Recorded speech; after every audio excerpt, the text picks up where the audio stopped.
Good morning. In accordance with Sections 45 and 53 of the Planning Act 1990 as amended, this meeting of the Committee of Adjustment of the City of Toronto is called to order. My name is Larry Clay, and I'll be chairing today's session. Panel members today are Nancy Ullman, Asif Khan, Eric Ho, and Ann McCauley. And our Deputy Secretary Treasurer is Ashley Barishow.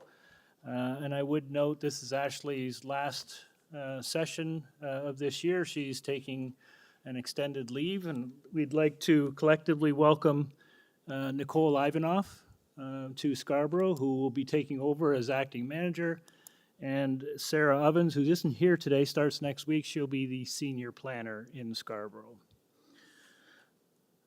We acknowledge that the land we are meeting on is the traditional territory of many nations, including the Mississaugas of the Credit, the Anishinaabeg, the Chippewa, the Haudenosaunee, and the Wendat peoples, and is now home to many diverse First Nations, Inuit, and Métis people. We also acknowledge that Toronto is covered by Treaty 13 with the Mississaugas of the Credit. Committee of Adjustment public hearings are now conducted in a hybrid in-person and virtual format. Some applicants and participants will make their submissions in person, and others will participate virtually by electronic means through WebEx. The meetings are now also streamed on Toronto City Planning YouTube channel, and anyone wishing to view the hearing may watch it on YouTube. Those who want to participate virtually and have registered in advance will be connecting with their computer or telephone and have the option of participating via video or audio only. When your item is called, you will be unmuted by the moderator. For both in-person and virtual participants, Committee of Adjustment staff will share presentations submitted in accordance with the written submission deadline. People attending in person today who want to receive a copy of the decision of the committee on an application must fill out a decision request card, and those participating virtually need to submit a written request for a decision by email. If you do not agree with the decision of the committee, you may be able to appeal the decision to the Toronto Local Appeal Body or in some limited circumstances to the Ontario Land Tribunal. However, the provincial government amended the Planning Act and generally removed rights of third parties to appeal Committee of Adjustment decisions. Only the applicant, the Minister of Municipal Affairs and Housing, specified persons and public bodies are permitted to appeal decisions of the Committee of Adjustment. Appeal instructions are set out in the bottom of the decision of the committee. Today, I'll call each item in the order listed on the agenda. Where an application is uncontested, the agent or applicant may proceed with their presentation if desired. When the committee does not require a presentation, applicants are to advise the chair if they wish to speak to the committee. The committee may ask questions and/or take the matter into committee for a decision. Each speaker, including the applicant, will be given a maximum of 5 minutes to address the committee, and I'll comment when you're reaching the 5-minute mark. Any presentation or other materials you wish to submit to the committee must have been emailed in advance of the hearing. Staff and committee members cannot accept new materials at the hearing. When addressing the committee, please clearly state your name and address, and please remember to confine your remarks to the matters outlined in the application. The applicant or agent will proceed first and will make a presentation to the committee on the application. Then individuals, either in support or opposed to the application, will be invited to speak. Generally, we call on speakers in the hearing room first and then those participating through WebEx. Committee members may ask questions of each speaker and after they have finished their presentation. And when all speakers are finished, the applicant or agent has an opportunity to rebut those issues that were raised by the speakers. This will mark the end of the discussion, and the application will be taken into committee for a decision. Madam Deputy Secretary Treasurer, are there any minutes from last meeting? Through the chair, the December 4th, 2024 minutes. Okay, thank you. I'll need a motion for a member to adopt those minutes. Okay, through you, Mr. Chairman, I move adoption of the minutes. Motion by Ms. Ullman to adopt, seconded by Mr. Khan. All in favor? Yeah. The minutes are adopted. Are there any declarations of interest from panel or staff for any of the morning session? Through the chair, there's none from staff. See none. Are there any files to be closed this morning? Through the chair, no. And are there any deferral requests? Through the chair, we have 2 deferrals in the morning session. Item 3, 17 Sunridge Drive. This is at the request of staff due to lack of public notice. The agent is not online, so the panel members can proceed with the deferral motion. Okay. Panel members, I'll need a motion to defer. Eric? Through the chair, I move to defer item number 3 from agenda. Okay, Mr. Hove moves deferral. Do I have a seconder? Ms. McCauley, all in favor? That item is deferred. The second, Ashley? Through the chair, the second deferral is item 37 Porter Crescent. This is at the request of the applicant to address community planning concerns. Is the applicant online? Okay, can we? Hello, sir. Good morning. So we're requesting a deferral. Sorry, can I have your name and address, please, sir? Yeah, my name is Fazan Akhtar of 1237 Woodbine Avenue, FA Engineering, M4C2W4. Great, thanks. And you're seeking deferral Yes, please. for the reason being? We need to address some of the community planning concerns. Okay, thank you. Panel members, anyone? Yep, thank you. Okay, through you, Mr. Chairman, I move approval of the deferral sine die at the request of the applicant to address community planning concerns. Okay, motion to defer by Ms. Owen. Do I have a seconder? Mr. Khan, all in favor? You have your deferral, sir. Ashley, did you want to say something about the notice provisions and postal strike? Through the chair, thank you for the reminder. For those of you in the room and at home, just a reminder, because of the Canada Post strike, the alternative notice was through Toronto Star. So all notices are available on the Application Information Center website. Signs were posted. The Toronto Star notice is in accordance with the Planning Act requirements. So if there's any confusion about why you didn't receive something in the mail, that's why. We are returning to regular mail out for the February agenda. Thank you. Thank you. All right, we proceed with item number 1. 20 Tom Wells Crescent. This is an application to construct a new deck in the rear of the dwelling. Committee has before it a copy of the plan of survey, site plan, floor plans, and elevations, and no reports or correspondence on this file. Do we have the agent? Mr. Setso. Cito. Thank you, sir. Have your name and address, sir.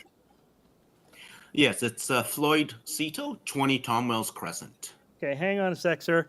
Panelist looks fairly straightforward. Does anyone need a presentation? Sir, we've read all the material. We're familiar with your application. We don't need a presentation this morning. Is there anything you'd like to share with the panel before we take it into committee for a decision? No, it's straightforward. Yes. Okay, thank you. All right, we're in committee. Oh, Steve, did you have a question? Sure, go right ahead. Thank you, Mr. Chair. I have two concerns through you, sir. That number one is the privacy. I mean, you are having two variances in front of us, and deck is 15.2 meters square. So my concern is for the neighbors that privacy should be considered, and also the noise control. How do you control the noise when you have a party?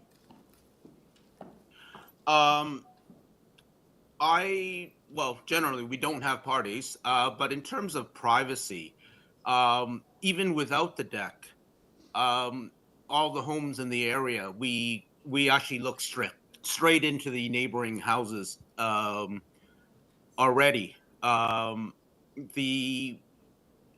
It's just that with all the homes so close together that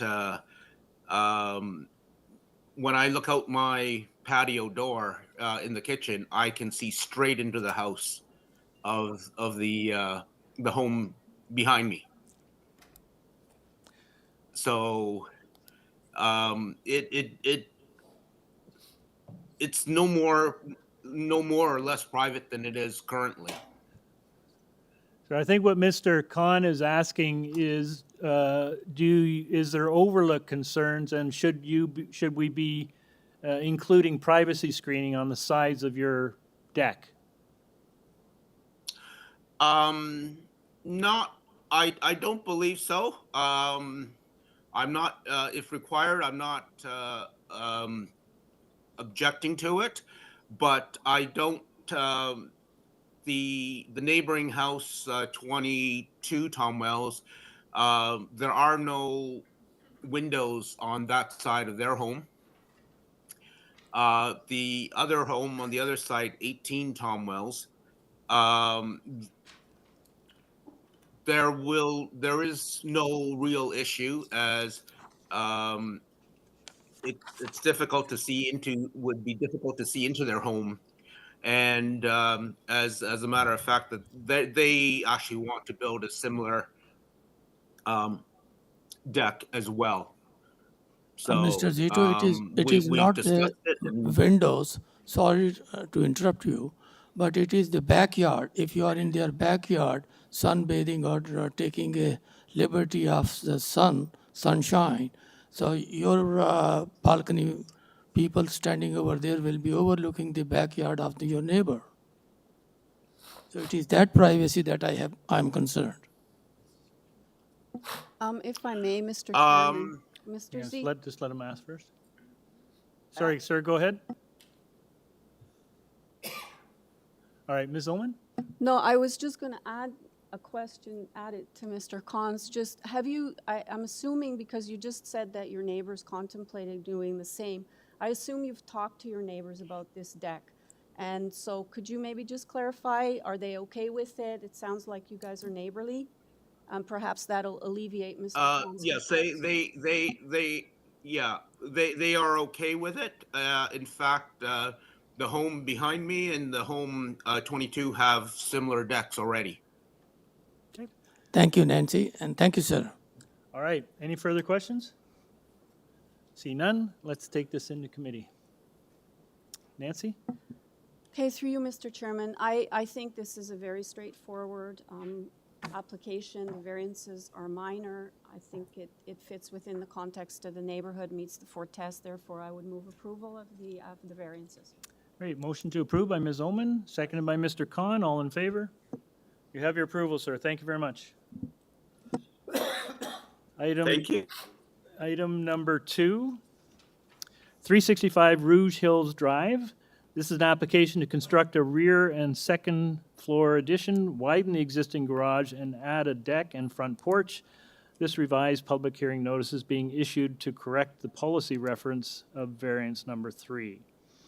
Committee has before it a copy of plan of survey, site plan, floor plans, and elevations, an arborist report, and a slope report. We have staff reports from TRCA and Ravine and Natural Features Protection. Is the agent online?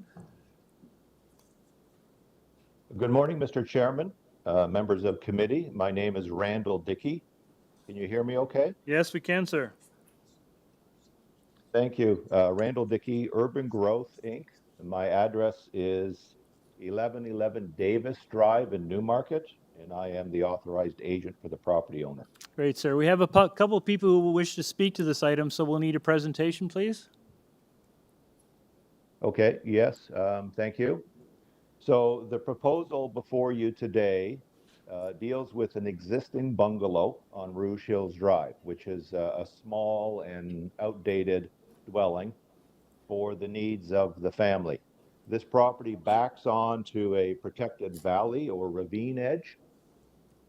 The proposal is to demolish portions of the existing dwelling to create a 2-story single detached dwelling.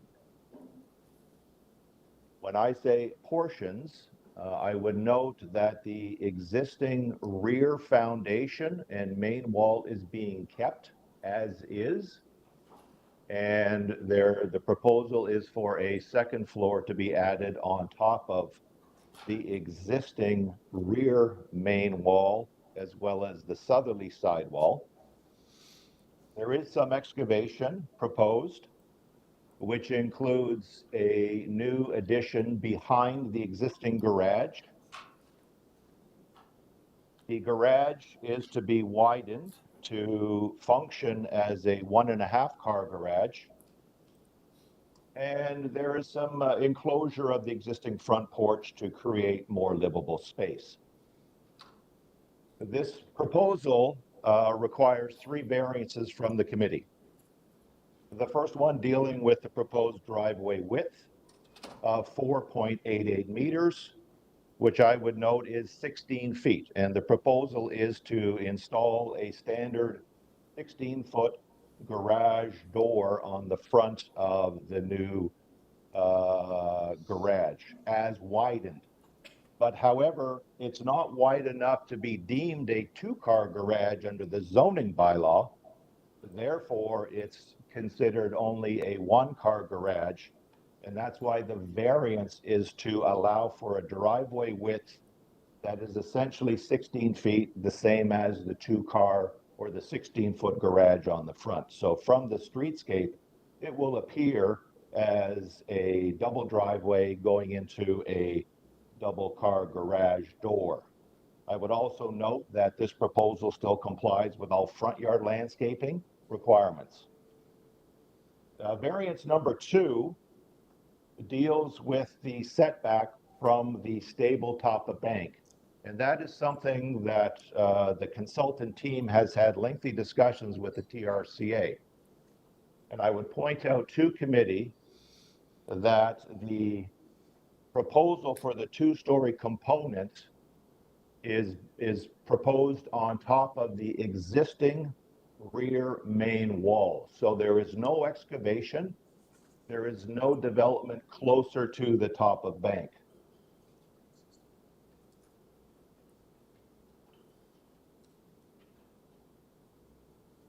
Okay. That's it, sir? Hello? Did we lose him? Hello, sir. Can you hear us? Mr. Dickey?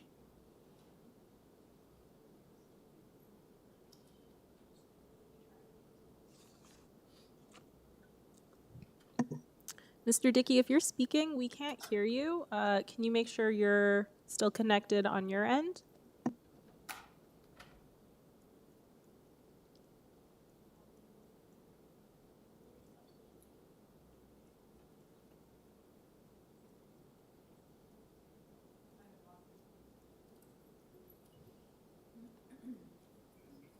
Oh, can you hear me now? Ah, there you are. Welcome back. Thank you. I apologize. I seem to have some internet connections and then I got muted. So, Okay, you were just finishing up your discussion on variance 2. number 2, yes. The third variance deals with floor space index. And I would note that because of the way the bylaw is interpreted, they do not include all the land of the lot that is below the stable top of bank. If the whole lot area was included, the floor space index would be dropping down to about 0.3. However, because it's only calculated on the table land, that is the need for that variance. I would note that we've had detailed discussions with the TRCA. There are no objections from the TRCA, from Ravine or Forestry. There is no objections from any department that I'm aware of. There is a request for a condition from the TRCA, which we have no objection to. And I would be pleased to try to answer any other questions you may have. Thank you very much. Great, thank you very much, sir. Maybe we'll hold questions until we hear from the speakers. Our first speaker, is it in, you're in the, ma'am, are you here to speak to this item? Come on down. There's a microphone right in the middle here.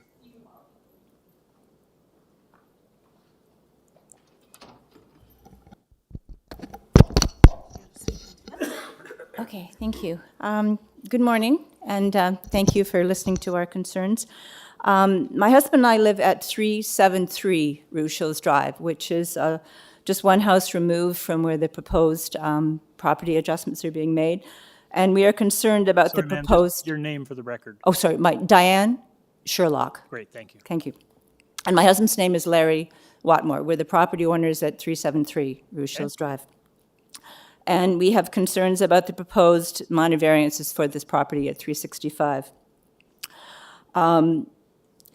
We have concerns about the impact of the two variances. We're not as much concerned about the driveway, but certainly the other two items in terms of the setback provisions and the driveway and the footprint. We have concerns on the on that particular item. And it was interesting, just listening to the comments of the agent, because excavations is obviously a concern when you're dealing with ravine properties.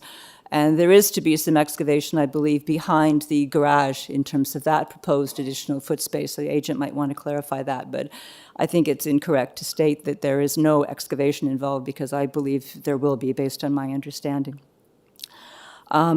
We propose that the proposed plan is not in compliance with either the bylaw or the TRCA setback guidelines.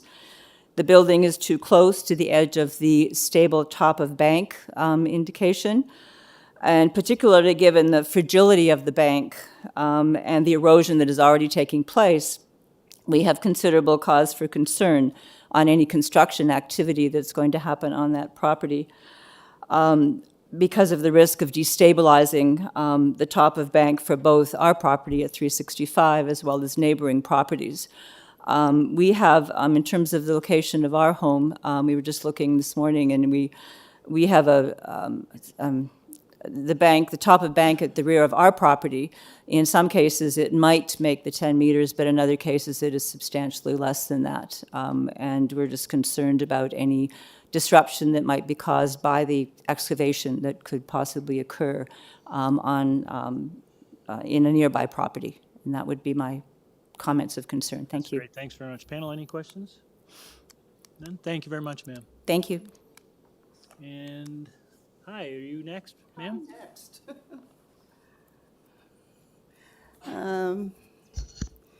My name is Zintra LaHaye, and I reside at 369 Rouge Hills Drive, which is on the north side of 365. Okay. The house in concern. Oh, sorry. Okay, I have some concerns with the proposed expansion plan. In particular, I am concerned with the extension behind the existing garage. This means that the house, they're going beyond the original footprint.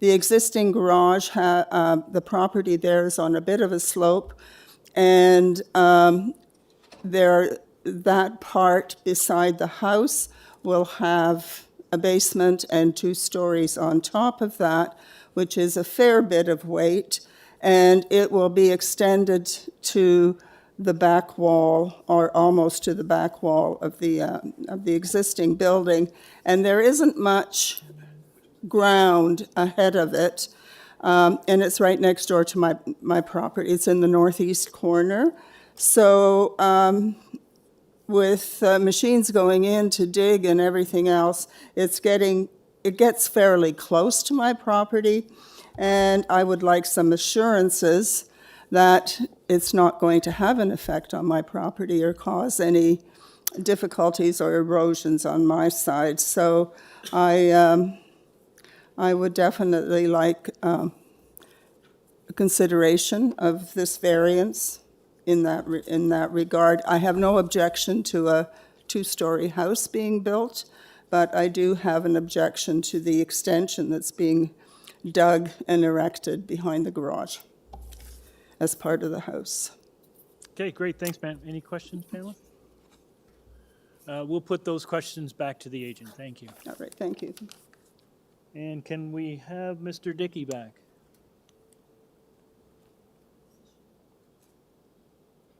Is here?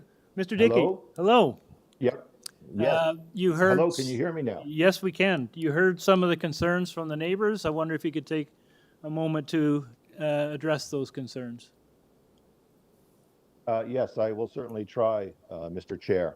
So just to clarify, as I stated in my presentation, the majority of the addition, or the 2-story addition, is on top of the existing set foundation and footings. The new addition, where there will be some excavation behind the garage, is set back an additional 1.5 meters from the existing footing and foundation. We undertook a detailed slope stability report by a professional engineer that was submitted to the TRCA, reviewed and accepted. The TRCA, Ravine, and City Forestry have no objections to this proposal.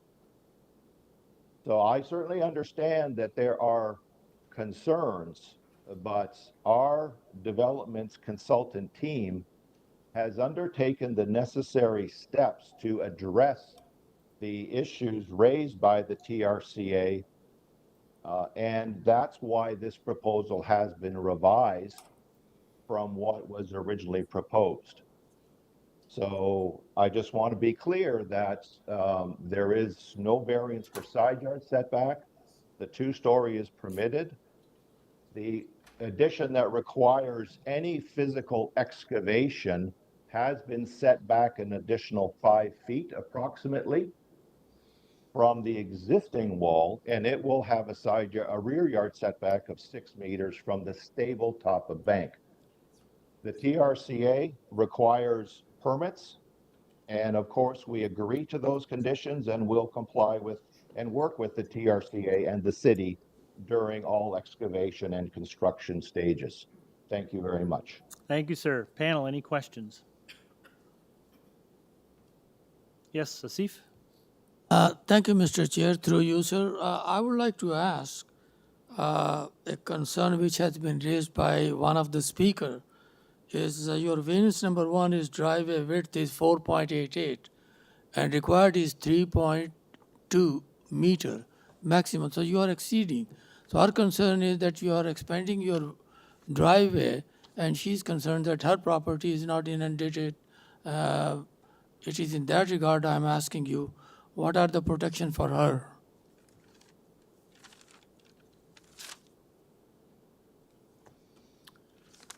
Did we lose Mr. Dickey again? No, he's there. Mr. Dickey? Hello, can you hear me? We can hear you now. Yes, sir. Yes, I'm sorry, I didn't catch the question from Mr. Khan. Okay. Well, Asif, you want to pose that question? Thank you, Mr. Chair. Sorry, Mr. Dickey, I will repeat. Sir, your variance number 1 is 4.88 meters, while the maximum required is 3.2 meters. So you are expanding your driveway on the side of their neighbors. And question was raised that her property is being inundated. So what measures you will take that her property is protected from inundation?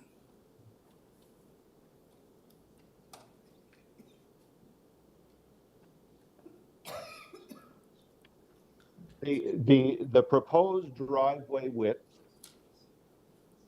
the existing structure building that's there now has a widened driveway to begin with. What is proposed is to widen that driveway to match the width of the 16-foot wide garage door. That is strictly the variance that's proposed. Because the internal space of the garage is not a 2 full car,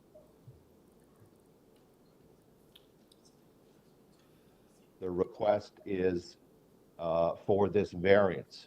As I noted in my original presentation, this proposal still complies with all other requirements of the bylaw for front yard soft landscaping. And I would also note that there is a mature street tree on Rouge Hills Drive that is to be protected, and that of course would be regulated by city forestry. I hope that answers the question. Thank you, sir. Okay. Any further questions? Okay. Mr. Dickey, although I recognize the construction's not under our jurisdiction, but I heard both of the speakers mention the excavation was a concern. Would you be willing to engage with them offline should this project proceed to just, you know, alleviate concerns about the construction and equipment in particular between 369 and 365 going back and forth, if any? Through you, Mr. Chair, yes, of course. I will advise the property owner to work with the neighbor to the north at 367 and other neighbors to advise them, and also we would involve TRCA in any of those discussions as well. I have no issues with that. Okay, thank you. It was 369, by the way. Oh, 369, I'm sorry. Any further questions, panel? Yes, Eric? Just one question. Thank you, Chair. Can the agent advise, are you seeking additional curb cuts for your widened driveway, or are you or not?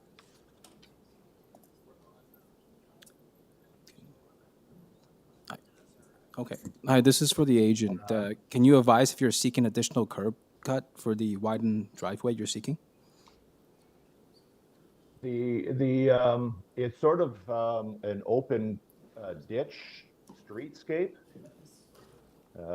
So I'm not sure if it's a curb cut that's required, but the driveway around within the boulevard section has been somewhat massaged to try to maintain the existing driveway width and work around the existing street trees.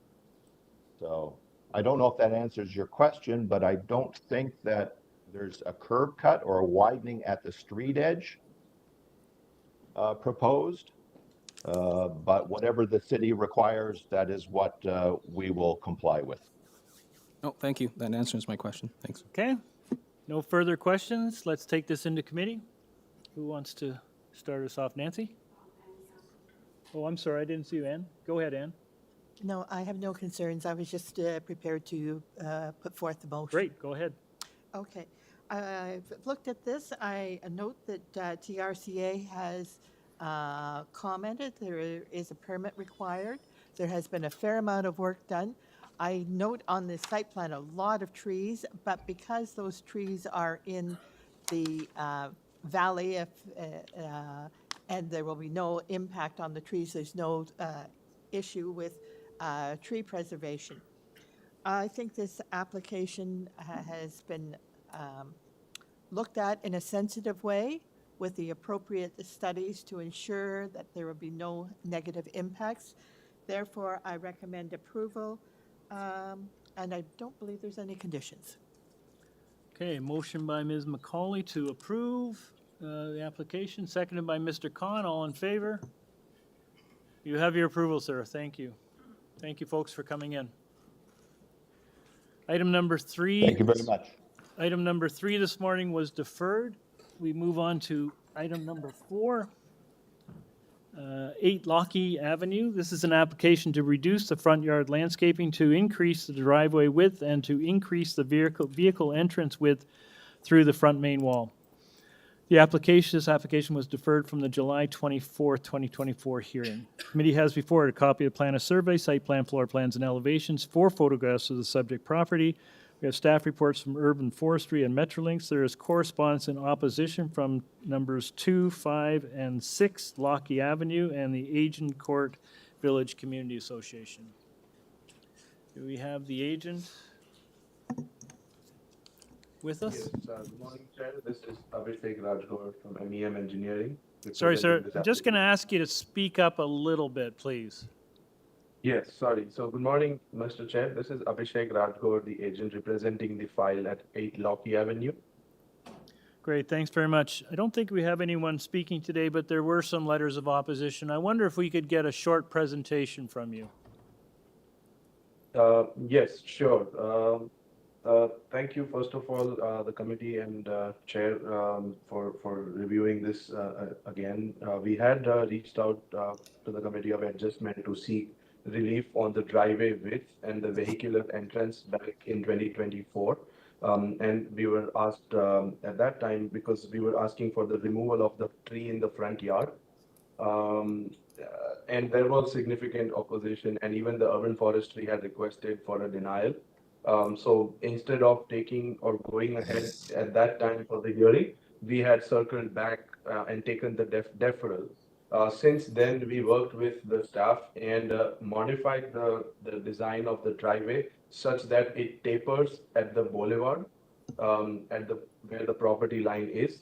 And now that in this particular application that we have come, we are not asking for the removal of the tree anymore. And the driveway widening is restricted to inside of the property, just closer to the entrance of the garage. Okay, So when we did that, we also eliminated one variance which was previously there regarding the reduced front yard landscaping. So when we changed and reduced our tapered our driveway, front yard landscape, but the two variances are now only restricted with number one being the width of the driveway and the number two being the width of all the vehicle entrance, which is the garage doors, and that's it. okay. Thank you very much. Panel, Thank you. any questions? Asif? Thank you, Mr. Chair, through you. Sir, I would like to draw your attention towards two variances that you have submitted, and both are not complying the zoning bylaws. Your front wall is going through the entrance 7.62, while the maximum is 6 meters. And variance number 2 is drive width 8.4, while 6 is the maximum. So how do you comment? How do you justify? So essentially, the zoning bylaw does not specify on the width of the garage itself. So initially, as per the building permit application, the garage has been designed to be 8.5 meters wide. So in order to accommodate the garage of that size, we would be required to have vehicle entrances to be wider than what is permitted in the zoning bylaw, and that also obviously reflects to having a wider driveway. So essentially making it a three-car garage friendly. And for the lot frontage of that size, we thought that it is pretty reasonable being that, and which is exactly why. So on the site also, I think the garage itself, because the garage width itself complies with the zoning bylaw. So the entrances do not. Thank you. Okay, any Thank further you. questions? Ann? Thank you.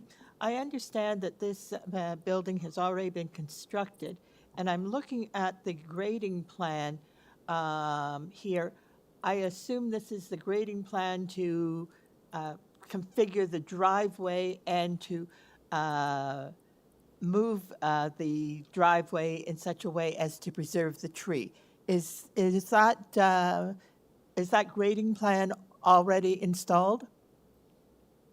Uh, no, the grading plan on site has not been completed yet because at this point the driveway has not been constructed since we are awaiting all the approvals. So this is only on the drawings at this time that we came up with the modified design to stay clear from the tree and also the recommended 3.6 meters from the center line of the tree. That's where the edge of the driveway has been now defined to be. So the grading is not yet done on the site. That will be all in the parts of the next few. Once we have the approval, then the grading will be complied with. Okay, thank you. Okay, anything further? All right, let's take this into committee. Ann, or sorry, Nancy? Okay, through you, Mr. Chairman. We have two variances before us. There is no landscape variance, which I think is important to most of us for runoff. I'm of the opinion that there's no impact to anything. I feel these variances are minor and meet the 4 tests. Therefore, I would be prepared to move approval. I don't know if Ann has any comments. Can I just make an observation? Ashley, given there's no landscaping variance, should we be amending the purpose to remove the reference to landscaping?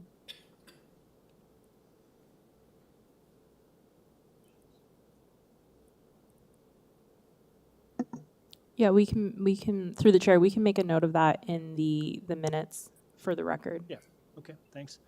Ann, did you have anything further? Yes, I was suggesting that the application be approved, but it be subject to building in accordance with this site plan drawing that shows the rearrangement of the driveway and the preservation of the tree. So if So does one of you want to move that?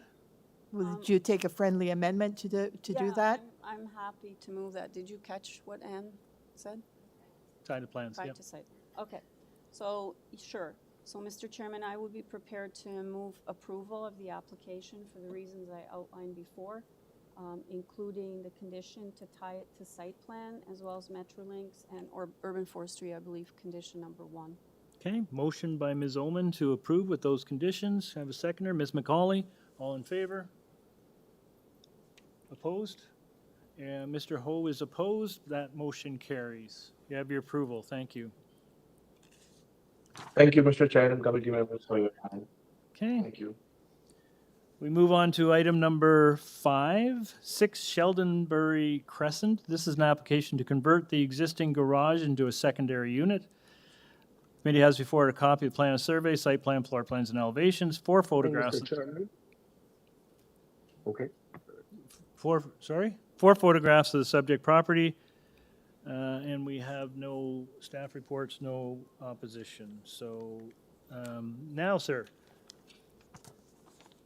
Now, Yeah. Mr. Chairman, members of the committee, I am Daniel Karpinski of Daniel Karpinski Architect.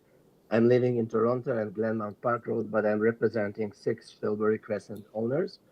And I would like to say today, I want to inform you that we have 4 letters of support, and I have a very short presentation showing that our 5 variances were on very similar variances already approved by committee. That's it. Okay, so was there anything supplementary on that? Or I don't think we have those letters that you're referring to? Unfortunately, Mr. Chairman, they were coming just before the hearing, so they cannot be registered, but we have them. Panel, does anyone want a presentation on this one? Sir, we've read your application. We're familiar with the material. We don't need a presentation today. We may have questions, but before we do that, is there anything you'd like to share with the panel? As I said, I can just point it out to the similar cases of Committee of Adjustment for my 5 variances. That's it. I don't think that is something. Okay. I would like to say this is the house of a multi-generation family, and they are trying to use the space of the garage to create another unit that will be 2 separate units. And I think that this is really good. This is a sustainable family. They are living there for a long time. And I think that many elements that we are bringing with this renovation and with this addition into the garage will improve the situation in the neighborhood. That's great. Thank you very much, sir. Panel, any questions? Actually, just one. Could you just tell us, are the adjacent neighbors in support? Like who are these support letters from that you have? The support letters came, to my clients. Mm-hmm. I'm not so sure that the neighbors, adjacent neighbors are in support or not. Okay. But again, okay. I just want to say one thing. No, so you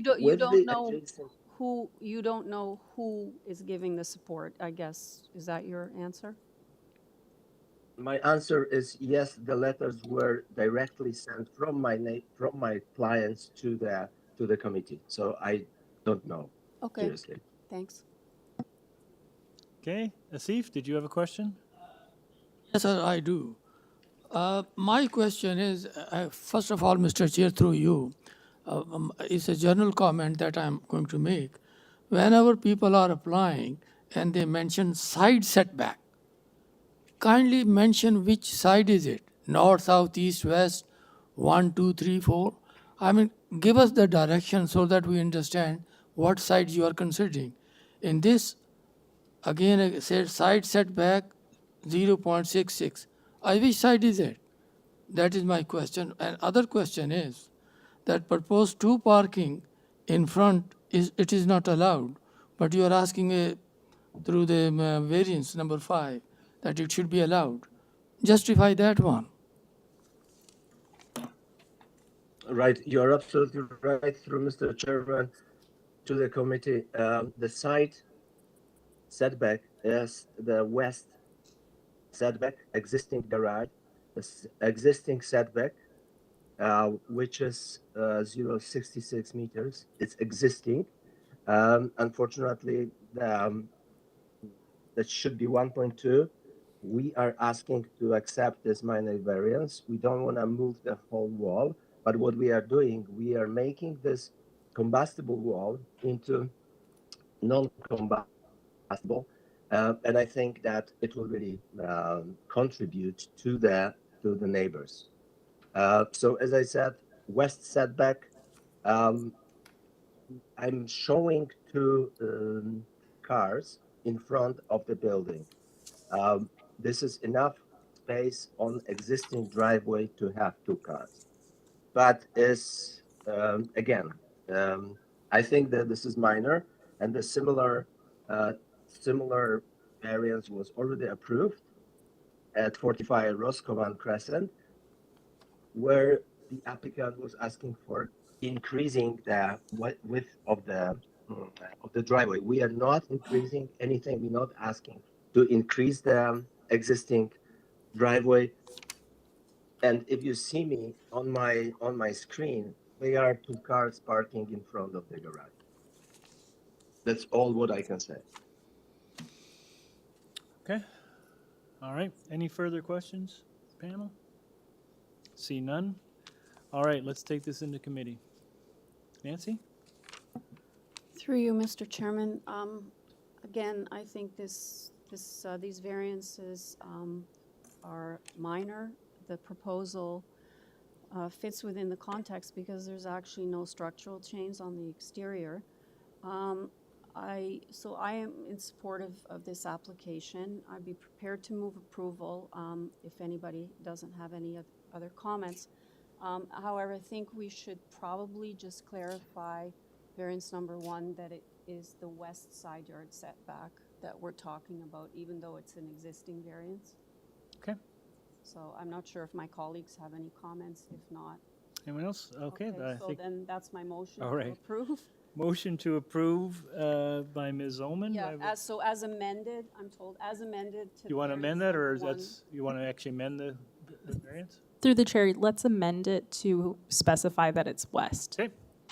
All right, motion by Ms. Oman to approve the amended application. Do I have a seconder? Mr. Ho, all in favor? You have your approval. Thank you. Oh, I beg your pardon. Thank you very much, Mr. Chairman. For the record, Mr. Khan opposes, but the motion carries. Sorry. Thank you very much. Item number 6 has been deferred. We move on to item number 7. 79 Eleanor Avenue. This is an application to permit a garden suite in the rear yard. This application was previously deferred from the October 16, 2024 hearing and was rescheduled from the December 4th, 2024 hearing. Committee has before it a copy of plan of survey, site plan, floor plans, and elevations, revised variances from the applicant, previous materials from the October 16th committee meeting, and we have staff report from community planning recommending refusal of variances 2 and 5. So do we have the agent with us?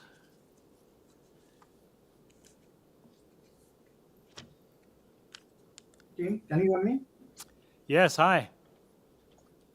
Hi, I'm architect Ravi Doifode for 79 Eleanor Avenue project. And I want to give some brief explanation on this particular project. If you can give me just a couple of minutes, it would be great.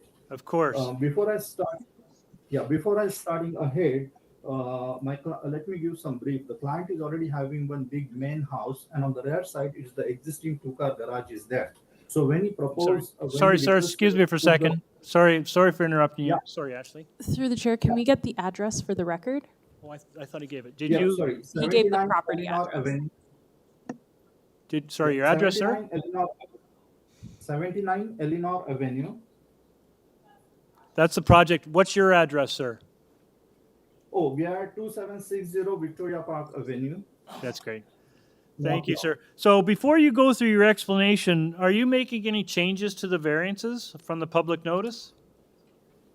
No, we are not making any variances and all that as such, but we have the south side neighbor. The main concern of this particular application is that since we are proposing a garden suite on the existing double car garage, the privacy of the south side neighbor, that was the main concern which represented in the our coordination with the COA team. But we have the neighbor 75 Eleanor, Mr. George Kizoff with us, and he's having not any objection, and he also want to talk on behalf of the owner. George, can you please join us? So is he registered to speak? Through the chair, there was no additional registered speakers. So I'm sorry, Yeah, we sir. submitted no objection letter as well from the George, which is already with the city. Plus, George himself is here with us, along with our client, to talk that he's not having any objection. Okay, so if you I'm allow going to me- interrupt you, sir, just so we're clear on this. The individuals that are with you that you want to speak haven't been registered, so we can't accept their contribution this morning. But are you saying that the neighbors who were originally concerned are no longer concerned? No, he never had any concern as such. In fact, he wrote a separate letter as well, like a no objection, and that letter we submitted to the Committee of Adjustment already. Again, we don't have that letter in our packages, unfortunately, but we will just, if you're saying that the neighbors adjacent are no longer opposed, then we'll just consider that. Sorry, Ms. Oman, did you have a question? Yeah, could you please clarify with the applicant whether or not variance 6 is deleted? Because I'm confused. Yeah, well, he said there was no changes, but, so, sir, the question is variance number 6, with respect to lot area coverage, is that been deleted, or is that still needed? No, it's deleted, sir. Okay. Thank you very much. So you do have an amended application. You're removing variance number 6. Yes. Okay, thank you. All right, can you continue? See, the idea is that the owner is already having a double car garage in the backyard, which is abutting to the south property line and all that. And when he requested us to put the garden suite above the existing double car garage, so automatically some kind of terrace is generated at the second floor. So if you see the variance number 5, they are talking about the platform must be located at the ground floor. But since our garden suite is above the existing double car garage, so automatically small terrace is generated because of the design, but that terrace is not accessible to the garden suite. It's just like the elevation feature. So not anybody from the garden suite is coming out on that small flat area, and neighbor's property is not going to disturb. So that is my explanation for the number 5. Now for number 2, the existing garage itself is 11 feet high. And when I'm doing the garden suite above that, there is no way I can apply to that 45-degree inclination plane and all that. So again, like when I'm putting some garden suite above the existing double car garage, we can't stick to that 45-degree inclination, which angular plane, sorry. And that's why we are popping into that 45-degree angular plane. So these two variances, which city is not supporting us, frankly speaking, number 2 and number 5, it's not purposely done. It's an outcome of the existing situation, what we have it already on the ground. And along with that, my south side neighbor, Mr. George Kizoff, he himself already submitted the letter. Unfortunately, if that letter is not with the Committee of Adjustment, we are ready to send that submission again, that letter. My another thing is that in the similar neighborhood, there is another development, is a 115 Tower Drive. So there also they have the similar development where they put the garden suite above the garage, and they got the approval for that. So our humble request is that we are not here to disturb anybody's privacy or violating the city's zoning bylaws and all that. Whatever the outcome come out of the design, it's only because of the existing double car garage, which is already there on the ground. So that's my simple explanation on number 2 and 5. I think number 1, 3, and 4, city is not having any objection and all that. So I think we just want to explain this small stuff for you guys. Yeah, I'm Okay. over. Thank you, sir. So just so we understand about the platform, you're saying that it's an architectural feature and there is no access to that platform from the unit? You're right. Okay. And the angular plane, we understand that issue as well. Okay.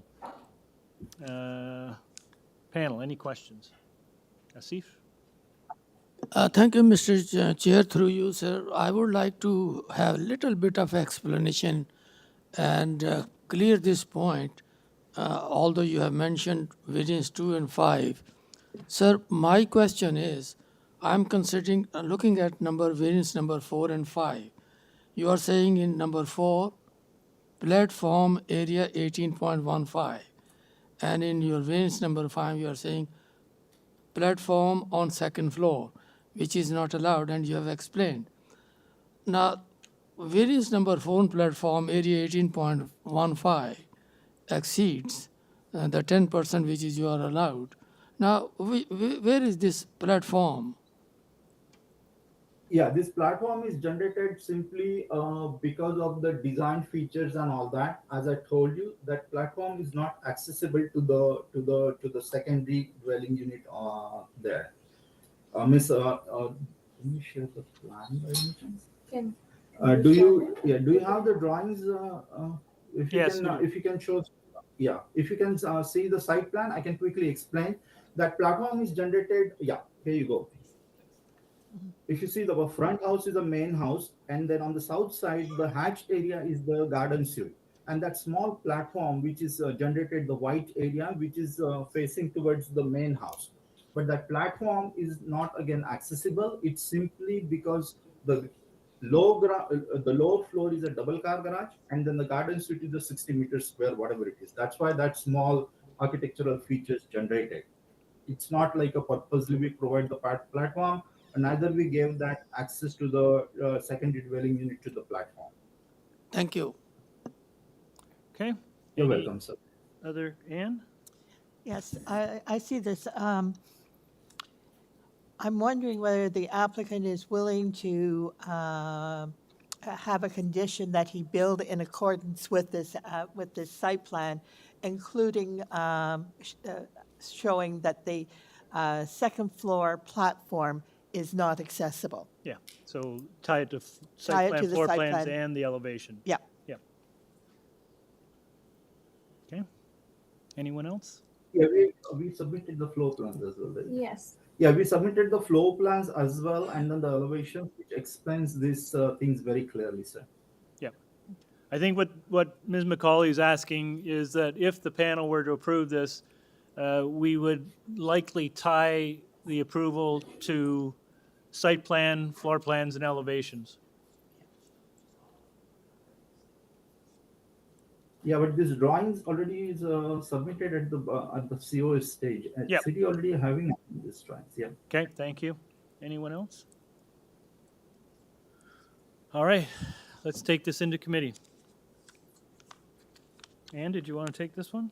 Yes, I'm just looking for the drawings. I think it's in the previous agenda. However, I recommend approval of this application, subject to the approval be tied to the drawings for the floor plan and elevation plans to show that the platform on the second floor is not accessible. Okay. Through the chair, can we clarify, is it all 4 elevation plans? I'm looking for the elevations in the October agenda. Through the chair, we're going to put them up on the screen. Just want the front one. I showing the think I terrace, just right? want the front. Yeah, whichever the drawing number is for the front. Yeah, so the drawings, what we had it in the October, those are the same. Sorry, The sir. drawings are not Sorry, sir. changed. Hold on. Sorry, sir. We're in committee. Okay. We're in committee. Through the chair, we're just trying to pull up the elevations. I believe you just want the west elevation that has the garage with the platform above. The one that's showing the Yeah. front We're- terrace, yep. We're frozen on our end.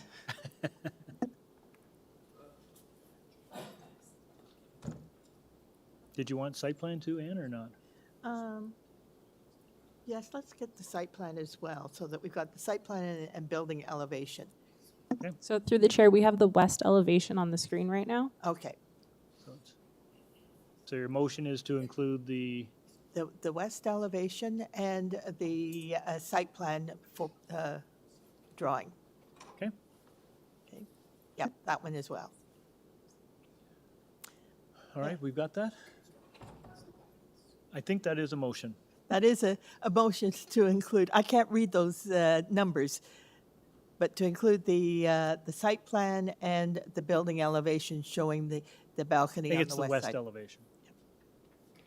Okay, that's a motion by Ms. McCauley. I have a seconder. Ms. Oman? I'm happy to second that as amended with variance 6 being deleted. Okay, all in favor? Okay, you have your approval. Thank you.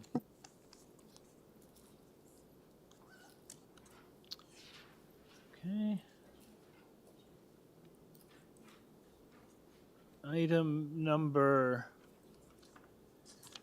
8. 2075 McNichol Avenue. This is an application to construct two one-story industrial buildings. This is cross-referenced from site plan approval application number 23-235666 ESC 22SA. This application was rescheduled from the December 4th, 2024 hearing. Committee has before it a copy of plan of survey, site plan, floor plans, and elevations, traffic operations assessment, an arborist report, 10 photographs of the subject property, and we have staff reports from community planning and Metrolinx. Okay, we have the agent. Right.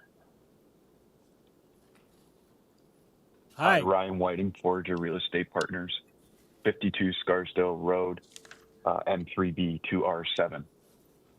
Thank you, sir. This is just about parking on this site. Does anyone need or want a presentation on it? Sir, we've read your application. We're familiar with the material. We don't need a presentation today. Is there anything you'd like to share with the committee before we take it in to committee for decision? Just thank you for today and hosting us, and yeah, I'm all good. Nothing to add. Okay, is there any questions, panel? We have no questions. Okay, let's take this into committee. Who wants to take this one? Ann? Okay, I'll take this. This is an application on McNichol Avenue. Essentially, it's for parking spaces and parking in the street yard. There is a lot of additional information that we have received regarding the heritage properties, but they're not part of this application. So it's a fairly simple, straightforward application. I recommend approval, and I don't believe there's any conditions. Nope.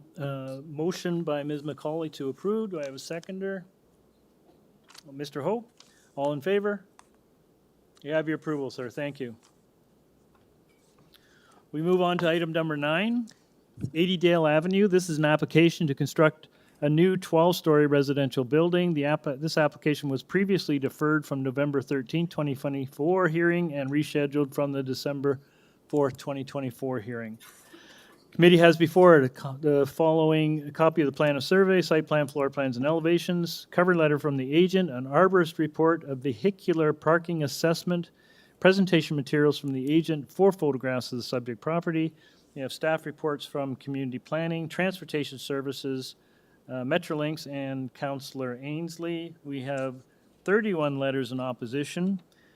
From 17, 34, 39, 42, 43, 47, 60, 62, 67, 69, 75, 79, 81, and 90 Dale Avenue. We have 9, 11, 13, 26, and 28 Cromwell, 18, 25, 26, 28, 34 Senator Boulevard, 10 and 12 Cranston Manor Court, and 2 with no address provided. We have 9 letters of support from Housing Now TO, Smart Density, Toronto Alliance to End Homelessness, More Neighbors Toronto, Community Affordable Housing Solutions, Open Policy Ontario, Bellwood Centers for Community Living, Wood Green Community Housing, and 101 Cosborne Avenue.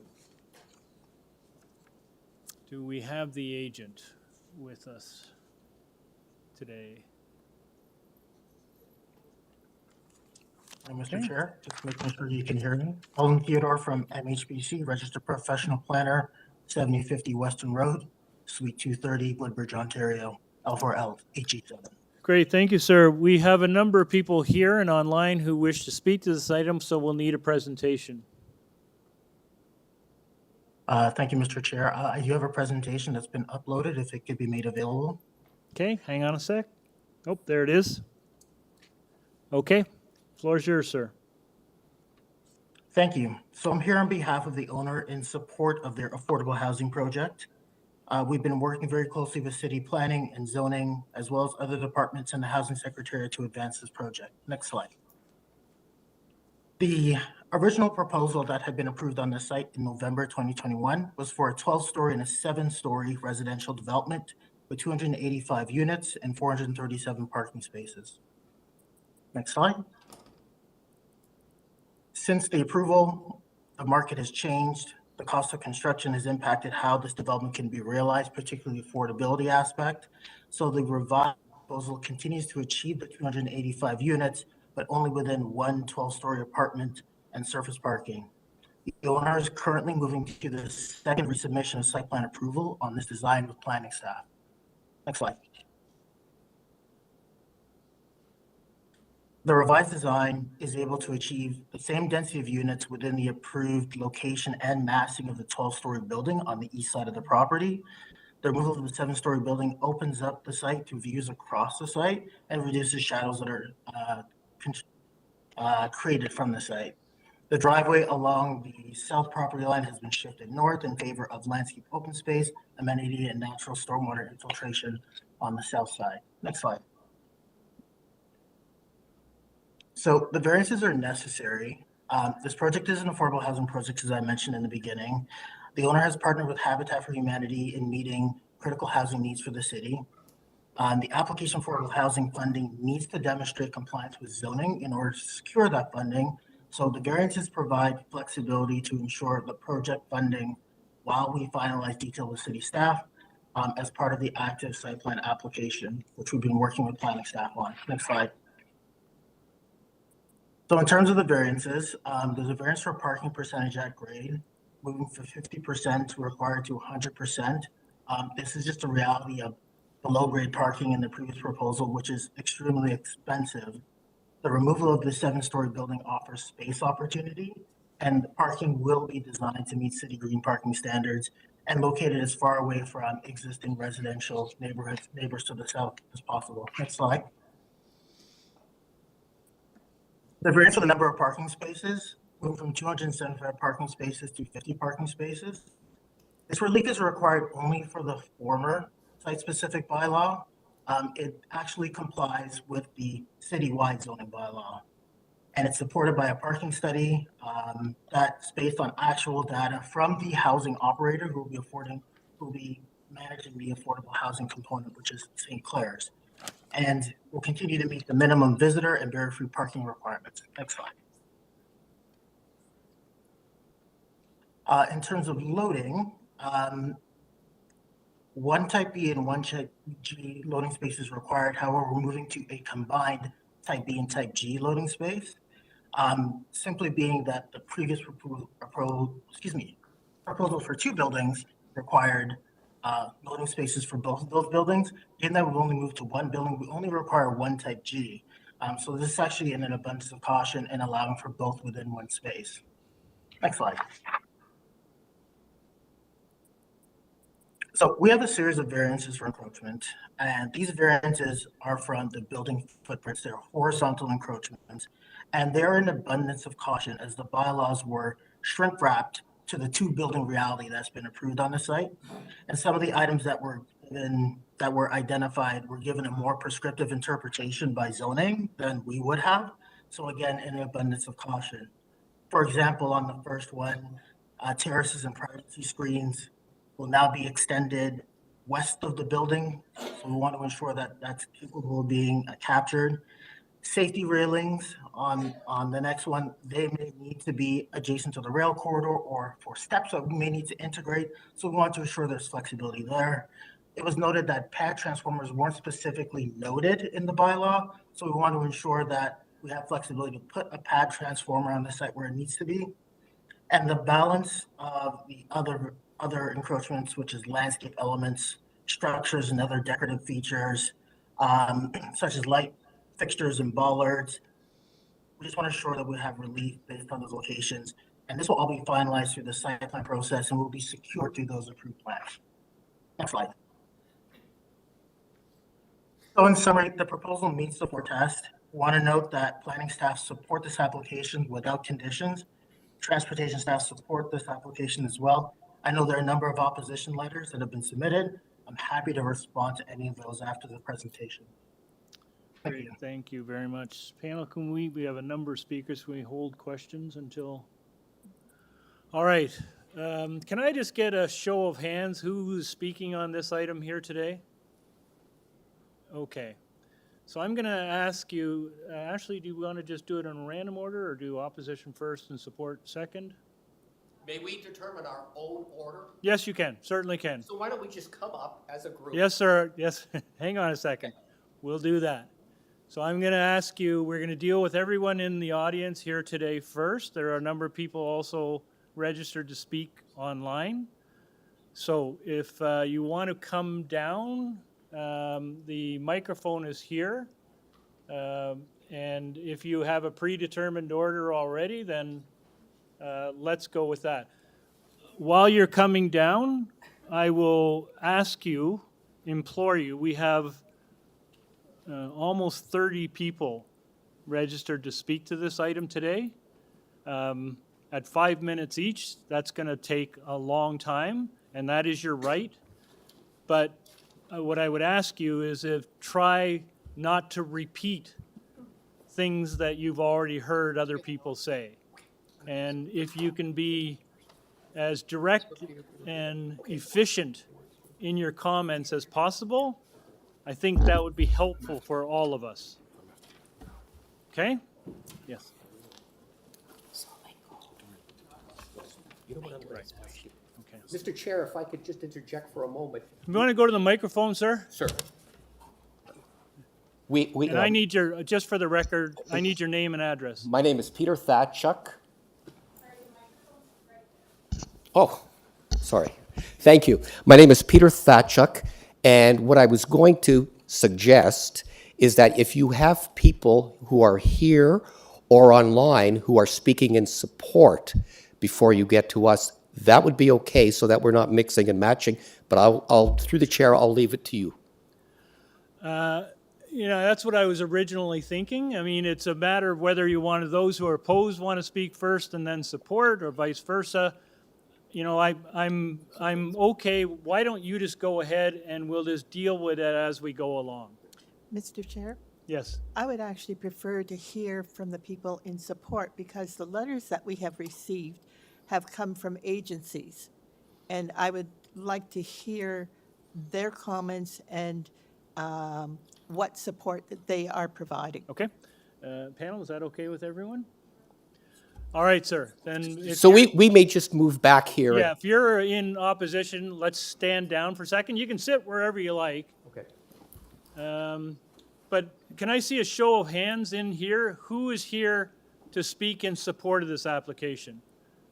All right, if you guys in support want to come down to the podium, ma'am, I'm gonna ask you to go first, just if it's convenient, or how would you like to go?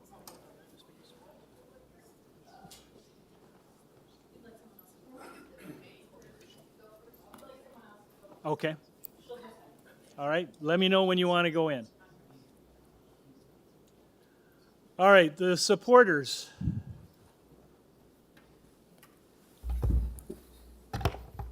All right, the same thing to those in support. If I could ask you to without compromising what you want to tell us, to be as efficient as you can, and please try to avoid repeating things that you may have heard from previous speakers. All right, sir. Could I get your name and address, please? Yeah, good morning. My name's Christian Huggett. I'm the managing director of Podium Developments, but I'm also part of the ownership.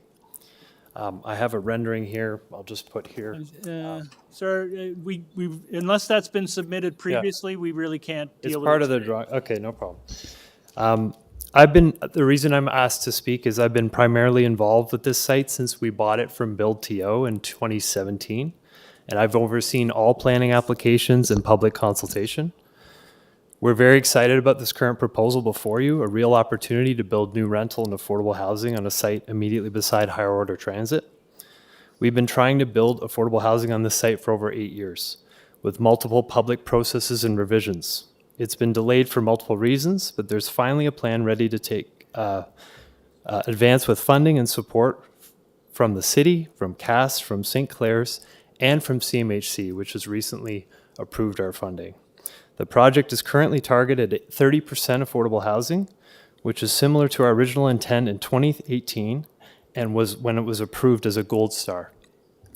There are 6 variances due to both bylaws, times 2, but we really can be categorized as parking and very site-specific amendments, which our planner already spoke to. The city has reduced parking standards without minimums, recognizing the need for reducing parking, both due to costs and to provide it when demand is reduced. Similarly, there are significant funds being put into the adjacent Guildwood and Via GO train station, including expansion of service to connect to downtown.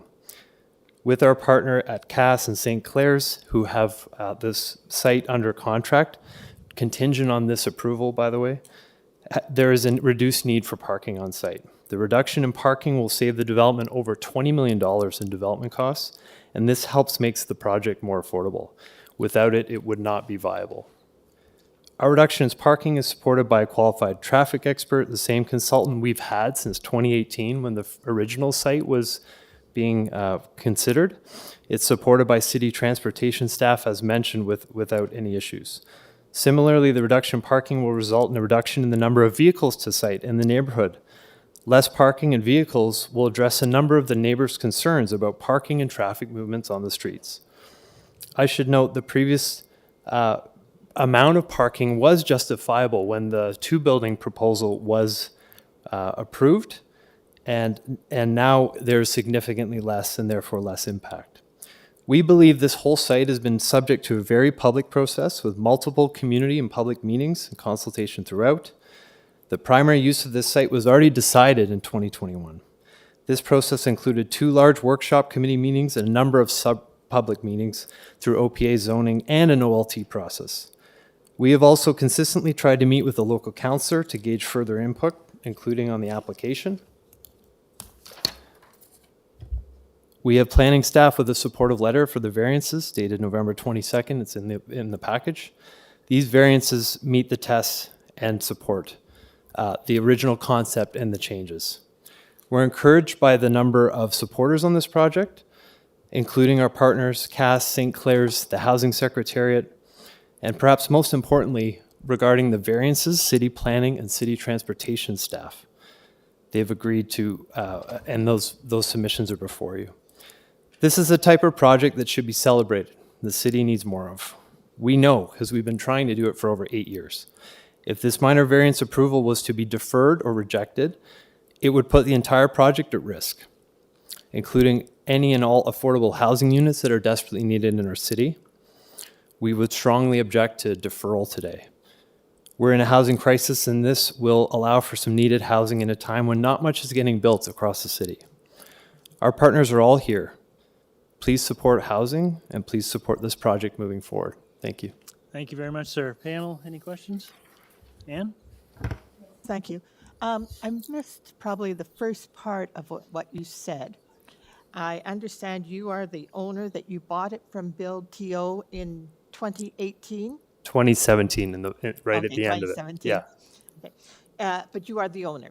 Yes, I'm part of the ownership, yes. Okay. And so my question to you is, what approvals have you received from the various agencies to build this? As of last week, we have conditional funding from CMHC regarding the proposal put forward, which includes 30% affordable housing. We have been in discussions with Housing Secretariat for over 12 months. They are currently reviewing an RFP for funding, which we believe we are well qualified for and had specific discussions. So we believe that is forthcoming, but it's subject, everyone's subject to this happening, unfortunately. So those are the main ones. And then we have an APS with CAS, which is Habitat's rental arm, and St. Clair's. So they are also contingent on buying this site with an approval through committee. Are these funding issues, I have written down here, the applications for affordable housing funding needs to demonstrate compliance with zoning in order to receive the funding. Is that correct? Yes, so for example, the Housing Secretariat, I understand, we were already approved for open door funding in 2018. I understand that But you lost that funding because of the... Because the programs have changed, et cetera. It was never said we're going to take this away. It's that you have to demonstrate approval to go forward and have a viable application. And so this is now a variance to take a 2-building plan to a 1-building plan, reduce parking, and then remove some encroachments, deal with some site-specific encroachments to allow us to proceed. The current approved 2-building underground parking concept is not feasible for affordable housing project. Okay, thank you. Thank you. Anyone else? Asif? Thank you, Mr. Chair. Through you, sir, I would like to know one thing, that you are under site plan control. Do you know that? Yes. Under that site plan control, variance number 1, you are saying that the parking is 100% outside and required is 50% inside. And also variance number 11, proposed parking is 50 and you are proposing 50. Requirement is 275. Justify, how does it affect under site plan Just to be control? clear, are you okay with answering that, sir, or should that be directed to your agent? I'm comfortable. I'm actually a professional planner, but I'm not appearing as that, so I'm happy either one. Then if Yeah. you're happy answering that, that's fine. We can kick that to the agent if you prefer. Yeah, let's go to the agent because Okay. he's speaking on the Can we variances. hold that, and we'll come back and we'll ask the agent of that? Yes, Nancy. I don't know if you know the answer to this, but the 30% of the affordable, is there any RGI in that? There is not. It's 100% strictly AMR. affordable rent. It's 100% AMR, 30%. Okay, thank you. Okay, and that's the current proposal. I'm sorry. So St. Clair's can maybe answer that more clearly. Thank you. Okay, anything else? Thank you, sir. We'll come back to the agent with that question. Yep, thank you very much. All right, if we could have the next person who wishes to speak.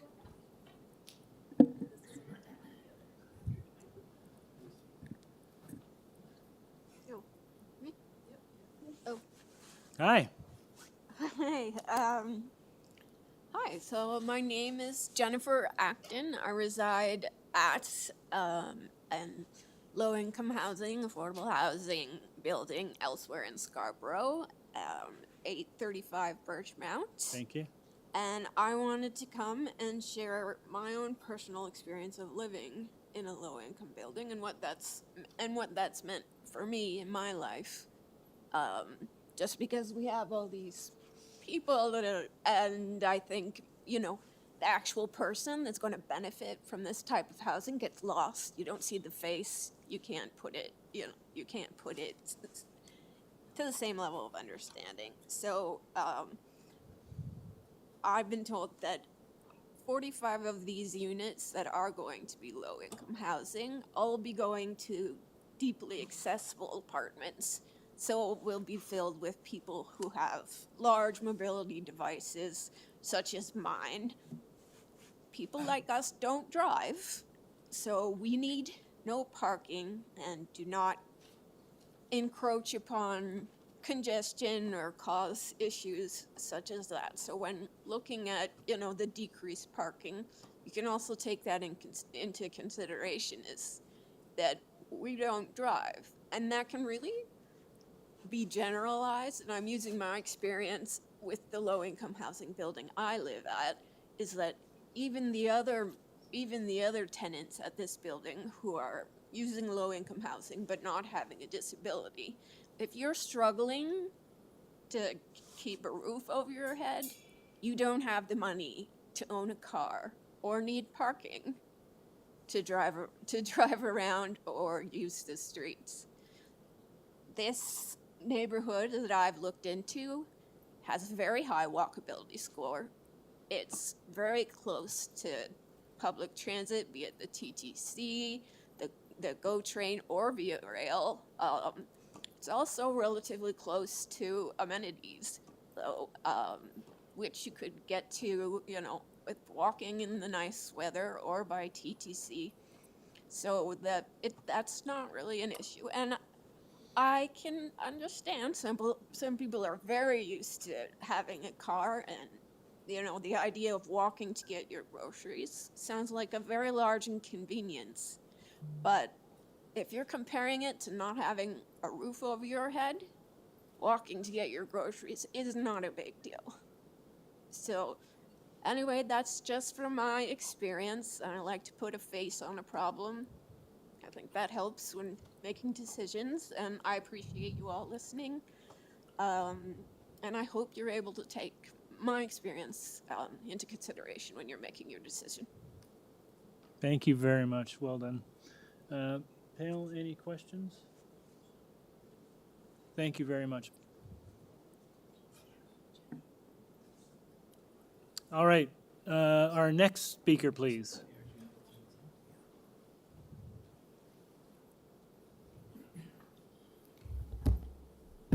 Hi.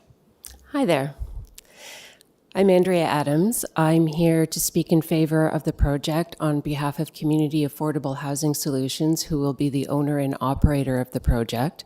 I'm also the executive director of St. Clair's. We have been developing and operating affordable housing for 25 years in the city of Toronto. It's no secret that we're in the middle of a housing crisis, and it's not expected to let up for quite a long time.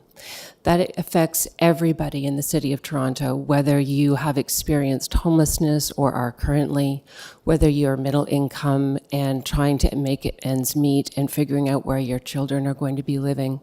And it affects high income people too. In terms of service delivery and the sense that we have when we're walking around the city that we live in. So it affects our hearts, our pocketbooks, and the services we receive. The only remedy to a housing crisis is to develop more housing supply. And the most efficient way to address that crisis is to develop affordable housing supply. To this end, the City of Toronto has set ambitious housing goals of 47,500 affordable housing units that are to be delivered within the next 5 years, according to their plan, and they are far behind. We need solutions to these problems. And the solutions are not complicated, they're very well understood. One of them is density. This affordable housing project delivers 285 units. Another solution is to have TTC-oriented development. These 285 units of dense housing supply are located in very transit-accessible neighborhood, near the GO station, near buses, near night buses. And also, an important component is the supply of affordable housing. And at 30% affordable housing, that is 87 units that we know are going to be below average market rent. I've heard a question earlier today about RGI. Would those affordable housing units be able to be delivered at rents even lower? Certainly they can. There are a large number of housing supplements, RGI, from various programs. The biggest problem that is faced is where to place them. Where is this receptacle for those housing supplements? And this is exactly the kind of development that is able to receive that, not only for the units that are currently expected to be at average market rent or below, but also over time as a mandate-driven organization that will be tasked with operating agreements that will last a minimum of 40 years and more likely 99. We will be consistently working to achieve more affordability. In addition to meeting those obvious solutions, this project delivers even more. It delivers, as has been noted earlier, 45 deeply accessible units for people in mobilized chairs and support space in the building so that 24/7 support can be provided. It also offers family-sized units, 92 of them, of 2-bedroom and 3-bedroom units, which are in short supply. Another important solution to addressing the housing crisis is for the government, the private sector, and the nonprofit sector to all be working together. And that's what we have at this project. This project is the holy grail of cooperation between all of the players. We have the developer who's been working 7 years to deliver affordability at this site. We have the owner, a mandate-driven and experienced operator. We have the city in the form of Create.to and the Secretariat who's submitted a letter all supporting the project. We have the province with their planning guidelines, and we have the federal government who is queued up to assign funding to this site dependent on the decision that happens today. This is an extraordinary alignment. And I really urge the committee members to also support it because this is a moment in time that we cannot lose with the upcoming election. As far as parking, St. Clair's has 1,000 units in its portfolio and 70 parking spots. It's plenty. I notice that there's a lot of resistance to change in the letters of opposition. I see that in particular. I think I have.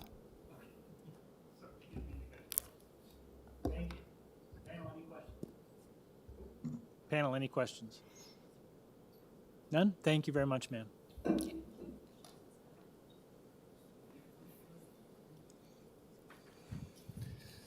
Good morning, sir. Good morning. My name is Chris Robinson. I'm the executive lead for CAST and a member of Habitat for Humanity staff, and I live at 50 Tyrrell Avenue in Toronto. Great. You have 5 minutes, sir. Thank you very much, members of the committee. This development is critical for the City of Toronto. As Andrea has highlighted, we have worked tirelessly over the last several months to bring forward a project that will meet the needs of the city. Just on the weekend, the Globe and Mail had an article from Andrew Bozari, who is an ED doctor at University Health Network, highlighting the cost to our healthcare system of having a lack of affordable housing in this city. It is costing more and more times in our EDs and the rest of our system because we don't have affordable housing. We are fully in support of this project and believe that this is a critical part of addressing the demand of our city.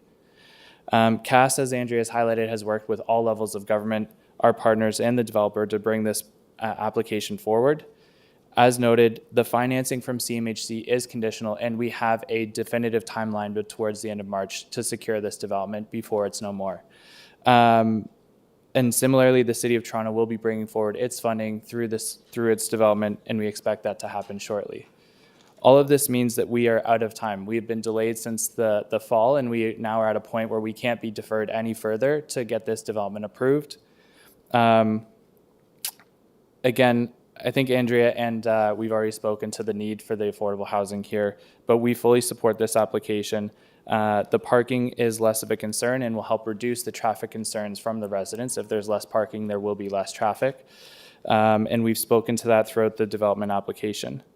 As we've said, this is critical for us to proceed with our development, and the City of Toronto CreateTO, CMHC, the development community, and us are all in support of this minor variance application, as well as you've seen the support letters that there are a number of other community partners like us who are in support of it and can speak to our experience, such as Wood Green, the Alliance to End Homelessness.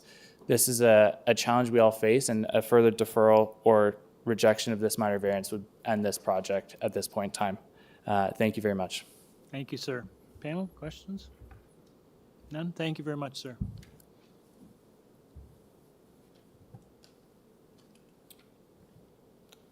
Good morning. Thank you, Mr. Chair and members of this committee. My name is Gregory Karastergios. I am a business student at Seneca Polytechnic Newnham, and I am 23 years old. The campus is located at Finch and Dunn Mills. And for the record, my address is 6 Debden Road in Markham. Today, I would like to declare my support for the proposed development at 80 Dale Avenue. Like many students, I have plans to move to Toronto in the future after getting my credential and attaining stable employment. And I work hard and smart every day to work towards this. And throughout this journey, I have run into many pitfalls and setbacks, but regardless, I keep moving on.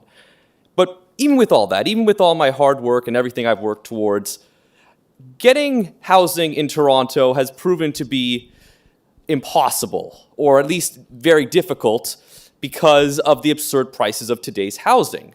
Rent has gone up about 3 times the rate of the average salary, and this is largely due to a severe lack of new affordable housing for people like me who are just starting out. And this is in stark contrast to the population growth that the City of Toronto and other cities in the GTA has seen, with the housing supply barely able to keep up.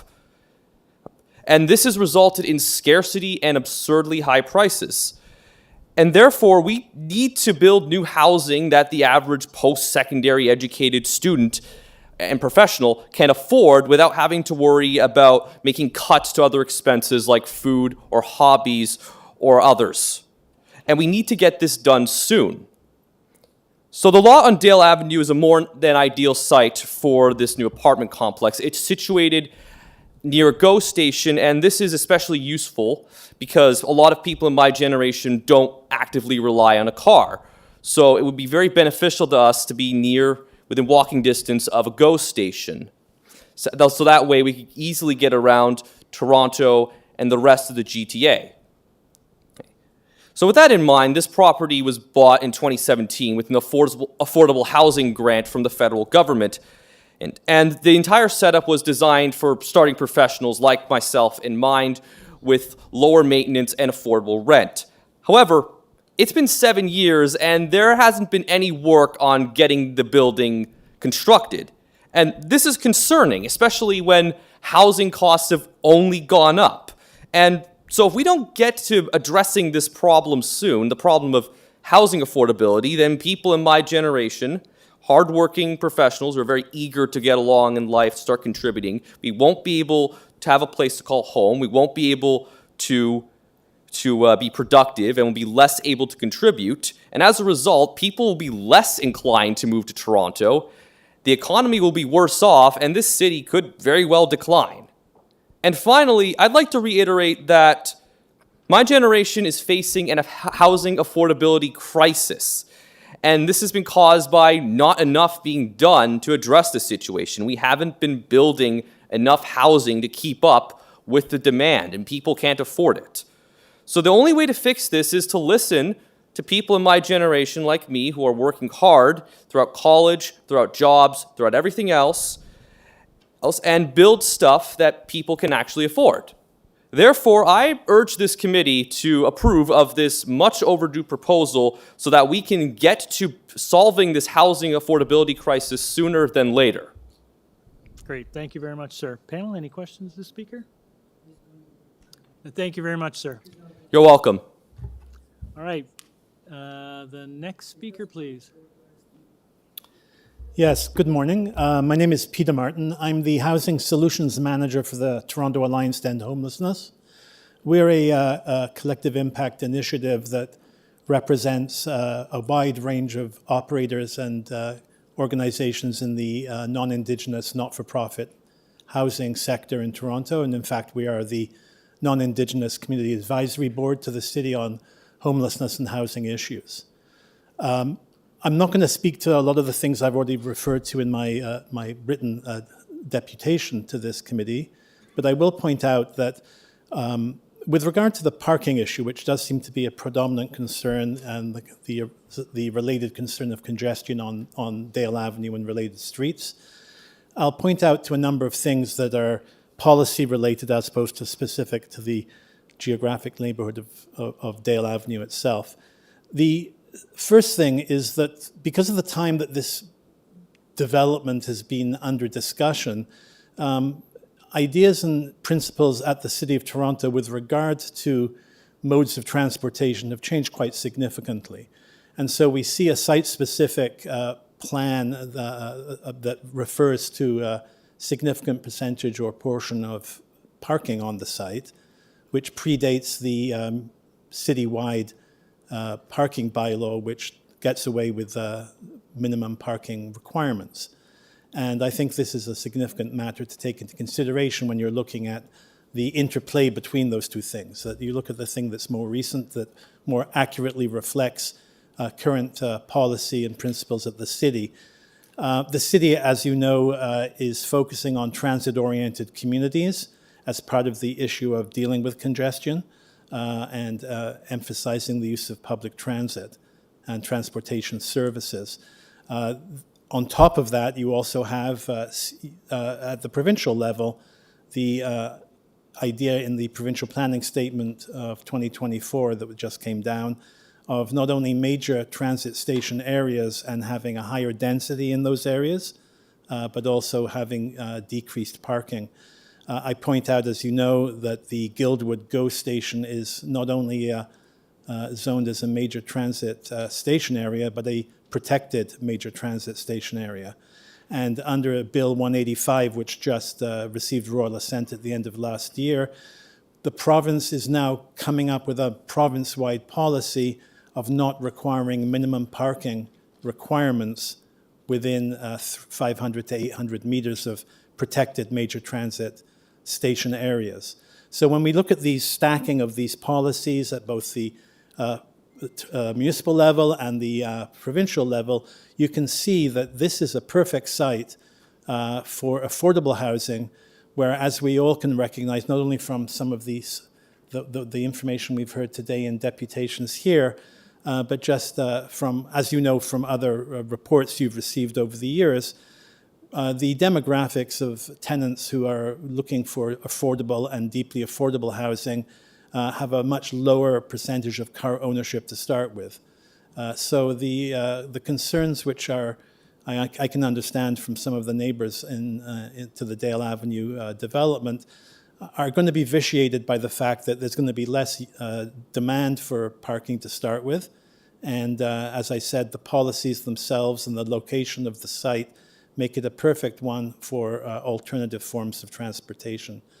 And the last thing I will point out is that there are many developments such as this which are now using the car share program to have a number of car share slots in their parking lots for people who need a car intermittently for perhaps going to a store for a large purchase or something.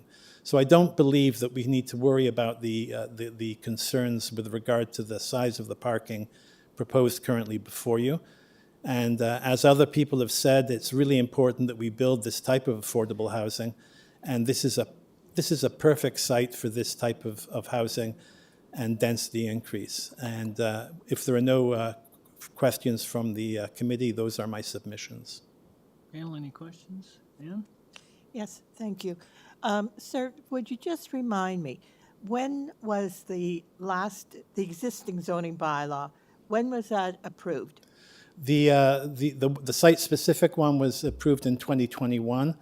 Okay, so that's the one with the parking standard that you wanted to change. And the municipal-wide parking bylaw waiving minimums came out the following year in 2022. Okay, so the specific zoning bylaw dealing with this site, saying how much parking is required for this site, was approved in 2021. Yes. Thank you. And I know that you're going to be going back to the agent, but you can in the context of this, that site-specific bylaw was for a quite different development than the one that's before you today. Yeah. So we will, No, I again, understand that. Yeah. I just wanted to know what we're dealing with. Yes. Change from.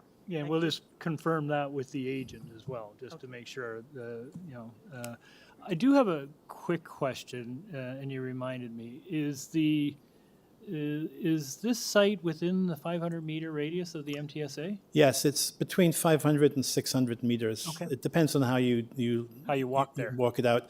Yeah. And the last thing with regard to that, there is a proposed walkway to go underneath the Kingston Road embankment to directly connect the site to the GO station that's so- happening right now with the City of Toronto. Oh, so that's been approved, or that's? No, it's just a proposal Just a right now, proposal. but it's the intention to see if that can happen. And of course, that would also benefit the surrounding community on Dale Avenue by Right. providing direct public access, private property access to the station. Okay, great. Thank you very much, sir. Thank you. All right, our next speaker?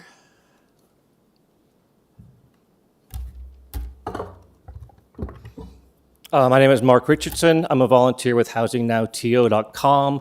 We track affordable housing projects around the City of Toronto. I believe I have spoken before all of you on previous affordable housing projects here.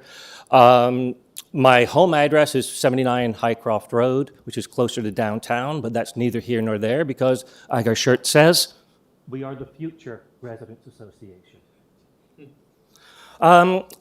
First of all, to the committee, I would like to wish you all a happy, prosperous, and shovel-ready 2025.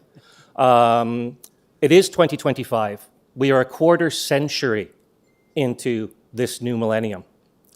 I thought it would be interesting for people to know that I went back and looked into the research, and this site was actually identified in 1999, around the time of amalgamation, as part of something called the Housing First policy under then Mayor Mel Lassman, probably. The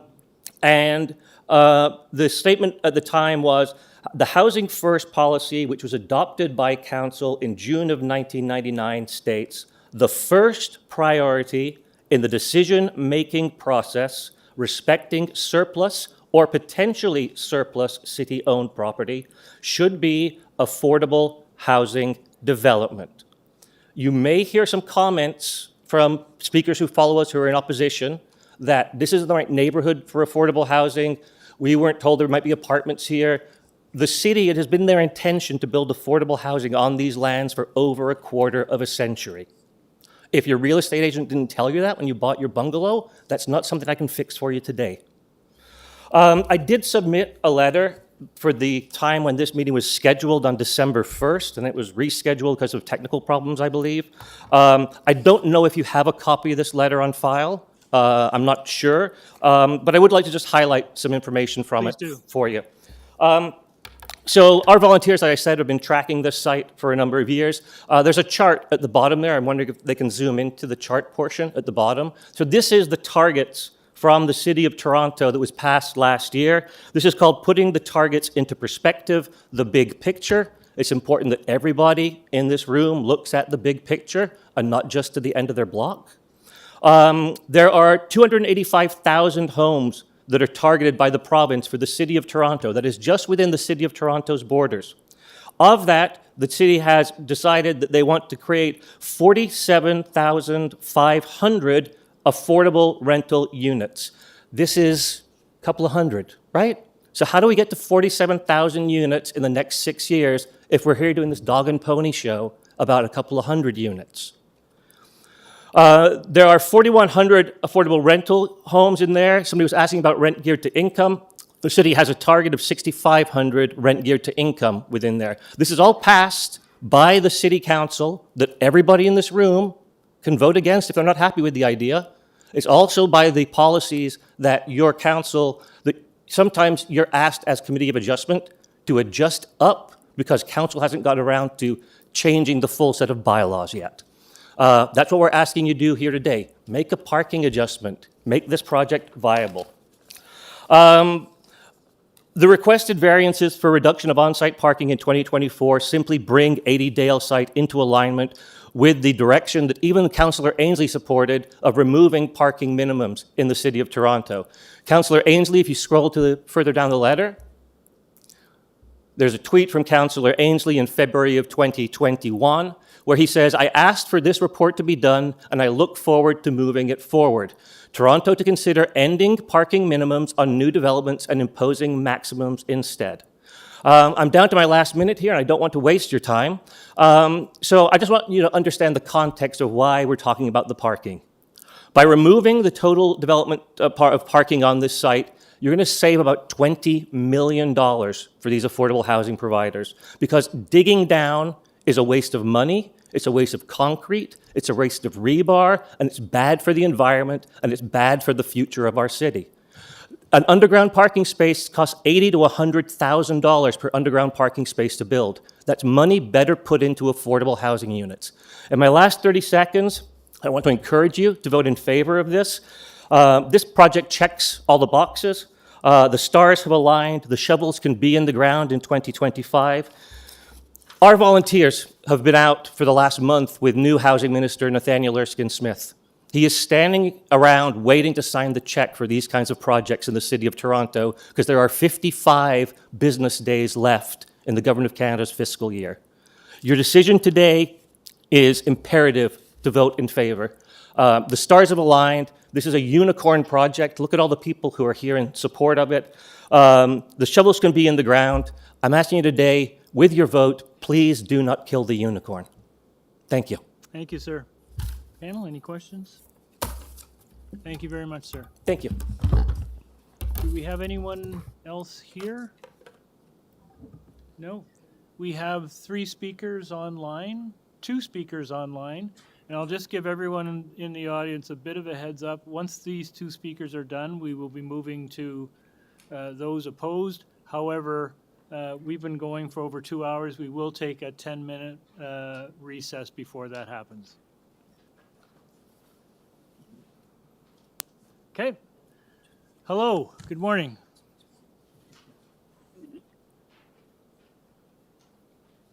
Can you see me? Can we see you? No? We can hear you.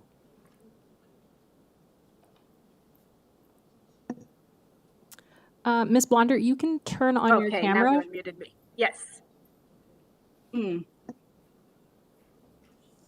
Wonderful. Thank you very much. I am, for the record, I'm Nama Blonder. Address is 579 Richmond Street West.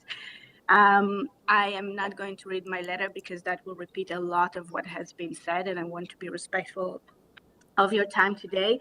I just want to very briefly refer to a few things that have brought up. First of all, for the distance of the GO, I went to the site. This is a minute walk from between the site to the GO station. The GO, again, for perspective, is 26 minutes away from Union. Any other development that would be 26 minutes away from Union wouldn't even have this conversation. So I've read all the letters of opposition. I wanted to refer to them, but I feel the people who have spoken before me have done much better job than me virtually. The last thing I will conclude with how it meets directly the 4 tests, because I think no one has clearly said that, and I know you as the Committee of Adjustment concerned about the 4 tests and how it meets. So first of all, it meets the purpose and intent of the official plan because the proposal supports the creation of affordable housing in transit-oriented areas consistent with the city's goal of developing the 47,500 affordable rental units in the city before 2030, which is a very ambitious goal. It meets the purpose and the intent of the zoning because we are actually under zone from what it's already been approved. It is desirable and appropriate development. The people have spoken before me. What can I say? And lastly, it is minor in nature. It is a variation of things that have already approved, and it's actually reduced the build form quite substantially. So I will conclude with a minor personal anecdote that I was here to support this application with the affordable housing component in September 2019. A lot has been changed in our world, and unfortunately, the affordable housing crisis has only gotten worse since September 19, when I was last coming to speak in the sport in Scarborough Council.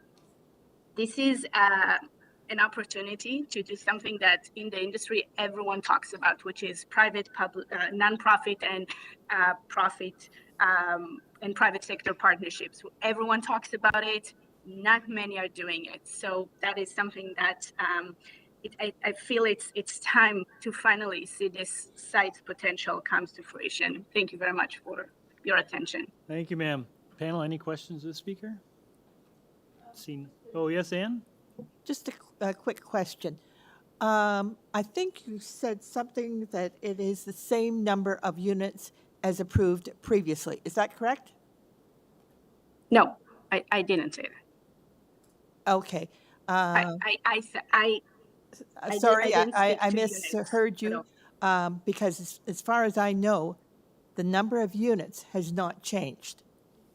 This proposal has the same number of units as already approved, but that's fine. I'm sorry.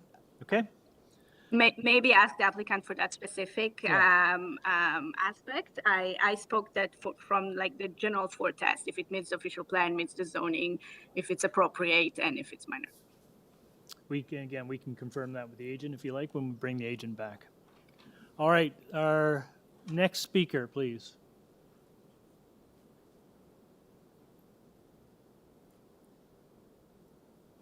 Good afternoon. Can you hear me? Yes, we can. Hi there. I don't see that my video controls have been turned on, it seems like. No, hang on a sec.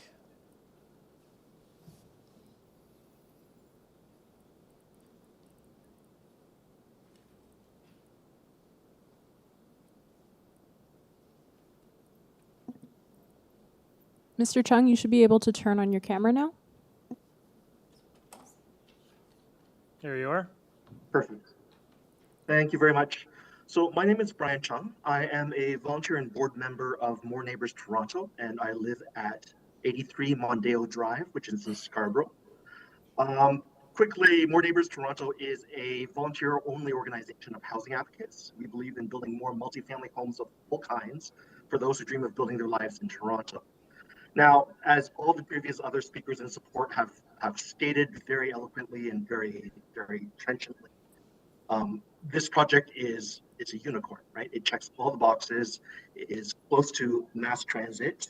It is close to a fairly frequent TTC bus line. It is affordable, or has its large affordable rental component, as well as being a general market rate rental building.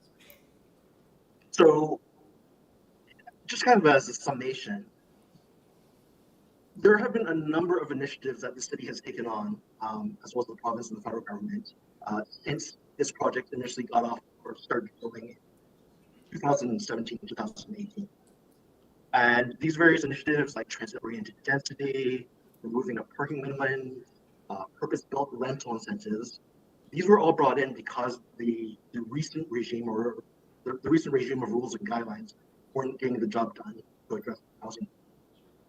So the fact that all of these programs have had to be brought in order to make projects like this more feasible, to make projects, to encourage projects like this, is a very relevant point, I think, in that the city and other levels of government are tweaking things so that these projects can actually happen, because they weren't happening previously, or at least not to the level of our housing need. So, as other speakers have commented on, the targeted audience of this building would have less demand for cars and parking. It is a 15-minute walk, 4-minute bike ride from the Guildwood GO station. It is a 5-minute walk from the TTC bus stops on Kingston Road. Right? The project that has been presented to you today is a reduction in terms of the massing in the structures, right? It's one building as opposed to two. But at the same time, still keeping the same number of units as well as the affordable component. So you heard multiple times over and over and again, we are facing a housing crisis. The city of Toronto does not have enough housing supply, particularly affordable housing supply for the residents that are currently here, for the growth that is anticipated still happening in Toronto. We are at a pivotal point in terms of addressing this housing with this project particularly. Basically, you've heard from the applicant as well as others that if this does not go ahead, it will not be able to access funding programs to permit it to be affordable housing. And then when that opportunity is gone, I mean, this is the example of a public-private partnership that everybody is getting together to try and make possible in a location which is ideal. And if this is not permitted to go ahead, it sends a signal to everybody else who is involved in these types of projects. So based on all those points, More Neighbors Toronto is very much in favor of this project getting its approvals, and I ask that the panel members decide in that fashion. Thank you very much. Great, thank you, sir. Panel, any questions? No? Is there anyone else here in person that is in support of this application? Is there anyone online left? So I'm going to beg your indulgence and ask for a 10-minute recess so that we can just take care of some business. Thank you.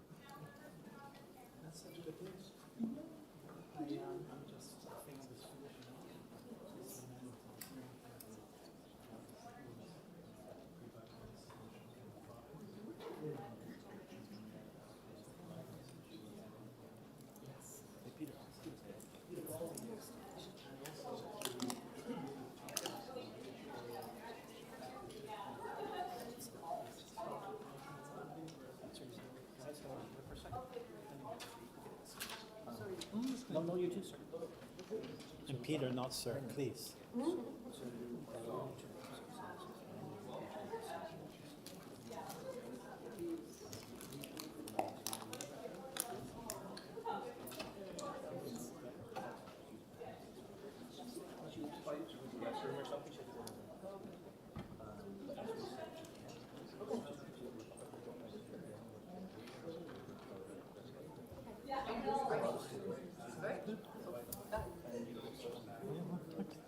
Hey, how are you? I'm Rob. Nice to meet you. Good presentation. Perfect. I just had a question about the back lot. When did that come back? Well, they put this project proposal. We're trying to get like from the fence before they become tall. Like we keep putting on different things. Well, they're talking about it. The city is quite happy to get it. Yeah, basically the issue is 100%. It was approved before.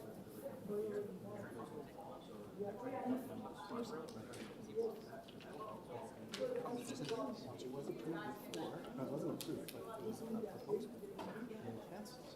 The ramps issues. That's why I was mentioned.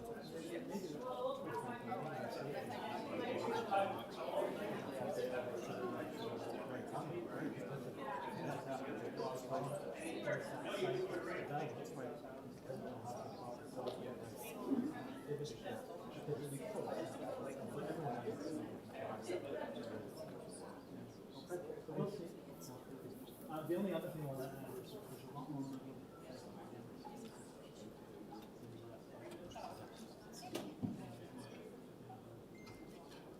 Oh, you're welcome.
Heads up, guys, we're going to be starting back in a minute.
We're live?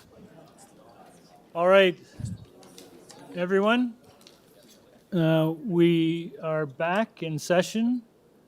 We will continue on hearing from folks. We have completed, I think, hearing from those who are in support of this application. We will now proceed to hearing from folks that are opposed or have concerns with this application. I would just reiterate again, to the extent that you can, we are very interested in what you have to say, but if you could be as efficient as possible, we'd appreciate that. I'm just going to, are you, sir, folks, ready? Are you in opposition? Yes, we Sorry, are. did you want to, are you hurting these cats or what? This gentleman has an order, and it's got everybody in an order, so we're ready to. Okay, so, sir, are you going to go first? No, we're gonna have someone else start. All right. So if we can have our first speaker then, please. Yep. Come on.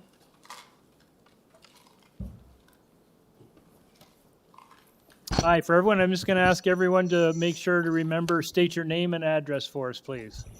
Hi, good afternoon. My name is Nelda Pingle, and I live at 34 Senator Boulevard. And I object to the proposed minor variance for the 80 Dale Avenue.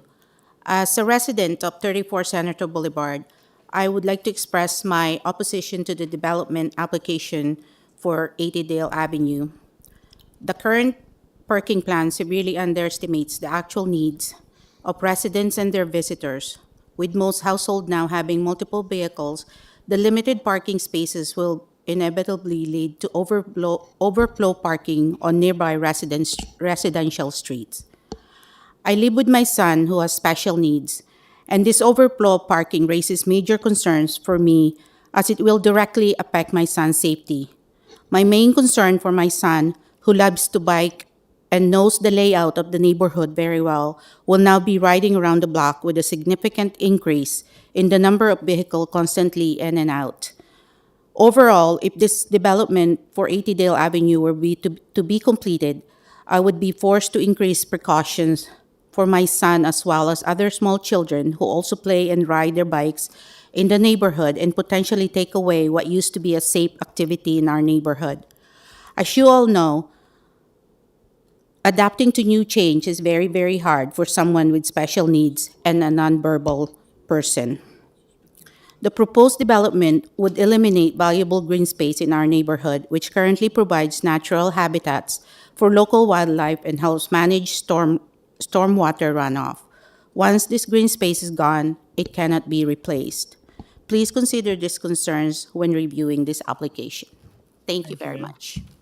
I'm just going to give a blanket panel members, rather than asking you after every speaker, please just let me know if you have a question. Thank you. Thank you, ma'am.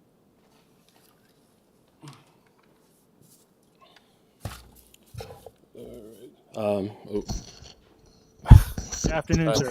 Pick it up. Hi, my name is Greg Vallenas, and I live at 77 Dale, basically across from the potential 80 Dale build. I'm speaking to bring attention to the significant safety issue posed by the likely influx of about 100 cars parked on our street devoid of sidewalks, particularly during the winter months. When snow accumulates, the available space of pedestrians is further restricted, forcing vulnerable individuals such as children, those with disabilities, elders, dog walkers to navigate around parked cars and cars driving through the area in treacherous conditions. This not only increases the risk of accidents, but also creates a hazardous environment where individuals may venture too close to moving vehicles, compounding the danger. This situation is exacerbated as the street shrinks in width due to the added cars being parked on it, where visibility is compromised, making it challenging for both drivers and pedestrians to spot each other in time to react safely. With limited visibility, the potential for icy conditions, the risk of accidents increases significantly, especially during the morning rush when commuter traffic peaks, making it challenging to both drivers and pedestrians to spot each other in time to react safely. Dale already faces challenges with snowplows, not fully removing the snow because of some cars parked on the street, but now you're suggesting to add more vehicles, thus making it more difficult for the snowplow to thoroughly complete its job to make the street functional and safe. It means less space for vehicles and pedestrians to share. With these 280 units, even in half cars, 70% are renters, and if they can afford the renter, they can also likely have a vehicle. Now, in the morning rush, with about 100 to 200 more people added from the new units flooding Dale, along with 90 Dale condo and the Dale homes, school buses coming through, and kids walking with their parents, elders or others walking their dogs because nowhere to walk. Is this not a massive safety risk? Not sure you're aware, but Dale Avenue is two-way street, and the extra congestion of traffic during morning hours, including school buses, trucks, TTC buses, or cars coming through, will be extremely challenging for vehicles to flow through without risking public safety. Because of these cars parked on the road and the extra population, nowhere to walk safely in this limited space. Also, emergency vehicles, cars, buses use Dale as a shortcut to access Eglinton or Lawrence when Kingston Road is busy, which is often in the winter months. Do you realize that the 90 Dale condo twice a year cleans out their garage, and that means all their cars are parked in the street? You realize what chaos that brings? I looked at a few support letters and found issue with them because none of them live in our neighborhood and don't understand the dynamics of our community or our demographics. I am curious, considering the massive difficulties that renters will have with the public accessibility, if you started walking from 80 Dale property and head towards the GO, it's not a minute, like the lady said, it's over 20 minutes to get to the GO station. You gotta go down a steep hill, You can't cross the road. You go down 2 blocks and across the lights on 2 blocks further down the street. On top of it, the bus stop has moved. It used to be at 90 Dale, right in front, but now moved to Cromwell and Kingston Road. That's over a 10-minute walk. Imagine with them carrying their grocery carts in the wintertime, or their kids going through the snow of the sidewalks, which is very difficult and challenging for them as well. We understand that housing is required, but not all neighborhoods are built for housing. Not every neighborhood has the requirements necessary to fit a rental housing unit. As for transparency and all these adjustments on the plan, it's clear after speaking with the community that we went door to door to talk to, that the messaging about the adjustments was non-existent. They had no idea. No one came knocking, reached out via letter to thoroughly explain the change. No one came with a form that we can go online and review the adjusted plan. This all seemed rushed to pass through. It feels like a purposeful attempt to make us not notice what's happening. Bottom line, they have chosen not to consider the thoughts and feelings of the community members, not their safety risks at all. Transparency has been zero. Many members were unaware of the changes, and these changes are massive. Nothing minor about them. When you look at the demographic and look at the safety risk assessment, you're risking and putting our community in danger, especially the vulnerable, and causing unnecessary unrest. We love our community and feel safe in it, and in one swoop, you want to change all that. Sorry, but we strongly object to this build and strongly beg of you to defer this unsafe project. Thank you.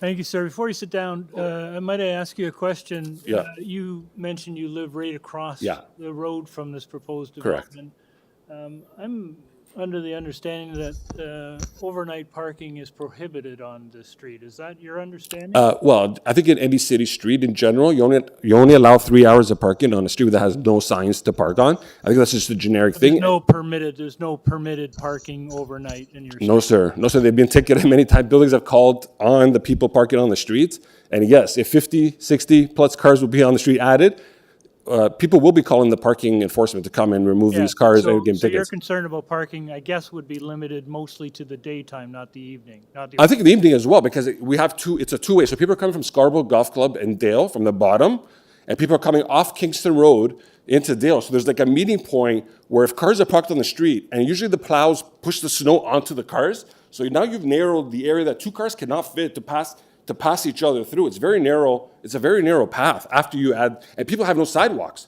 So we're just walking in grass in piles where snow has been put, and there's no sidewalks. Okay. There's a very narrow, I think 4 houses it covers, a sidewalk, and that's it. The rest of the deal has no sidewalks to maneuver. I understand. Thank you. Okay, thank you. Our next speaker, please.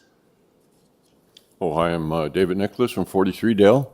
Okay. And what my concern is that we need a sidewalk to Scarborough Golf Club to the new building site.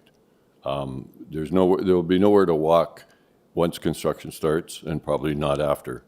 And I'm just wondering why 81% of the apartments do not have parking. 81%. My other concern is the underground services, the water main and the sanitary. It was already broke in August 24, and I just wondered if it's going to be able to take the new demands, and has anybody looked into this? And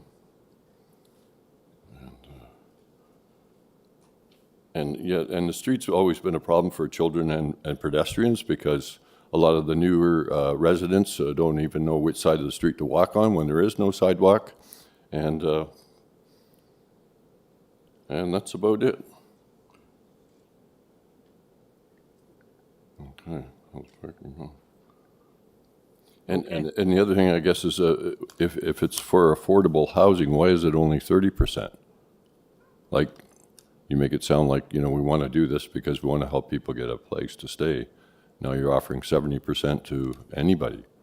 So I don't understand what's going on here.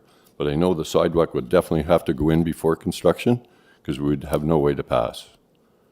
And the water main and sanitary should be looked at to see whether it can take the extra volume. Okay, thank you. I will note that the agent is listening to all these concerns. Sometimes when you ask questions, the agent hopefully is taking note of those questions and will respond to them when he gets his Okay. opportunity. Thanks very much. Okay, thank you.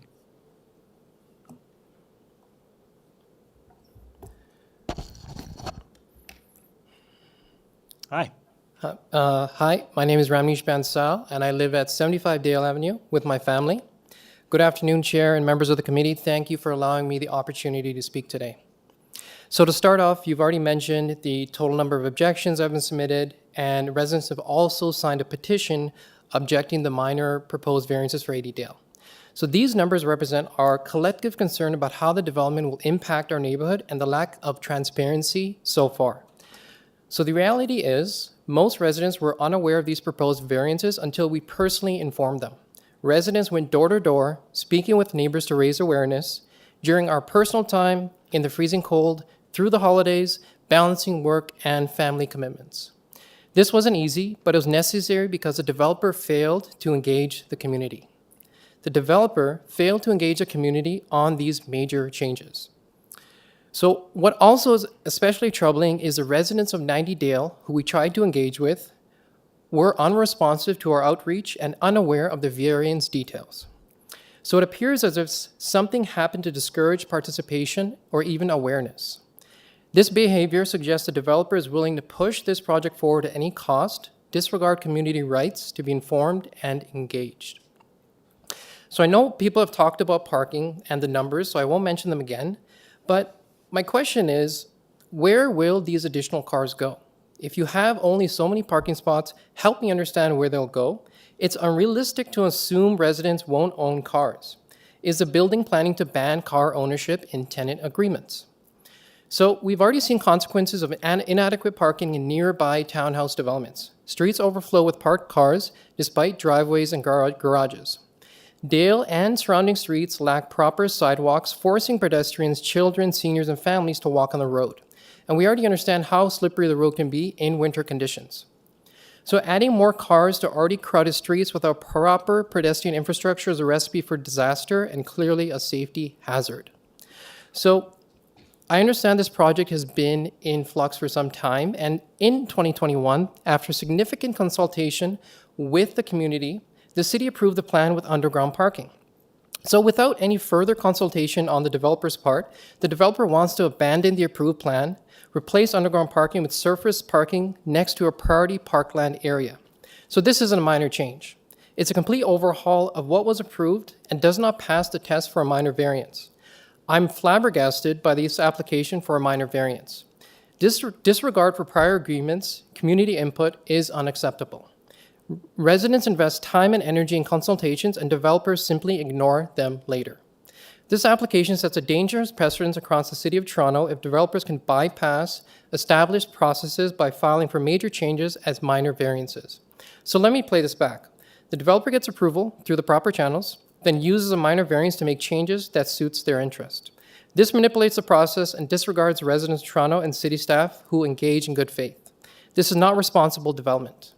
I'm urging this committee to refuse this minor variance. The developer must be held accountable to the original plan and engage meaningfully with the community. This application has brought our community closer together. We're now more engaged than ever, and we will continue to fight for responsible development. I encourage the developer to work with us and not against us. In closing, I want to acknowledge and thank the residents here today, watching online, who object to this minor variance. Thank you. Thank you, sir. You mentioned a petition. We don't have a petition before us. So my apologies. Under my objection number for 75 Dale, I've sent in a petition with all the signatures of everyone that objects. All right. Duly noted. Thank you, sir. All right. Next speaker.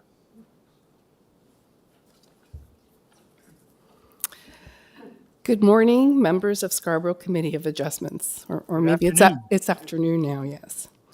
My name is Marina Taddens, and I'm the Vice President of the Cliffcrest Scarborough Village Southwest Residents Association. Can I just ask you just to speak into the mic a little closer? We're having trouble hearing you. Or bring the mic, just bend the mic down. That's it. Okay. My name is Marina Taddens, and I'm the Vice President of the Cliffcrest Scarborough Village Southwest Residents Association. The Residents Association is an incorporated, not-for-profit community organization that understands and is sympathetic to the reality of the housing affordability crisis in Toronto. However, we believe development should take place in a way that it is not only in the best interest of developers, but also desirable for our neighborhoods. A few years ago, this proposed development, after numerous public meetings and extensive planning reviews, was over the objection of the local community approved with substantially less parking than the city required. It is our understanding now that the same applicant has come back to request 12 more variances, including an even further reduction in parking. It is important to note that none of the requested variances has had the benefit of being identified or confirmed by a zoning examiner, because the applicant has chosen to proceed with a zoning waiver. In addition to the foregoing, the applicant has not chosen to consult, reach out, or meet with the neighborhood that this proposed development will both impact and encroach upon. The minuscule sign posted on the site does not begin to address the substantial changes that are being proposed for this corner of the community, which appear to be radically different from what was formally approved. This lack of detail goes a long way into explaining the neighborhood's objections. Additionally, we believe you have received and read the letter of objection from our local councillor. Members of Scarborough Committee of Adjustment, in summary, we do not believe this is the most appropriate forum for the applicant to attempt to renegotiate the terms of their previous approvals. In our opinion, that each and every one of these variances be denied as being neither minor nor appropriate given the circumstances. Thank you. Thank you, ma'am.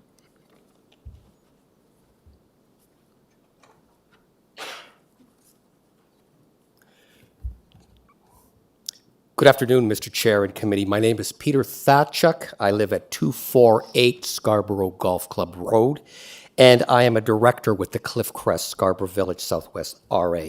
I won't repeat that we are incorporated not-for-profit, but I will repeat that we are not against development. We're only against development that doesn't take into consideration the existing neighborhood.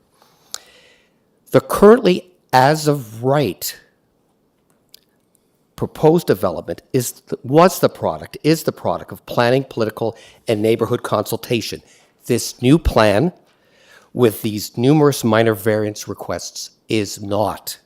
Historically, this greenfield site was declared surplus by the city, and I believe you heard that, and sold to this developer almost a decade ago, despite the fact that this part of Scarborough is in the second lowest quintile and is considered a parkland priority area.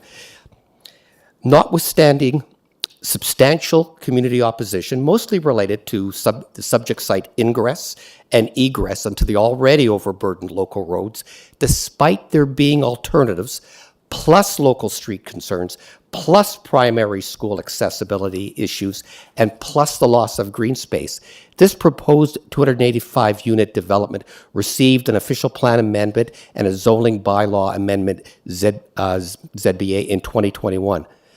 Our understanding is that despite having approval since 2021 to build a 7 and 12-story property with underground parking, the owner wishes to proceed with only the single 12-story building, an altered unit mix featuring less family-oriented suites and just surface parking.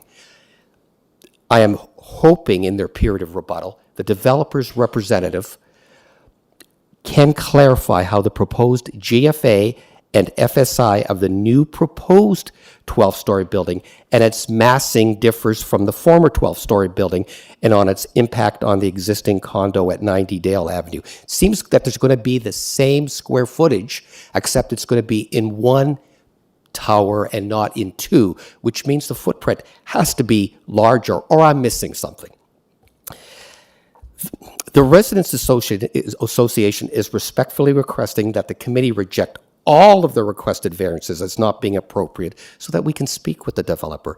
And our reasons are as follows. A, the changes being suggested here and their potential neighborhood impact vary too greatly from what was formerly approved.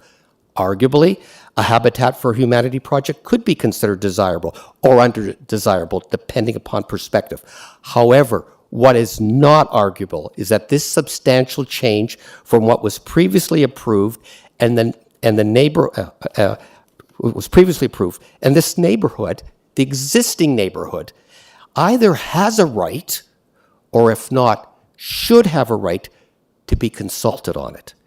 B, the most recent traffic study has not provided a substantive argument for less parking.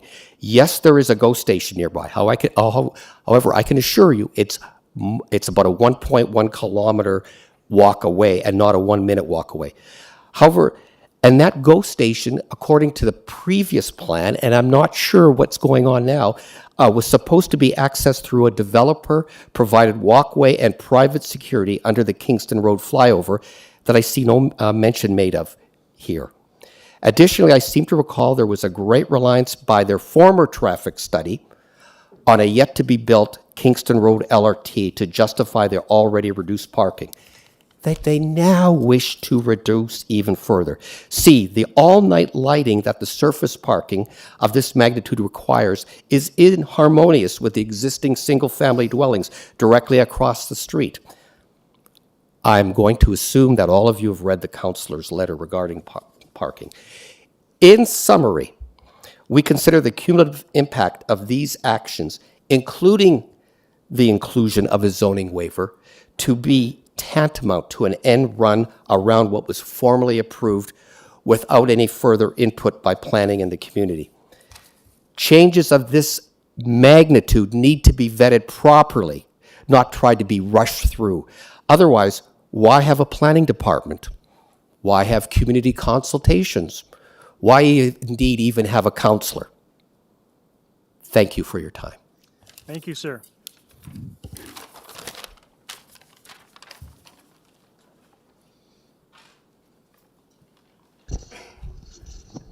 Hi, good afternoon, everyone. Can you hear me? Yep. Oh, hi, good afternoon. My name is Donna McParland. I live at 63 Scarborough Heights Boulevard, and I'm a lifelong resident of Scarborough Southwest, and I'm very familiar with the property. I'm also a member of the Planning and Development Committee for the Cliffcrest Scarborough Village Southwest Residents Association. I would like to speak to the panel today on the weighing of evidence pertaining to the letters submitted regarding this development. The developer has provided, as we know, 9 letters in support of this development, and the local residents have provided 31 letters in opposition. It is our position that the letters provided by the developer should not be afforded as much weight as those from the direct neighbors. The supportive letters provided by the developer are from people who are not local residents, and the majority do not even reside in Scarborough. As we are aware and we've heard, these letters are mostly from community groups, and only one person lives in Scarborough. We feel this proposed development will have no direct impact on these people in any way. We understand the need for affordable housing, but again, I note only 30% of this development is affordable housing. And we feel that their input is not relevant to the variance requests before you today and should be afforded little weight in your decision. In direct contrast, the 31 letters submitted in opposition to the development and the significant changes being requested today are from local neighbors of this project whose daily lives will be directly impacted by this development. These neighbors were involved in the consultation process when the developer made their original proposal and were granted approval to build in 2021. They were surprised to learn the developer is not proceeding with what was approved and instead is requesting significant changes which they are defining as minor variances. The community feels they are circumventing the usual community consultation and planning process and using the COA to completely change what they had previously been granted approval for. In our view, changes are not minor and call into question what the developer plans for the rest of the property in future.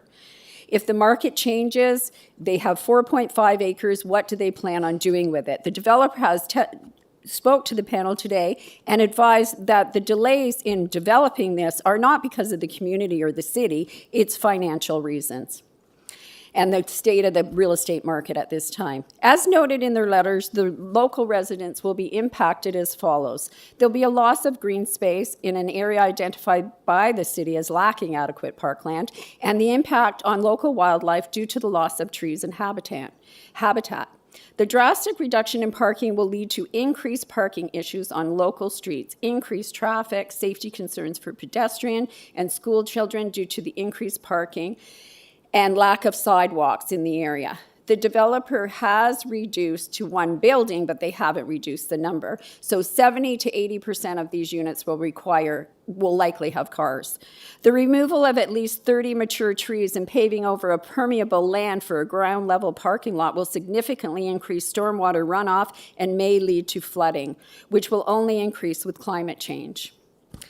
The developer notes 34% of the units will be family-sized two-bedroom units. We do not consider this to be family-sized. Only 5% will be three-bedroom units, which is more consistent with the family's needs. There is a lack of supportive infrastructure in the community. In contrast to what people have told you, as we've discovered, it is about a 20-minute walk to the GO station. It's about 1.2 kilometers. You cannot walk to a grocery store. There is no rapid transit on Kingston Road, only buses. You are several miles from a subway. It would take approximately 30 minutes by bus to reach a subway. And the Eglinton LRT is only going to Kennedy, no timeline for completion. And the Kingston Road LRT is just a dream and a fantasy. As well, there is no space in local schools. In summary, the community feels left out of public consultation for the significant changes proposed and believes the developer is using the COA to circumvent meaningful public consultation and further input from city planning. We strongly feel that the panel should afford more weight to the input of local residents who have actively tried to participate in the process than people who have no stake in this project and will not be impacted by it. Thank you. Thank you. Next speaker.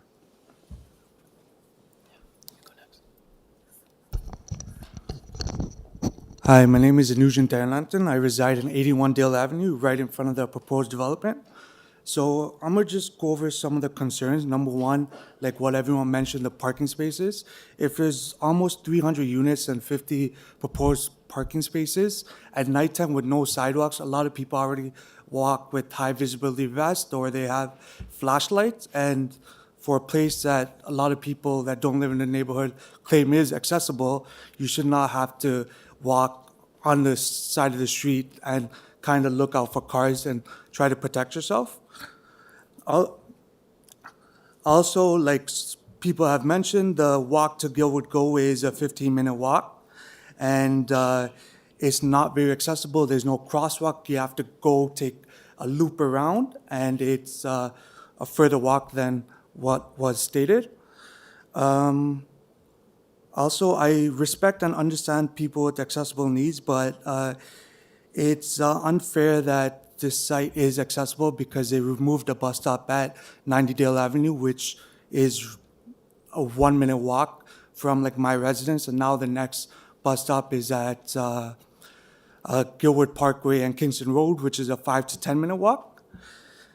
Furthermore, like to comment on walking to the grocery store, the two closest grocery stores to us is on Gilwood Parkway or on Scarborough Golf Club in Lawrence. Both have very steep incline and declines, and it takes approximately 15 to 20 minutes, ideally, and if not longer. Furthermore, like if this development does go on, Dale is a very small street with all these dump trucks, these parking on the street. It will cause hardship on the residents of the street. And my final point is, someone mentioned the sewer system and like I work alongside Toronto Water and we help upkeep and maintain the sewer system. I popped open the manholes and inspected the sewer system, and we have a very small channel. The only way that this large building can tap into the sewer system is if it goes onto the main street, and the small residential street cannot handle the flow that this large building will bring. And that's it. Thank you. All right, thank you. Just in terms of going forward, we've, I think, heard very generally the broader concerns of the neighborhood, issues around parking, issues around access. I'd ask the remaining speakers if you could focus, if you have those comments, maybe set those aside and focus your comments on the impact that this would have on you or your property. Yeah, thank you. It's Gary McKaig. I live at 34 Dale Avenue. And I'll just speak off the cuff here because the other speakers have spoken about what I would also comment on. But we have lived there for 25 years and have seen, we picked the neighborhood because it's very unique. It's a very unique enclave, has individual houses. It doesn't have sidewalks. It's personable. Neighbors know each other. And over the years, that character has slowly been eroded. When 90 Dale condominiums was established, Dale Avenue was a dead end at that time, and that was changed to allow access for the vehicles from 90 Dale through the neighborhood along Dale Avenue. This building will do the same. It will just add to that traffic. And I understand on the affordable housing, we support that. As Andrea from St. Clair said, the federal government, the provincial government, the nonprofit organizations want to have this. We understand that, but the federal government doesn't walk their dog down the street, nor does it take a senior's walk in the area, which happens all the time. So it's a very unique neighborhood. We saw when 24 Dale was being developed, we had an issue with transparency there as well, because it was considered no variance was needed to change it from a 2-story to a 3-story development, which significantly changes that area. And those houses are built, a neighbor who has a lengthy property there has 9 homes looking across his front yard, bathroom window, bedroom window, and backyard. So we have seen a gradual erosion of this neighborhood. The parking issue will be a very significant issue. Already, when you have 2 cars parked, if you're walking down Dale Avenue, you have to wait. The cars are coming through. It's very crowded. So that is a real safety issue. But what we're seeing is this just erosion of a neighborhood through variances or non-variances that need to consider the neighborhood. The neighborhood needs to be consulted.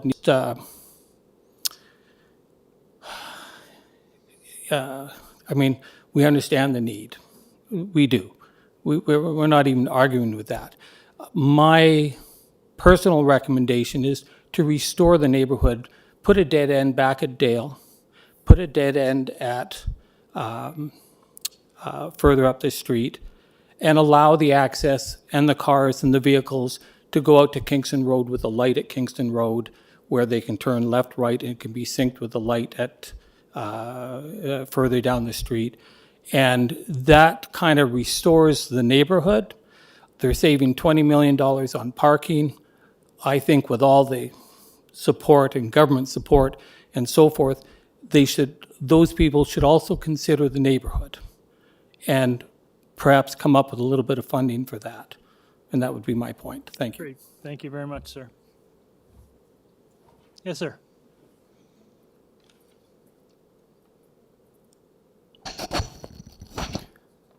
Good afternoon, ladies and gentlemen. My name is Ali Muhammad Parsayan. I live at 16 Cromwell Road for 25 years.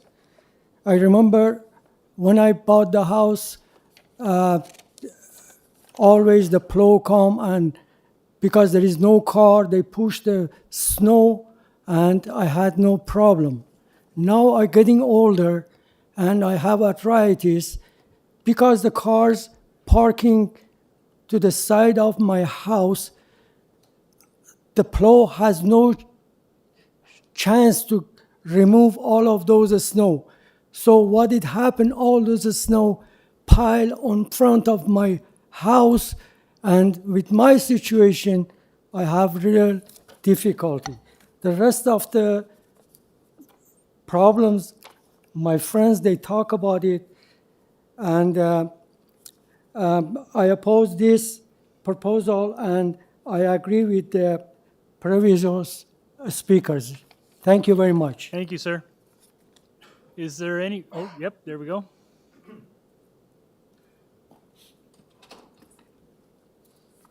Good afternoon, everybody. My name is Robin Gupta-Bai. I'm from 79 Dale Avenue. I'd like to say everybody's so kind here and nice, and I really appreciate that. What I'd like to say is to even propose this variance. Can you hear me? Lean in, that's it, perfect. Yeah? We can Okay, hear great. you better. Sorry.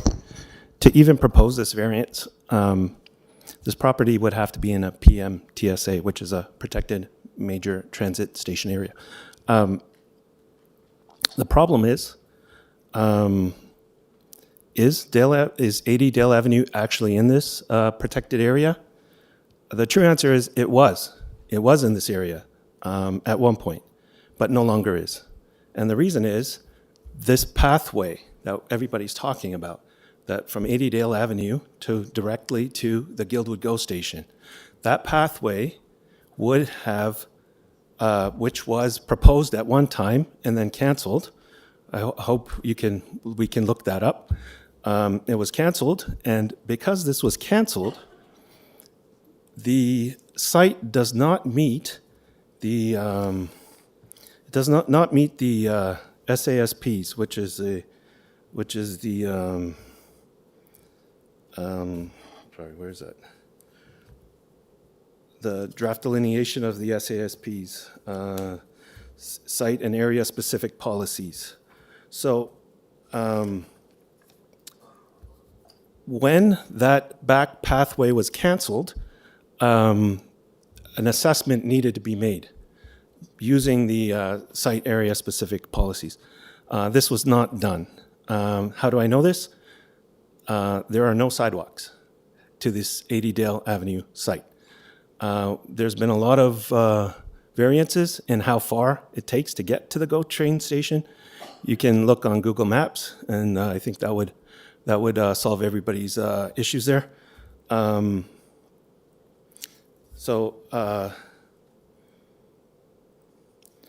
Because this was canceled, this was their golden goose, this pathway. Now that it's canceled, it actually does not qualify for this. There's only one entrance in and out of this development, and that's at 80 Dale. There are no sidewalks. Ms. Atkins mentioned that there's a walkability. There isn't. People with disabilities or abilities, children, they will have to walk in the middle of the road to get to a sidewalk. There are no crosswalks proposed, and this 80 Dale is situated at a very dangerous but sharp curve. There are no crosswalks. There are no sidewalks that allow the person to make it to either the Guildwood GO station or the bus stop. So this site does not qualify for the SASP, and because of that, this you can't approve this variance. It's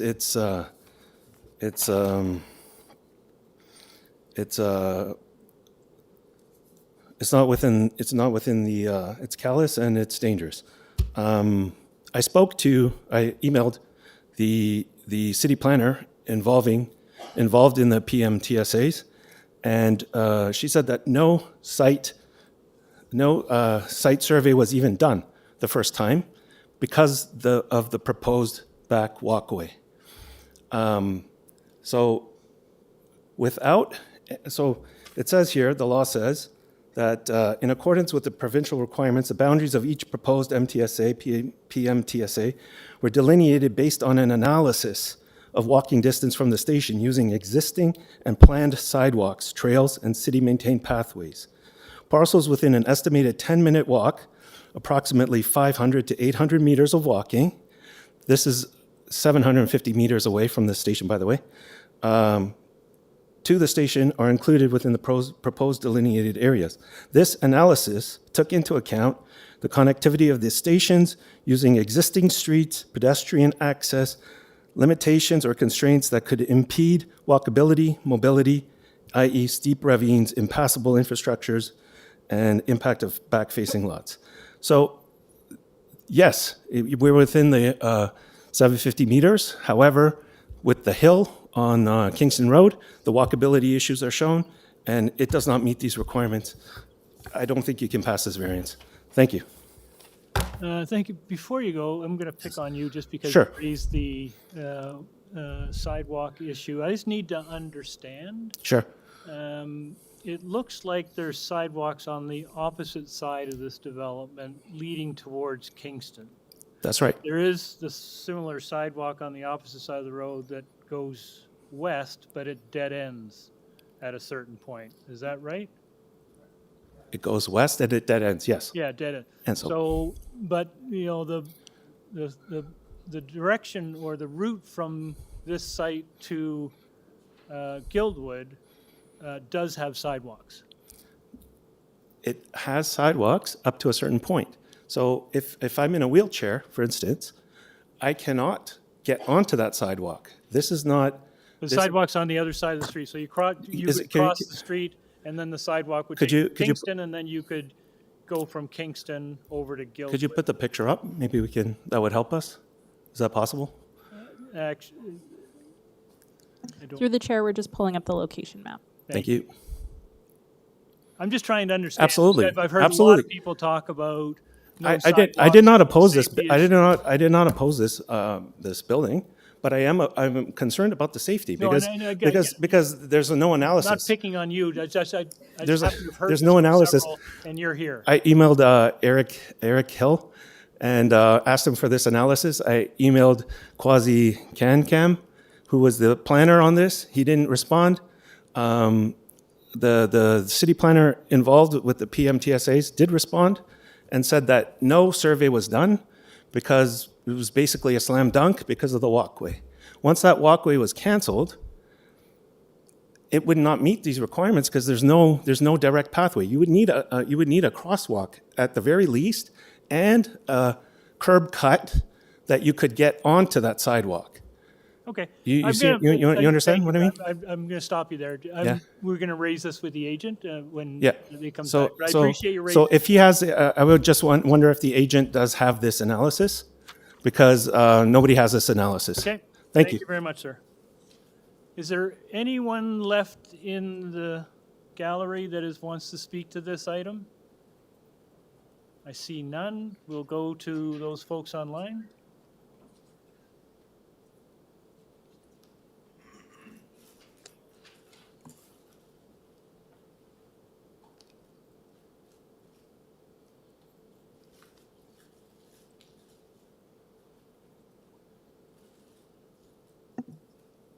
Mr. Dare, you've been unmuted.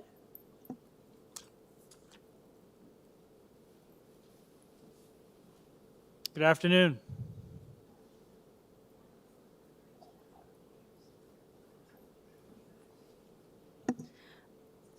Kingsley Dare, you've been unmuted. Or Durr, apologies.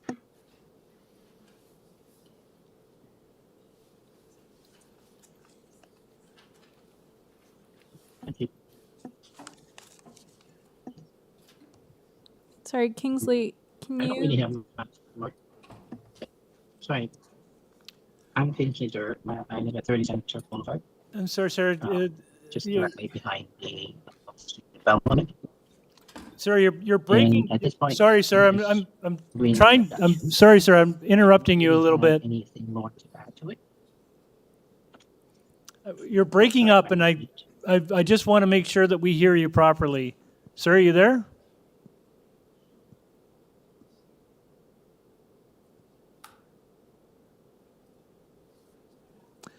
Okay.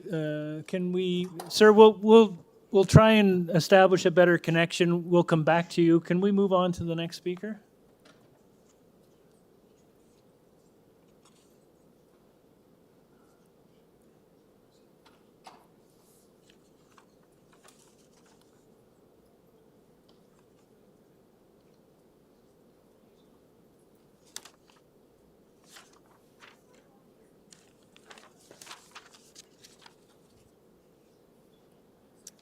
Are we, actually, are we going in order in the list here? Or? Yeah, okay. Okay. Mr. Vieira, you've been unmuted, and you can turn on your camera. Yes, thank you. If you still want to turn on your camera.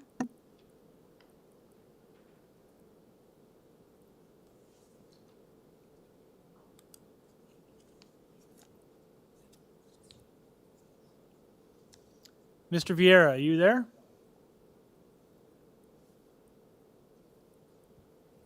Hello. Hi. Hello. Hello. Hey, it's Richard Vieira. I'm at 60 Dale Avenue. Okay, go ahead, sir. Okay, I'm 4 houses away from 80 Dale Avenue. There are no sidewalks on either side of the street. That's been mentioned before. Dale Avenue runs directly off of Kingston Road. So in the morning rush hour, it's very hectic and busy. It's used as a shortcut for people getting off of Kingston Road, heading over to Scarborough Golf on Dale to head up to Markham and Lawrence. It's extremely busy. If a car is coming, you have to literally jump onto somebody's lawn, unless you're going to get run over. At nighttime, it's even worse with the snow and ice. You carry a flashlight and have to jump over a snowbank to get off the road. And basically, I agree with everything else that's been said. So it's a traffic issue and a lack of sidewalk issue. So I think any increase in traffic would be very detrimental to the neighborhood and safety as it is. So that's all I've got to say. Thank you very much for having me. Thank you, sir. Next speaker.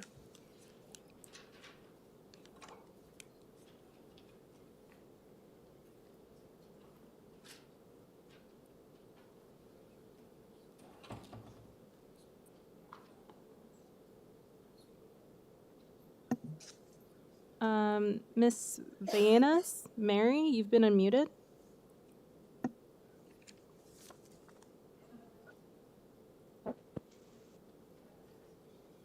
Mary, are you there?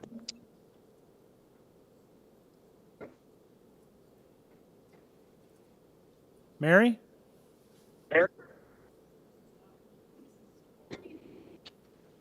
Hello? Hi. Hi. If you could state your name and address, please, sir.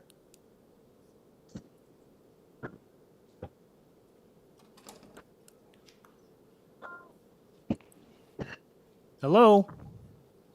Nope. Can you hear us, sir?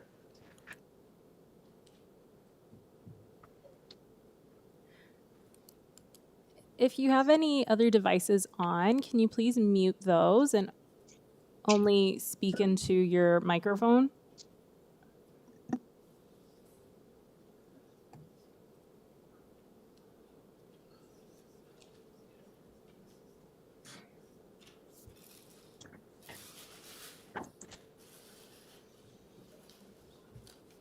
I can hear shuffling. Okay, do you want to move on to another one? Mary, we're going to come back to you. I think we can hear her, but she can't hear us. Mary, we'll come back to you. We're going to go to the next speaker.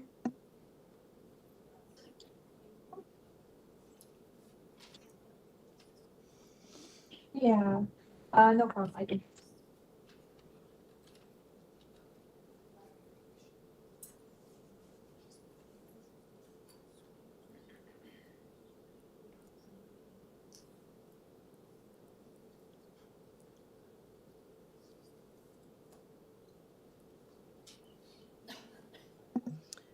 Kingsley, you've been unmuted. Sorry. Yeah, thank you very much for taking my call. Thank you, committee members, for being there and just listening to our voices. Anyway, I'm Kingsley Durr from 30 Senator Boulevard, and I pretty much agree with everyone objections that's been brought forth. And yes, there was no consultation with the community, as far as I understand it. I didn't receive any letters in my mailbox or knock on the door regarding the changes, and the fact that they want it. To me, it looks like they're trying to push it through without much conversation on both sides. And my concern is, I'm not against affordable housing or anything like that, but it just looks to me like it's another one of those so-called developments that just wants to finish the project and move onwards to the next project. And the fact is that they very much deviate from the original concept of parking, as everybody else mentioned. But again, the community itself, size-wise, cannot support the greater infrastructure that they want to build on. And the other thing would be, as you might already be well aware of, is the influx of more people into the neighborhood and a more higher crime rate, most likely because of that. And pretty sure with the drug trafficking and whatnot, and people speeding to the neighborhood and whatnot.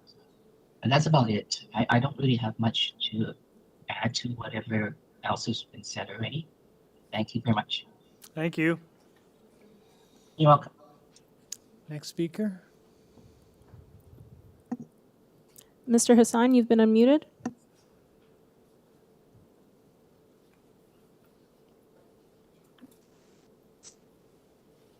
Good afternoon. My name is Minaz Hassan. I'm the owner of 62 Dale Avenue. Just one moment, please. And thank you very much for giving me the opportunity to speak today. While I understand the need for growth and but the current plan presents risks to the well-being and the integrity of our community, and some of the things that were brought up by the previous objections, I'm in support of them. One of the things that I would like to highlight something before I express my objections. I'd like to proceed with saying a little bit about myself, so that you understand there is objectivity in my objection. I work in the community with marginalized individuals, and I have a child with a disability. And as a hardworking middle-class individual, I'm deeply aware of the struggles that others may face. While I understand the emotional appeals that are being made by the supporters of this project, I do want to emphasize that this discussion isn't about the sentiment alone. It's about the integrity of our city's development policies and the impact it has on public safety and well-being. So having said that, the committee is presented with 31 written objections and, as I understand, 9 letters of support. None of the letters of support came from individuals who are directly impacted by this development. And I believe that the consideration of the neighbors, the neighborhood, is very impactful and important. Some of the main things that I'd like to highlight from all of the objections that were presented forward are the lack of transparency the fact that no one in the neighborhood was exactly consulted, or we didn't receive some of the communication that went out. At the beginning of the presentation, it was mentioned that they were in consultation, but I don't remember once having been invited to any of those meetings. Additionally, I vehemently oppose this development or the variance of parking, considering the traffic safety and the parking issues that were already brought forth. Also concerned about the impact it has on the green space. In 2017, I was of the understanding that there was going to be a city park developed for children and the residents to preserve some of the green space, and I don't see that in the current variation. Being a mother to two little children, I'd like to bring another perspective, which is the local schools. The closest elementary school is Cedar Drive Junior Public School, which, having both of my children having attended that school, I can attest to the fact that it is, there's, with the influx of new residents from this development, there will be increased pressure on the school system. There already isn't, it's already overcrowded. There already isn't enough resources for the children. So I'd like to see how if there's any resolution to those points as well. I know nobody's sort of impact on the property value is a concern to me personally. The added traffic, safety risks, and loss of green space could make the area less desirable and directly affecting homeowners' investments, which we, mostly middle-class people living there, have worked very hard to maintain. Consistency with the official plan, I had some concerns around that.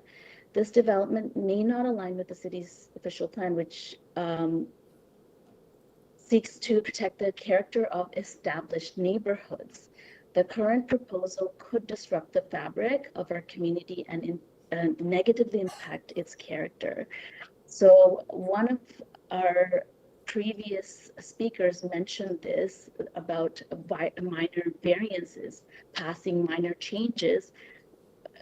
Calling it a minor change doesn't make it a minor change. So I'm concerned about the devastating consequences that it has on the city's planning and how it would impact public trust. Ma'am, I'm just going to ask you to, I'm sorry for interrupting. I'm just going to ask you to wrap up, please. Yes, I'm almost there. Thank you. So given these concerns, I respectfully ask the committee to consider or modify the development and proposal. Thank you. Thank you. Next speaker. Through the chair, we have no more virtual speakers. All right. Okay. Let's get the agent back. Hello, Mr. Chair. Good afternoon. You have heard quite a bit of commentary and concern about your application. I wonder if you could take a few moments to try and respond to as much as you can. Absolutely, and I'm going to try and respond to all of the concerns that I've heard, and I do appreciate the concerns that have been raised. Many do appear to go beyond the scope of the actual variances before the committee, and they appear to rehash previous concerns when the 2021 approval went forward. So it's important to focus on the issues as it relates to the variances before the committee. So first, and I may go over time just to do that in consideration because there's a lot of feedback. So I just want the committee to appreciate that. First, in terms of clarifying the size of the units and the number of units, it is a net neutral. We're still maintaining the same number of units. The units are going to be smaller. And there's a direct correlation between the size of units and the affordability of units. So it helps in terms of affordability and achieving those affordable units. but this development is committed to maintaining the growing up guidelines in terms of 2 and 3 bedrooms that's stipulated in the bylaw, and that's going to be met. No variance is being sought on that. There was a comment about just finishing and moving on. This is only the intent here. As you noted, the owners who are going to be taking over and managing this building are in the room. There will be ownership and maintenance and carriage of this property going forward as a resident within this neighborhood. Property values was raised as a concern. I can share with you that property values are not considered from a professional planning perspective when making a land use planning decision. There was a comment about the zoning waiver and the fact that we use that, and I can explain why. The reason for using the waiver was simply about time and getting the application in.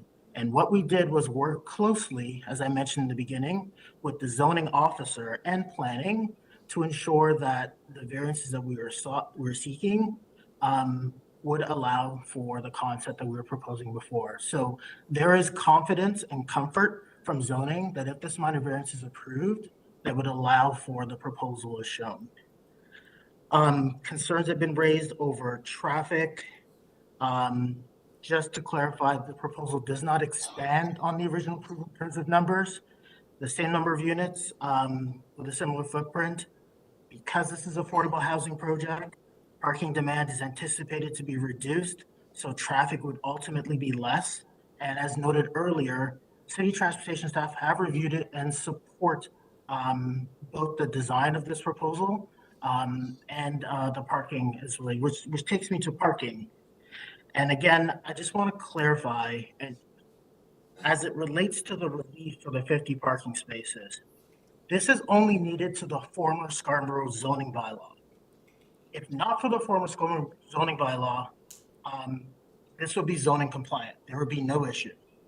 The former zoning bylaw in Scarborough tried to replicate the former provisions in 569/2013 before they were modified down. So this variance is simply applying the current approach to parking that is approved across the city. And again, city transportation staff have supported this. In terms of pedestrian safety and sidewalks, I want to clarify that this is not, that the entrance that's shown off of this proposal is not changing. It's the same entrance. The sidewalk connections that have been proposed as part of the original rules, there's a commitment to extend sidewalks to Kingston Road along Dale Avenue. That is still a part of that proposal, and it will occur through the site plan approval process. So that commitment still stands. That obligation that was intended to respond to the capacity development is still there. In terms of loss of green space, the comparison plans I showed you, there's actually a slight increase in the amount of green space, even though there is surface parking. And just with respect to the surface parking, I know I mentioned it earlier before, the question about going from 50 to 100% is simply a response to assist with the affordability of development. And if you think of the general intent and purpose of that provision of 50 to 100, that's really there to ensure that parking is screened from the street. And when you look at this proposal, you have a building that's in front of Kingston Road, screening that. You have the parking areas that are pushed as far north into the site that will include landscaping. So that objective is being achieved as part of this. If this was a market rental project or a market condo project, I would completely understand. But I think it's absolutely appropriate to give some relief as it relates to an affordable housing project. In terms of accessibility to the GO, I just want to clarify, comments have been made that the walkway has been removed and this is not within an MTSA. I can confirm it is in the PMTSA of OPA 570, specifically SASP 641. And this plan has been designed to protect for that extension to Gilwood GO. The issue being is that the extension is owned by Metrolink, so there still has to be a negotiation between the city and Metrolink to complete that connection. And that would happen in the future. but it's just something that we don't have control over that timeline over, but we can protect for that reality. Why 30%? Why are we doing 30%? Affordable housing is hard to achieve. 30% is 3 times what the inclusionary zoning bylaws are seeking for developments within the city. So 30% is actually a very high target. And given the, as noted, the size of the units proposal, you will see a more affordable development overall, in addition to the affordable units within the building. Parkland was secured through the original zoning approval. That parkland is still going to be there. Nothing has changed with respect to that. It is west of this development. It is lands that will be dedicated to the city as part of the site plan approval process. And just lastly, there was a comment about the movement of the transit stop. It's just important to note that while this is not an LRT or this is not a subway, this is a route in which rapid transit bus lines have been identified, priority bus lines have been identified along Kingston Road. And that walk of 5 minutes is within the spectrum of acceptable walking distances for transit, for bus transit. So that's still very convenient for residents on this property. I hope I've addressed all of the comments that you've heard today. If there's any that you haven't, I'm happy to elaborate on those or any of the responses that I provided. Thank you, sir. All right, panel, questions? Nancy.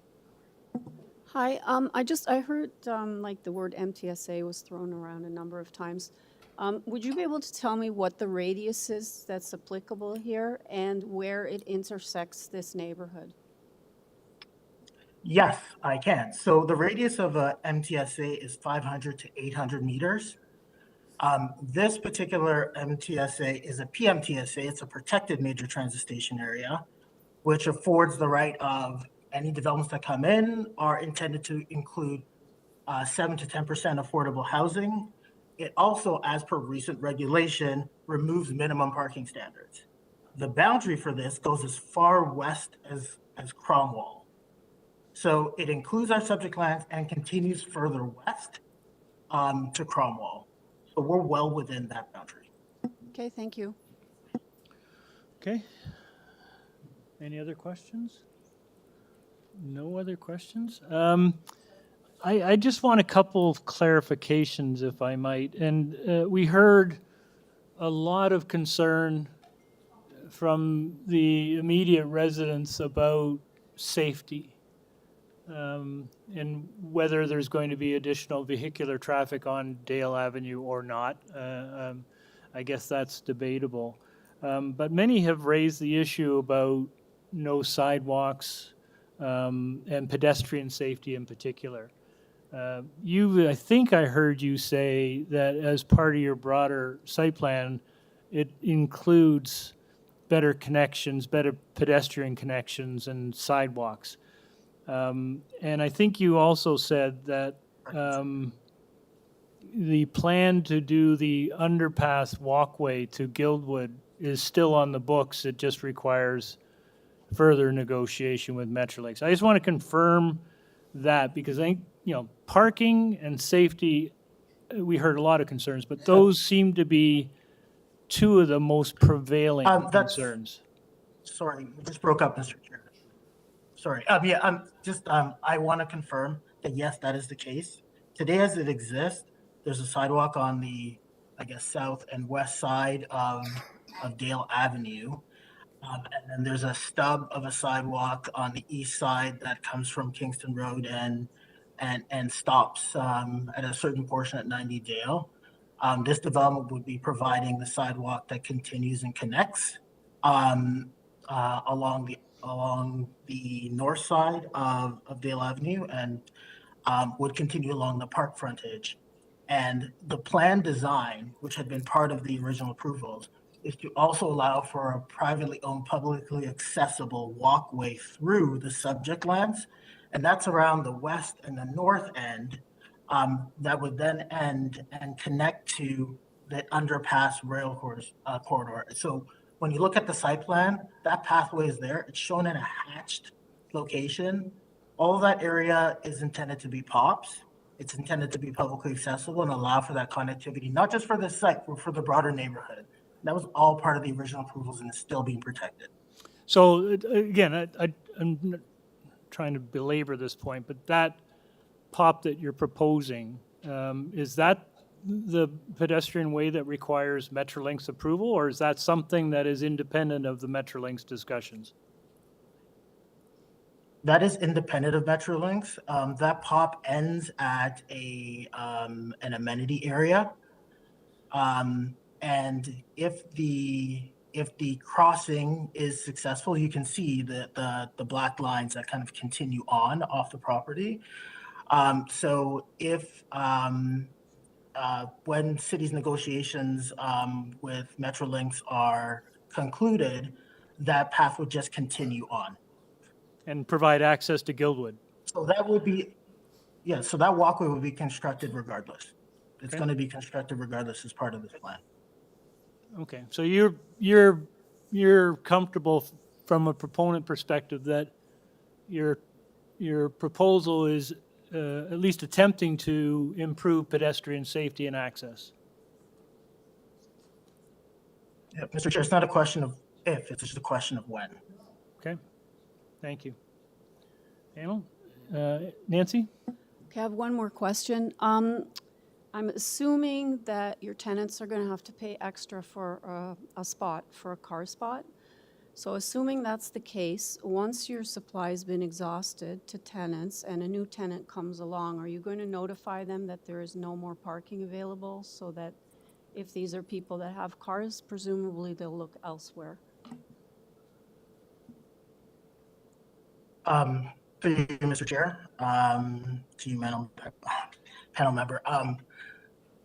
I think that's an operational question. I know the automatic answer is yes. The whole thrust of the way in which the zoning bylaw has been modified as it relates to the removal of those minimum standards is that the expectation is you determine how many parking spaces you need in order to operate your building.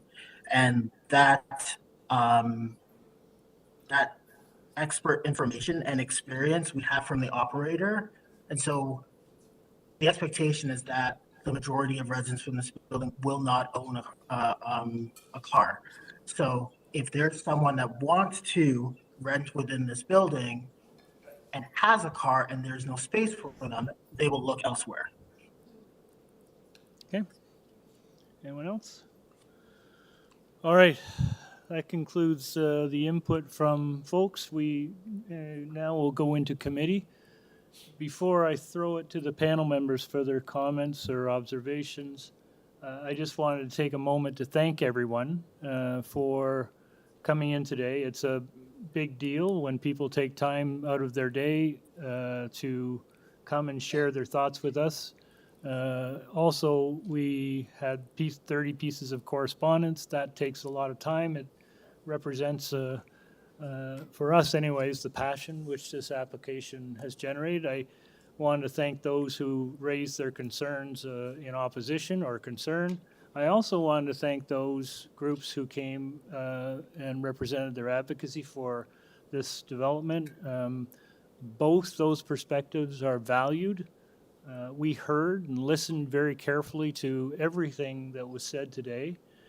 So I just want folks to know that as we deliberate this, your comments and your input were both valued, heard, and understood. So with that, panel, I open it up. Anyone want to start with some comments, observations? Anne? I've given an awful lot of thought to this proposal.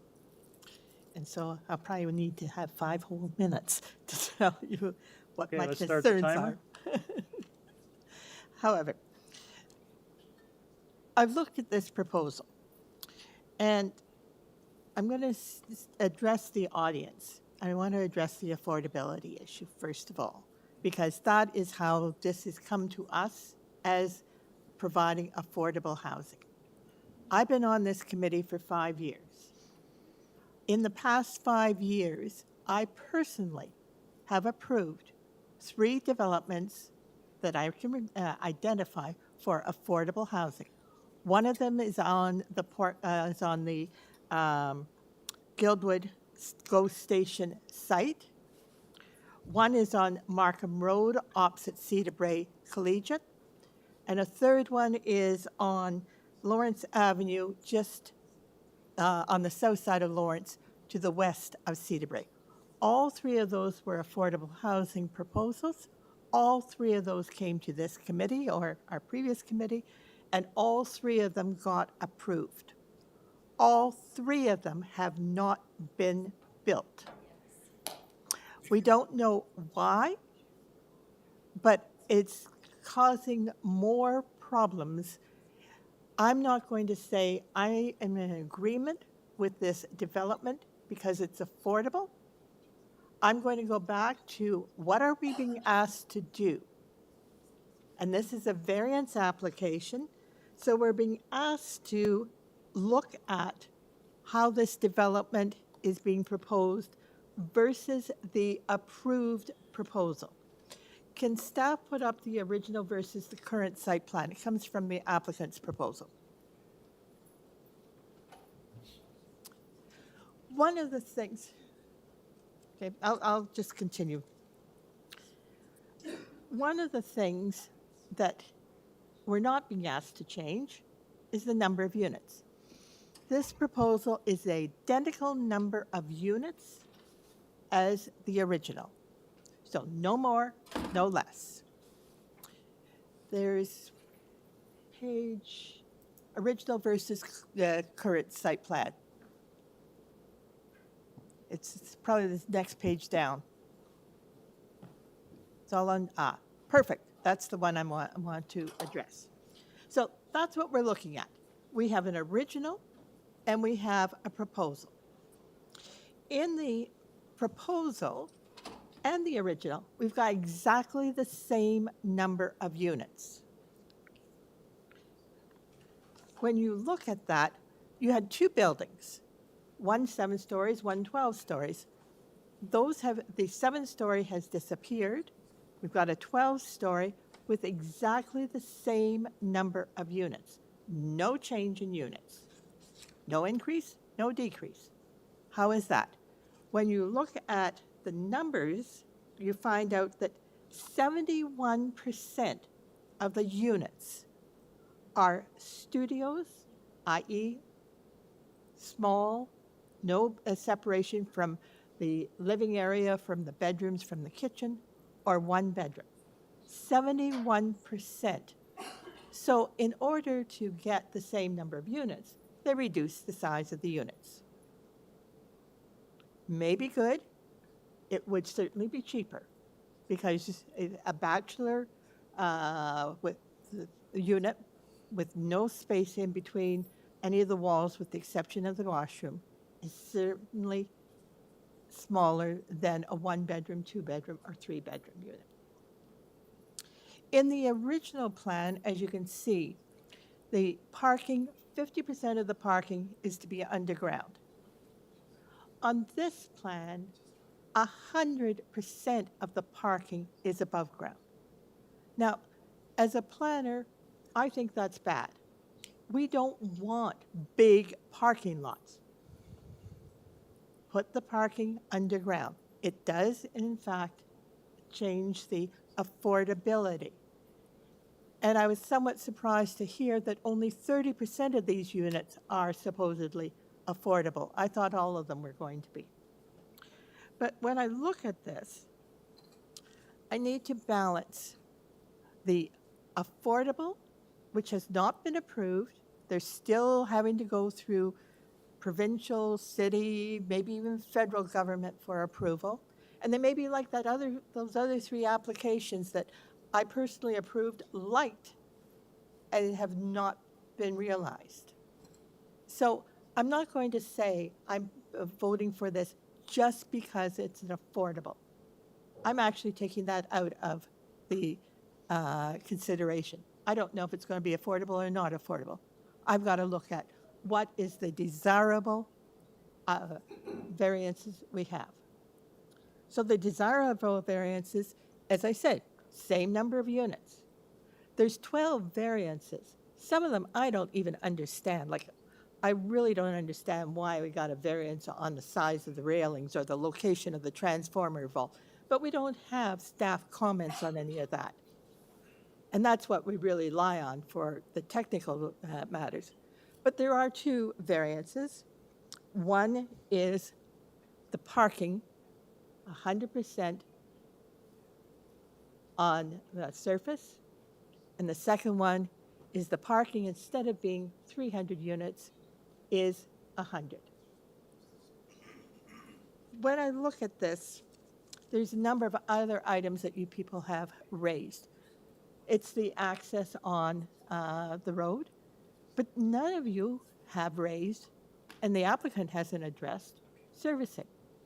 Now, I'm old. You can tell I'm old. I got gray hair. I'm really old. And I know that this was the Scarborough Transportation Corridor. Some of the people on Cromwell will know, yes, this is the Scarborough Transportation Corridor. There's no services. Whatever is built here will have to be put in by at the cost of the developer. There is no services. That hasn't been addressed. I don't know when he's going to get to that position. What he's asking for is a variance, a very small, minor change in the zoning bylaw to allow for all the parking at surface and none underground, to reduce the amount of parking to 100 spaces. I have some real concerns with this. I would really like to say, yes, I'm for affordable housing, and I am for affordable housing, but I don't like this development. Thank you. Thank you, Ann. Anyone else? Thank you. Anyone else? Nancy? I'm struggling with this one because the MTSA and the PMTSA is something that's coming up across the city, including where I live. And within those radiuses, there's the province wants intensification because it's near transit nodes. And that is something we also need to take into consideration. On the other side of the coin, I am very sympathetic to affordable housing. I have a family member, so I'm intimately familiar with the social system and the needs out there. I wish that there was more affordable housing being built because all the buildings we see going up around the city, frankly, virtually nothing is affordable, whether it be condo or rental. So I'm really struggling with this because I am very sympathetic to the neighborhood and some of the things that Ms. McCauley just said. But then on the other side of the coin, we have all these mandates coming down from the province that we have to look at. So those are my comments. Great, thank you. I'll just weigh in, and I'll just start off by saying I support this application, and I'll tell you why. This is an application that, as Nancy has said, you know, is within an MTSA, and that's a major transit station area. It is increasingly important that we locate residents within reasonable distance from these MTSAs. They are all across the city. It is difficult to cite these kinds of applications in places where there is no proximity to major transit. This is an application that actually does satisfy that. It also is accessible to pretty good service on Kingston Road. So from a transit perspective, it's a good site. It is a surplus site, so it is affordable in the sense that the land's already been purchased or it's been donated, and it contributes to the affordability of building this structure. This is a lot of units. And as I think one of the deputants noted, though, well, it sounds like a lot of units. In the whole scheme of what the need is in this city, it is a pin drop. And this is the kind of development that we're going to need more increasingly as we go across the city. The pedestrian, I was quite interested in what I heard from those who were concerned about pedestrian access and safety on the road. And I think that's a legitimate concern. I did push the applicant about that, and I'm satisfied that this application will introduce better pedestrian access, which should lead to better safety for those who are walking in and around this area. The parking issue is a hot button issue everywhere. I can tell you that every street in this city is concerned about parking and the lack of. But the city is now, I think the agent mentioned this is a unique attribute to Scarborough, but the rest of the city, there's no minimum parking standards. Every development is not required to provide any parking.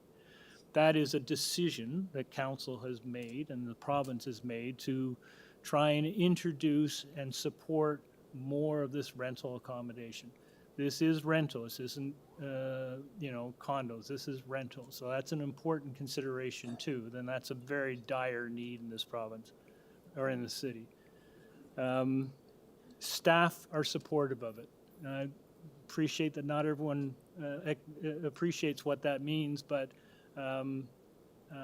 both community planning and transportation staff have written to us and indicating that they're in support of this application. So there is no contravention in public policy or the city's policy with respect to this application. And lastly, as Ann noted, I agree with her mostly, but I would say that I go through all those variances, and in my mind, they're minor. They constitute a minor variance. This, I think the residents, and I apologize if I'm putting words in your mouth, but the concern that you're raising is not a new concern. It's a concern that was raised when this was originally brought forward. So this is kind of relitigating stuff that we've already dealt with. I do acknowledge the legitimate concerns that have been raised by those who have opposed this application.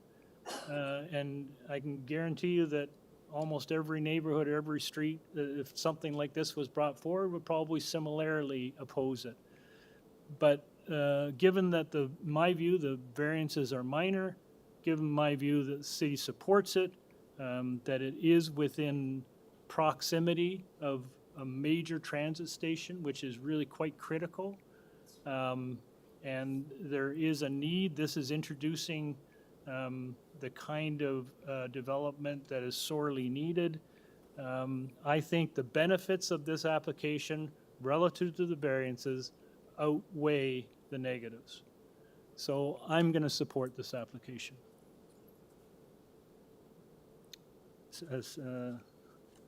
Yep. Asif? Thank you, Mr. Chair. I think you have made my job easy by saying about the pros and cons of this particular project. I was struggling all along with the representation in opposition as well as in favor. It was so balanced that I was just debating in my mind which way should I go.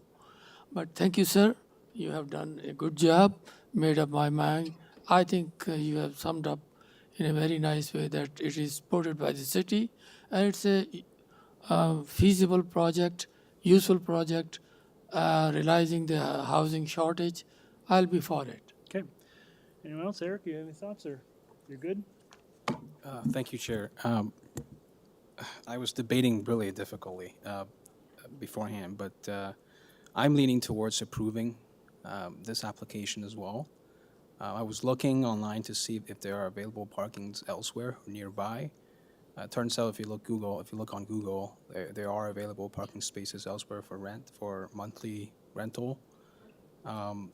Again, concerning the fact that this is also within an MTSA, the TTC stop sign, parking bus stations are nearby, and with the GO station nearby as well, it does look appropriate for the kind of affordable housing developments that the city is urging us to do. So I am in support of this application. All right, thank you all. I will look to someone for a motion. Nancy? Okay, through you, Mr. Chairman. As much as I appreciate all the emotional concerns and concerns from the residents, I think that I have no choice but to support this application because, as I said before, it is in an MTSA. The fact that the line actually goes to Cromwell means that all those houses are within that MTSA and could be up for future development because that intensification is mandated within that entire circle radius that they've drawn, and I think he said it's 800 meters. Again, the building is, it's the same number of units, so I move approval of the application. I don't believe there are any conditions. Okay, motion to approve by Ms. Oman. Do I have a seconder? Mr. Khan, all in favor? Opposed? The motion is approved. The development is approved. Thank you all so much for coming in. Okay. It's 10 to 2. Yeah, so I know there are others that have joined us. You've probably been made aware that we're a little behind today. So we're going to, again, beg your indulgence as we make our way through. We have 11 applications to get us to our lunch break, which will be closer to a dinner break. So we will proceed as quickly as we can.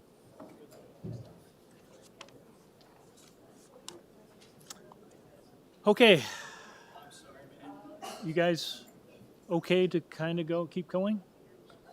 You guys okay? Okay. Okay. Can we do a 5-minute? Do you need 5 minutes? Sure. Yep. Yep. Okay, we'll take a 5-minute recess.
It does. It feels colder. It was nice and warm when everyone was here. It is freezing. Okay, guys.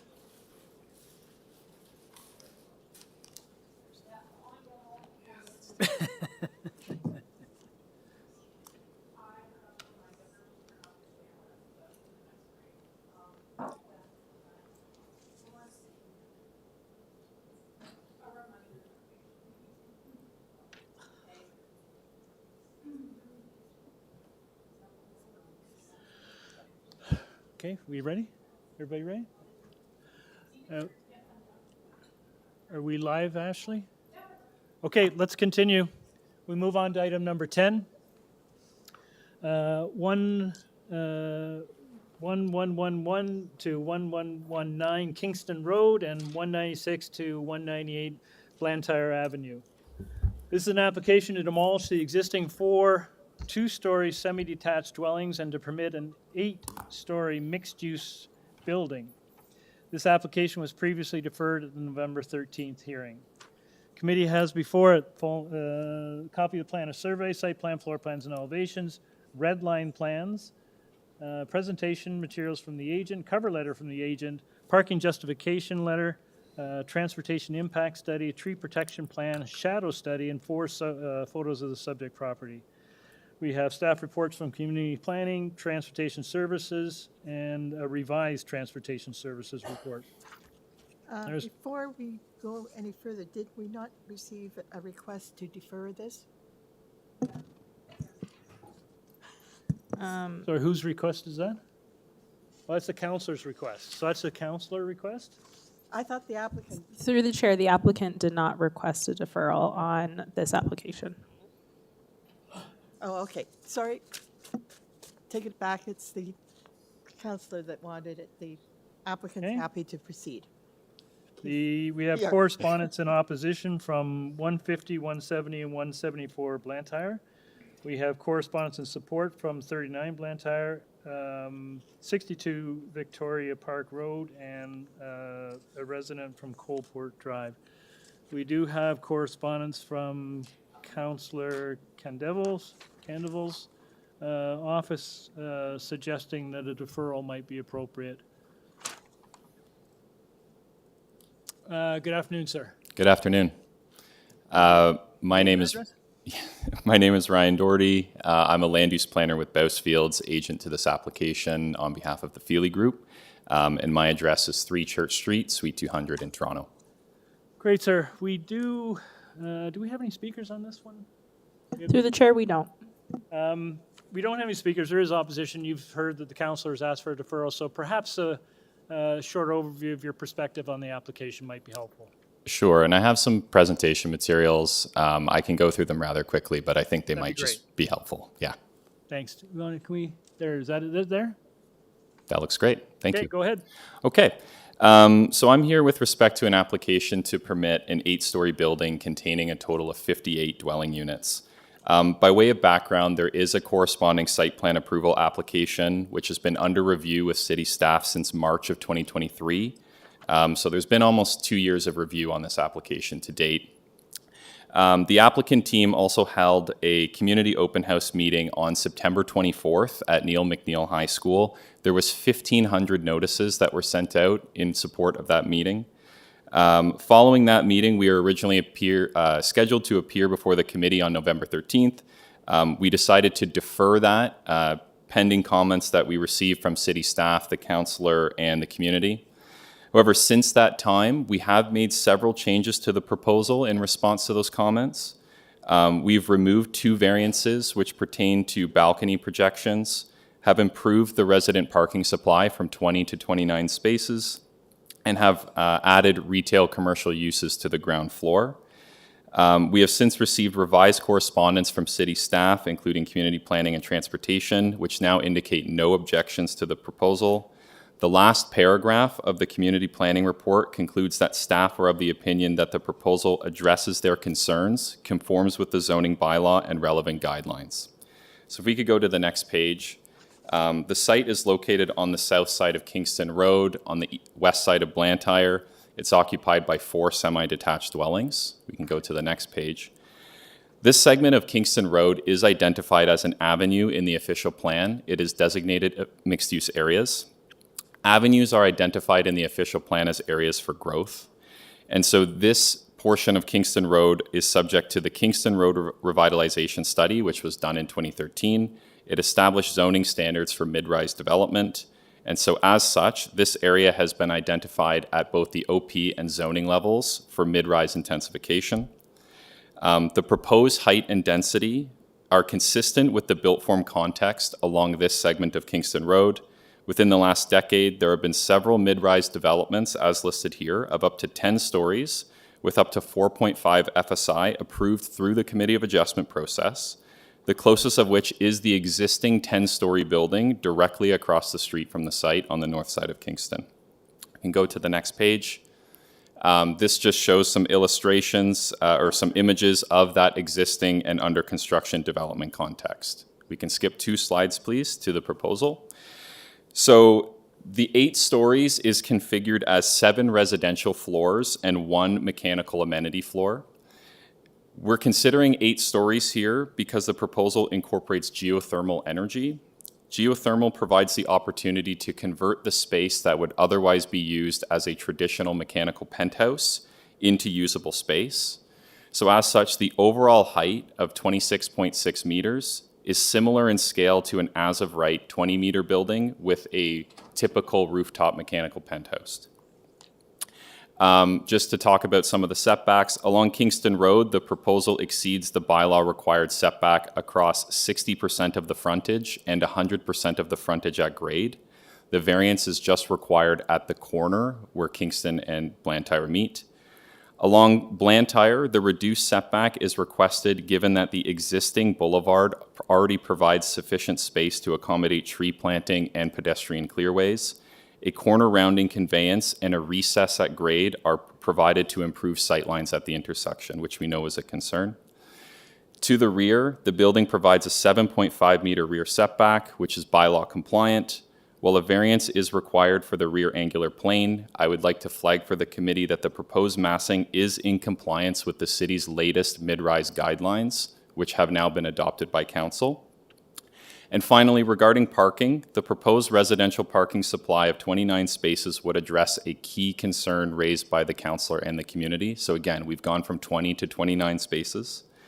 It would provide parking for 50% of the units, which would allow for all of the larger 2 and 3 bedroom units to be assigned a parking space, in addition to several of the 1 bedrooms. The supply is supported by 1 visitor space and would vastly exceed the city's latest parking standards, as we've already heard today in the citywide zoning bylaw. So just to conclude, the proposal is exactly the type of mid-rise development that the city needs along its avenues, given our current housing crisis. The proposed height and density are in line with the existing built form context, and this building achieves several municipal objectives through the provision of geothermal energy, the provision of larger units, active commercial uses at grade, and the provision of landscaping enhancements. So thank you for your time. I'd be happy to answer any questions. Thank you, sir. Panel, any questions? Asif? Thank you, Chair. Through you, sir, I have a concern. There are, first of all, 11 variances, and I have 4 that I'll appreciate to have an answer. Number 1 is, variance number 2 is my concern. You are building 8 stories while 6 is allowed. And number 4 is a setback from the Kingston and midpoint of the Ballantyne 0 meter. That's a concern. You have to have at least 3 meters. And number 9 is landscape area is 49%, which is close, but soft landscape area is 24%, required is 50%. So how do you say these are minor?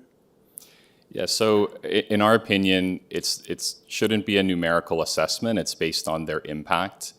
One of the challenges with this zoning bylaw, which is the Birchcliff Community Zoning Bylaw, is it establishes a number of setback and landscaping requirements that are very difficult to actually achieve in to get actual practical building. So I think it would be helpful if we pulled up the site plan, and maybe I can walk through some of these issues, if that would be all right. In terms of the height, again, part of which is variance number one. No, variance number one is bicycle parking. Did I hear that correctly? Variance number 2, please. Oh, variance number two, sorry, my apologies. So variance number two, again, with respect to the height, the way that we're looking at this is you're correct. The bylaw does permit, as of right, a 6-story, 20-meter building. It also allows for a mechanical penthouse to project above that height with no height limit established. Typically, for a mid-rise building of this scale, you'd have a mechanical penthouse ranging from 4 to 6 meters. So that would bring the total height of a as of right permitted building to 24 to 26 meters. This building is 26.6 meters because the use of geothermal allows for that mechanical penthouse to be considered as a story and used for amenity space in this case. Sir, respectfully, you are raising 2 more stories above the maximum allowable in that area.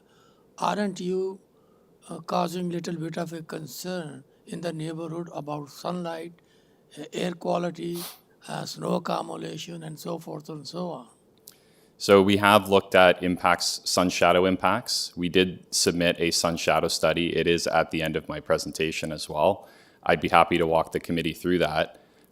What the sun shadow study illustrates is that, again, because the metric height is the same, leaving stories alone, the shadow impacts from the building are actually similar to an as-of-right building, as well as a mid-rise guidelines compliant building. So you can see on the sun shadow study here, we have the proposed massing in orange, which is the building envelope, the proposed massing shadow, which is the shadow cast by the building, and then in a light blue is the Birch Cliff bylaw massing, that's the as-of-right permitted, and then in purple is the mid-rise guidelines. As you can see, the shadow impacts, despite the additional 2 floors, but because in terms of sun shadowing on the neighborhood, because the building is located on the south side of Kingston Road, the shadows are going to project north. They don't actually reach any low-rise dwellings on the north side of the street, and shadowing only occurs on the neighborhood in the late afternoon hours, I think after 4 p.m. To the southeast. Thank you. I would just note, just looking at the street, so you wouldn't be the only 8-story dwelling along here. Looks like there are several as you go east. That's correct. 8 and higher. That's correct, and they've all been approved, or most of which, through a committee of adjustment process. Okay, thanks. Any other comments? Ann? Yeah. Just because the counselor has written a letter, I've pulled up a plan that shows the intersection of Kingston Road and Blantyre. Yeah. And the location of your building. Do you want to just take us through that very quickly? It looks like you've got corner rounding, you've got a good amount of area. Let's just address the safety issue that he raised. For sure. I'd be happy to address that. Maybe, again, we can start with the site plan and then go to the ground floor plan. So just for everybody's benefit, the concerns raised in the councillor's letter primarily pertain to sight lines at the intersection and safety. And so, again, this application has been reviewed by staff. Those concerns have not been flagged by city staff, to our understanding. If we were to go to the site plan, the building provides for a 5-meter corner rounding conveyance at the intersection of Kingston and Blantyre. Those are lands that are going to be conveyed to the city with no projections into them. So our previous proposal had some balcony encroachments. We've since removed those entirely. So those lands would be conveyed to the city for the purposes of improving sightlines at the intersection. One other thing I'd like to flag, if we go to the ground floor, which might be the next drawing, the building along both Blantyre and Kingston Road, oh, maybe it's one more? Yeah, that's. Along both Blantyre and Kingston Road is actually recessed even further, therefore improving the sightlines at the intersection. That recess would be provided for the entire vertical height of the ground floor, which is about 3.5 meters from the finished grade to the bottom of the slab. So in our opinion, that would alleviate any concerns about sight lines due to the corner rounding and the building recess. Thank you. Okay, any further questions? Seeing none, all right, let's take this into committee. Anyone want to? Ann? I've looked at this. I think this is a consistent pattern that we're seeing on Kingston Road down in Birchcliff, or Birchmount Park community. I see no issues with this whatsoever.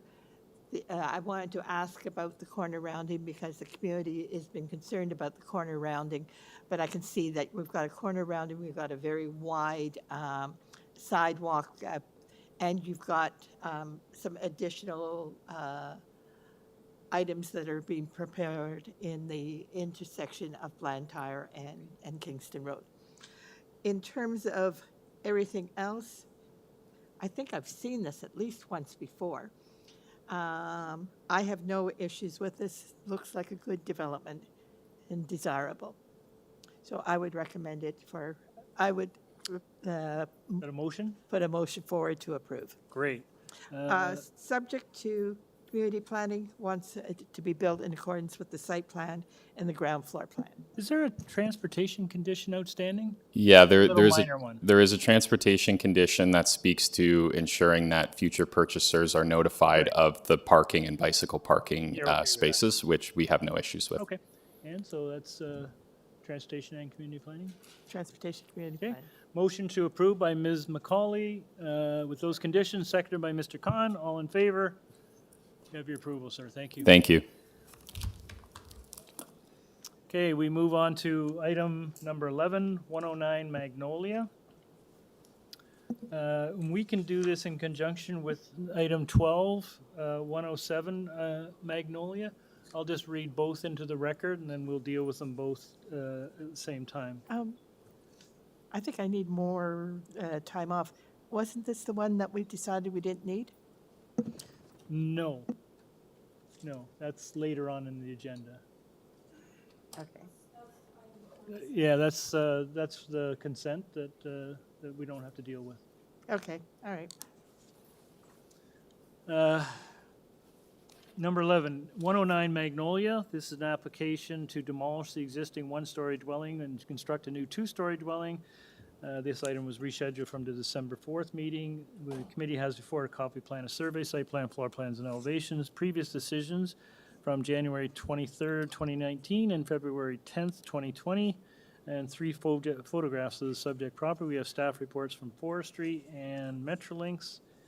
And 107, item number 12, 107 Magnolia is, I think, identical. I'll read it just to be sure. To demolish the existing one-story dwelling and to construct a new two-story dwelling.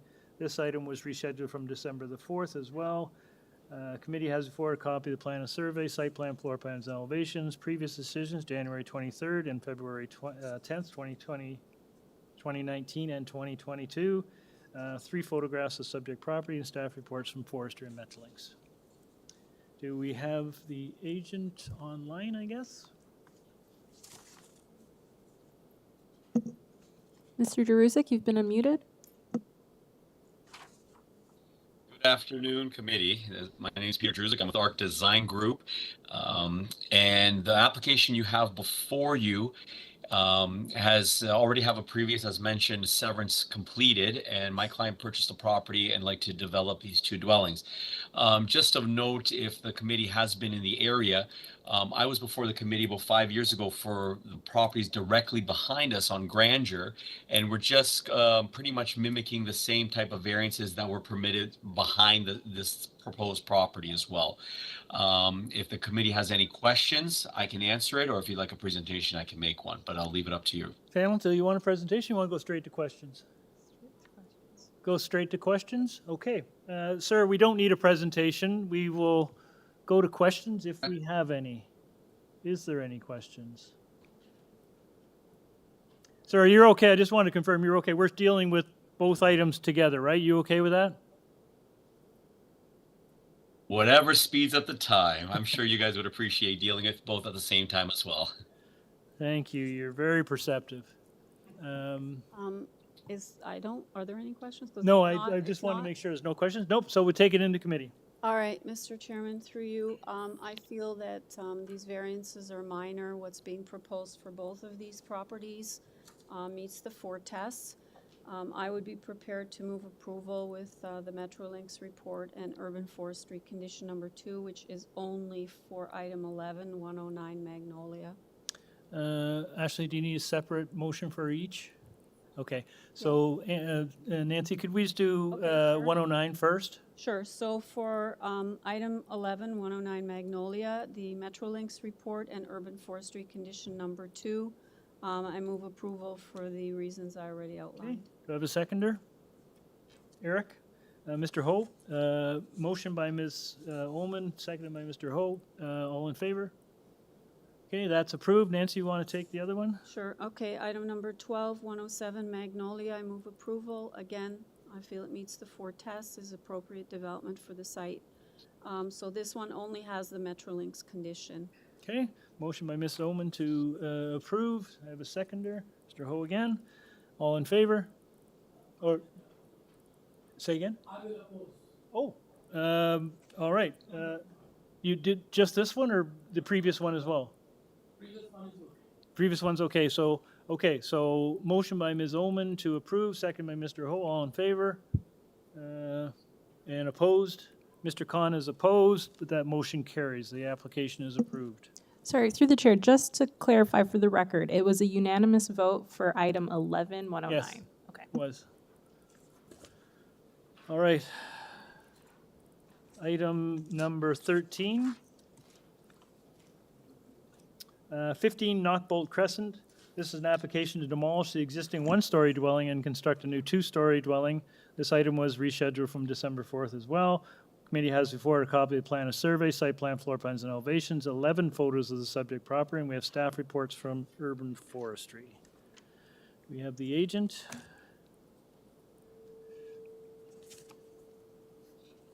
This is Yaso Somalinga. I'm the authorized agent on this application.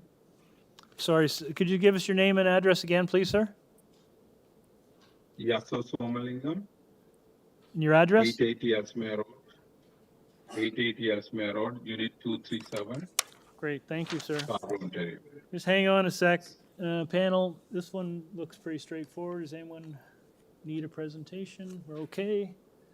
Sir, don't need a presentation or application today. We've read the material. We're familiar with what you're proposing. Before we take it into committee, was there anything you'd like to share with us? Not really. This is a very standard application which meets all the tests. Okay, thank you. Let's go into committee. Who wants to take it? Eric? Thank you, Chair. Through the Chair, I'd like to move a motion to approve this item. There are 3, the number of variances appear minor and meets the 4 tests of the Planning Act. I therefore move approval. Okay. Through the chair, does that include forestry conditions? Subject to forestry condition? Forestry condition number 2? Number 2, that's right. Okay. I will second. Okay, motion by Mr. Ho with that condition, seconded by Mr. Khan. All in favor? You have your approval. Thank you, sir. Move on to item number 14. Thank you very much. Thank you. You're welcome. Item number 14, 46 North Bonington Ave. This is an application to convert the existing garage into a bachelor apartment. This item was rescheduled from December 4th as well. Committee had before a copy of plan of survey, site plan, floor plans, and elevations, 2 photos of the subject property, and we have staff reports from Transportation Services and Metrolinx. There is a petition in support signed by 26 residents. Excuse me. Do I have the agent? Hello. Hi there. Hello. Hi. Good afternoon, respected Mr. Chair and hello. Hi. Can you hear me? Yep. Hi. Good afternoon, respected Mr. Chair and member of the panel. I am a Shivangi Prajapati from the CM Designers and Engineers, from the 537 Danforth Road. representing the client for the property at the 46 North Bonington Avenue. Thank you. Panel presentation or questions? You'd like a little no presentation? We're on a roll here. Ma'am, we've read your application. We're familiar with the material. We don't need a presentation today. We may go to questions, but is there anything you'd like to add before we do that? No, I'm okay with that. Okay, who has questions? I did notice that the front landscaping is pretty light. I believe it would be an existing condition. isn't it? They're just converting the existing garage into a bachelor apartment. Okay. Hang on a second. I just wrote a note to myself, so I just got to pull it up and just have a quick look here. You beg my indulgence here.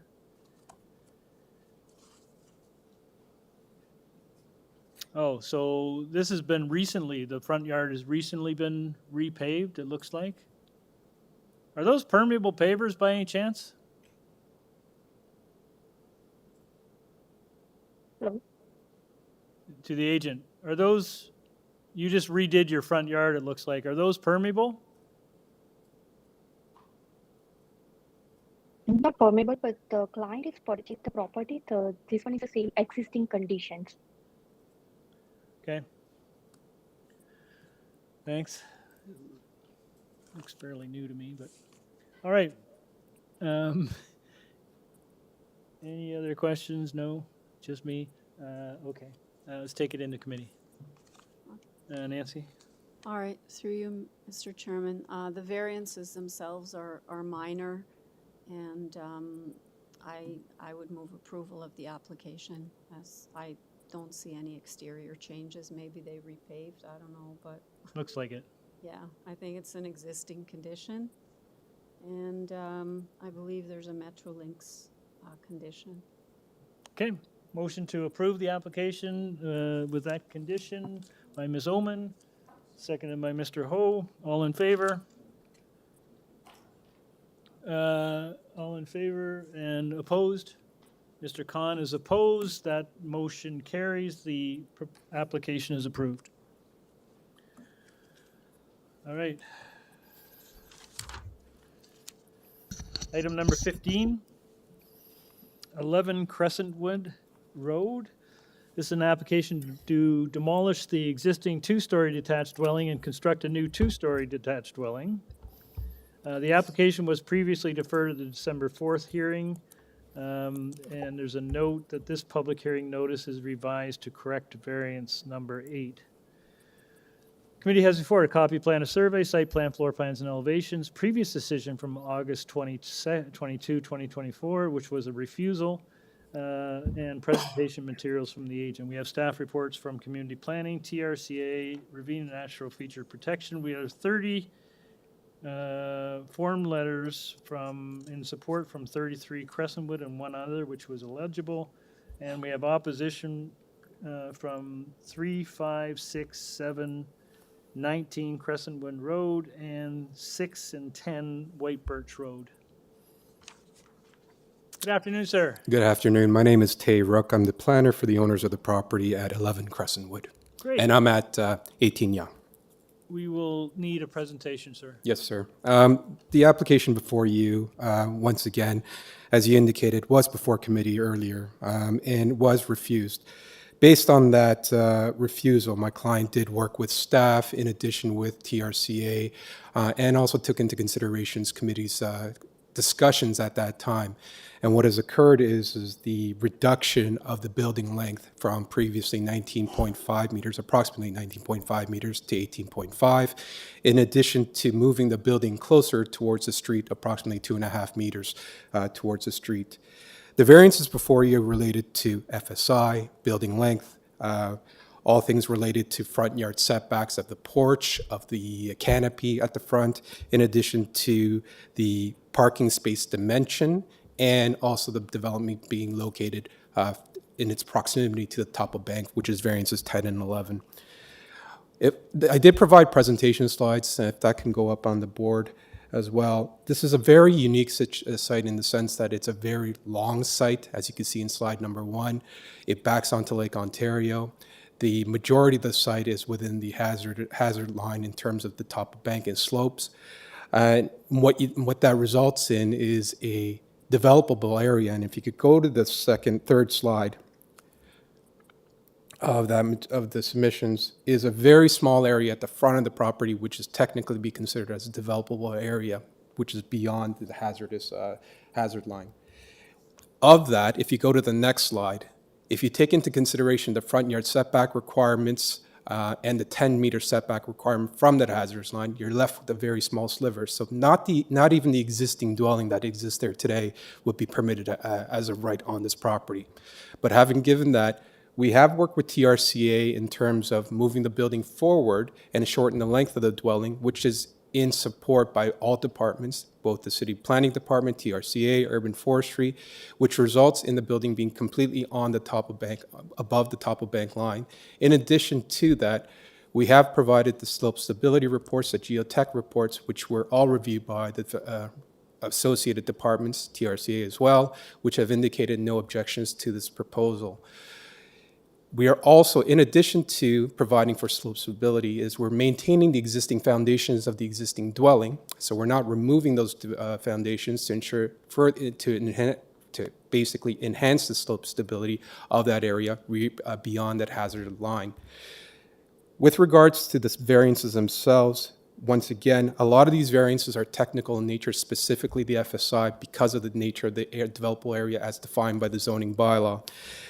From a zoning bylaw, from a massing perspective, this is a house that would be consistent with other dwellings in the area from a GFA perspective and from a size and setback perspective as well. You'll note that there's no side yard setbacks on either side, variances on either side, in addition to the fact that there is no height variances being requested for this development as well. In addition to majority of the variances related to this front yard setback is because of the fact that the building has been pushed forward towards the street. And you'll note that the street alignment itself is a bit on its skew. It's not a straight plane. As a result of that, you have portions of the building. If you go to the site plan above on the second slide, you have portions of the building or the corners of the building on the top where the front yard setback variance occurs. And as a result of that, once again, this was done as a result of consultation with city staff, in addition to the concerns raised by the committee at the last hearing. But having said that, pushing the building forward does not result in a building that would protrude beyond adjacent buildings. You'll note that on the building to the east of the subject site, it's in line and it's consistent with the alignment of the dwellings. In addition to the front yard landscaping, which has been slightly reduced than the bylaw requirements from a streetscape perspective, from a walkability perspective, I would submit to the committee that the difference in the as of right versus what's being proposed would be indiscernible from a streetscape perspective. All in all, this is a proposal that is more than appropriate for given the size of the site. There are technical aspects of this proposal, technical aspects of the site that results in these variances. However, my client has been diligent and has worked with staff to come to this proposal, which is in support by all departments, and has resulted in a proposal that is, from a massing perspective, from a streetscape perspective, would be harmonious to this existing neighborhood and streetscape. Those are my submissions. I'm sure there's be questions of me, but I'd be glad to answer them. I just want to confirm, so the project description noted that there was a change to variance 8. The one that we have before us, that's the correct variance? Correct. The notice is correct, sir. Okay, thank you. All right, we have one speaker. Through the chair, we have an in-person registration and someone online. Is there someone here speaking to this item? Oh, it was my client, but he's not going to speak. Oh, you're the instead. owner? Yes. Oh, okay. I assume you're supportive. I certainly hope so. Okay. The other speaker then? Mr. Barton, you've been unmuted. Hello, Mr. Chair and committee members. Can you hear me okay? Yes, please. Your name and address, please. Hello, my name is Kevin Martin, and I live, and I'm also the property owner at number 7 Crescentwood Road. That's on the same side of the street as number 11. It's located 2 houses to the west of number 11. My wife, Angela Martin, and I object to this application, and my comments today are in addition to our written objection, which was previously submitted as part of the process. That letter is dated November 25th, 2024. Okay, you have 5 minutes, sir. Happy to go into my comments here today. Thanks. So in short, we don't consider this application to be appropriate for a minor variance. The agent, I believe, is talking about sort of technical aspects with regard to the variances. As I look at the 11 variances requested, it's quickly clear to me that these aren't small variances in any way. The proposed front yard setback is 57% less than the minimum required by the bylaw. The proposed front yard soft landscaping area is 18% less than the minimum required by the bylaw. The proposed floor space is 1.25 times the maximum permitted by the bylaw. And finally, the proposed second story rear balcony is 6.2 times the maximum permitted by the bylaw. So it's our position here today that the proposed development does not fit within what's allowable for the size of this property. The applicant says that they are asking for these variances because the restrictions posed by the shoreline hazard at the rear of the property is forcing them to push the development forward on the property towards the street. But I'd submit that moving the development closer to the street will result in a loss of green space, including destruction of a number of mature oak trees, which is a major concern to us given we're living in an active erosion area on top of the Scarborough Bluffs. This area is prone to some serious rainflow flooding issues. We've seen instances just in the last 12 months directly to the east and directly to the west of this property of active erosion of the bluffs. And so our feeling is that by decreasing the green space, by moving this property forward, is going to increase the chances of further erosion of the bluff. My understanding is that the setback laws are here to sort of maintain a certain look and feel of the neighborhood, and I think allowing the exemption today by pushing the property forward on the street would lead to irregular building lines on the street and disrupt the aesthetic and the harmony of Crescentwood Road. I think there's an optimal solution to the conflict that we have here, and that is to consider putting a smaller dwelling on the property. Our contention here is that the property that's being considered is just too big for the lot size. Okay, thank you, sir. Can I just... in conclusion, I think... Pardon me, I thought you were done. Go ahead. No, I'd just like to thank you for your consideration of our objection. Okay, sir, you've raised some issues with respect to erosion and the integrity of the slope. You're a couple houses away. What's the actual? Is there a direct impact on you of this development? It is if it contributes to slope slide in on the bluff, yes. Okay. The way I'm not sure if you visited the area, but the way the street goes, it curves with the natural curve of the bluff. Yep. No, I understand. Thank you. Panel, any questions of the speaker? Nope. All right, sir. Back to you. Yes, sir. If you could go back to the presentation slides. If you go to the last slide, there'll be a cross-section of the subject house and in relation to this property. This property, by no means of the stretch. From a zoning bylaw definition perspective, it might be defined as small, but the total area of the subject site is 2,273 square meters. So by no means is this a small site. In addition to that, the slope stability, in terms of the proposal itself, the building's been moved forward to purposely to deal with any concerns of erosion or slope stability on this site. You'll note that there's a clear, although the proposal itself has been placed above the hazard line and the top of bank line, there's a 38 meters, or approximately 38 meter, 0.65 meters to where it actually slopes down towards the bluff or towards the lake. So there's significant distance between the rear of the home and to the point where it slips down to a point where it's falling. In addition to that, TRCA has reviewed our slope stability report, geotechnical reports, and they are in satisfaction of the fact that this house, as proposed, push forward towards the street is more than adequate given the context of this neighborhood.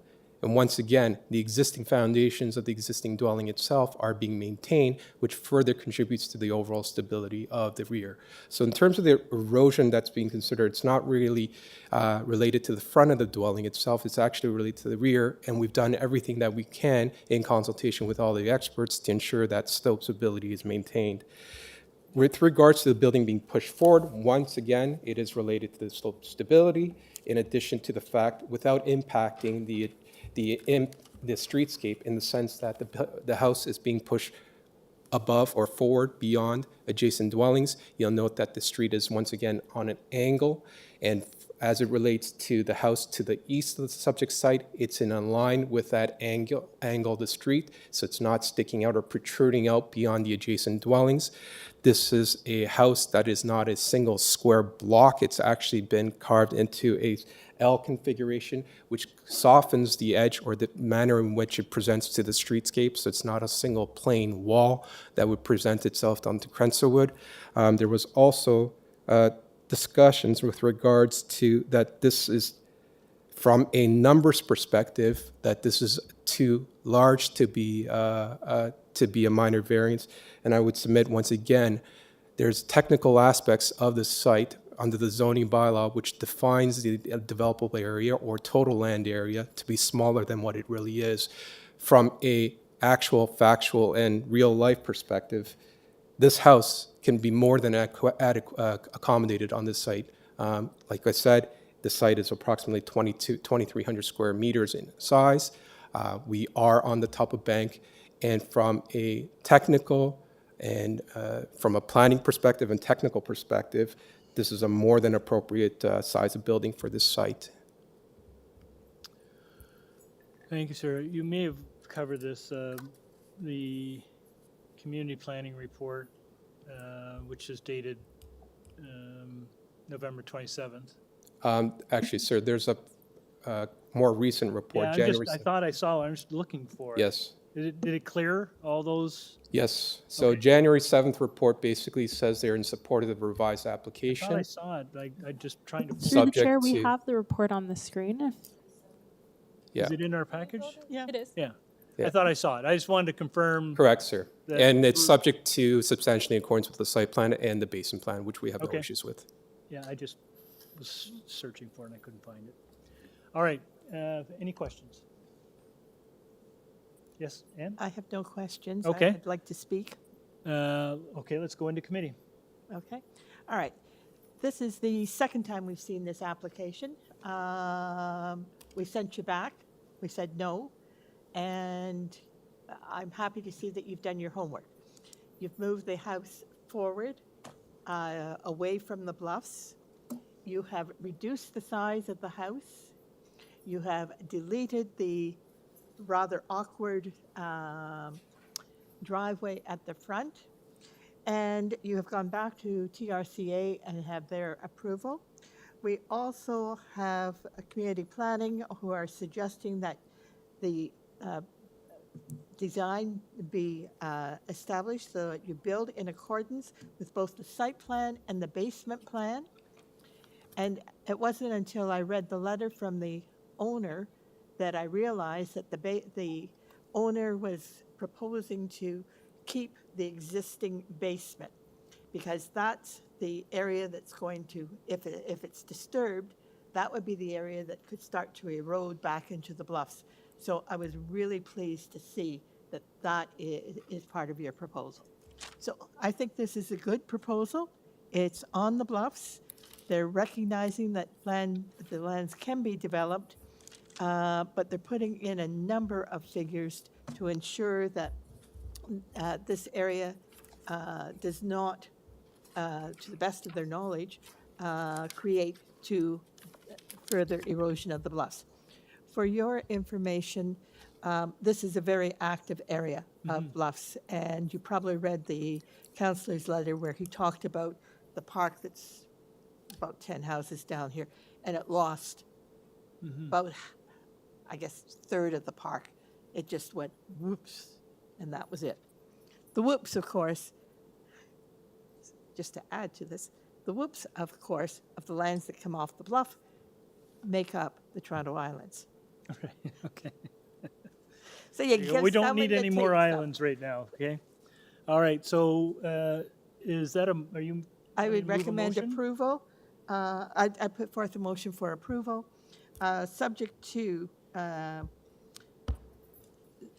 the Planning conditions? planning conditions 1 and 2. 1 and 2. Thank you. Okay, motion by Ms. McCauley to approve. Do I have a seconder? Mr. Khan, all in favor? You have your approval. Thank you very much. And we move to what looks like a neighbor.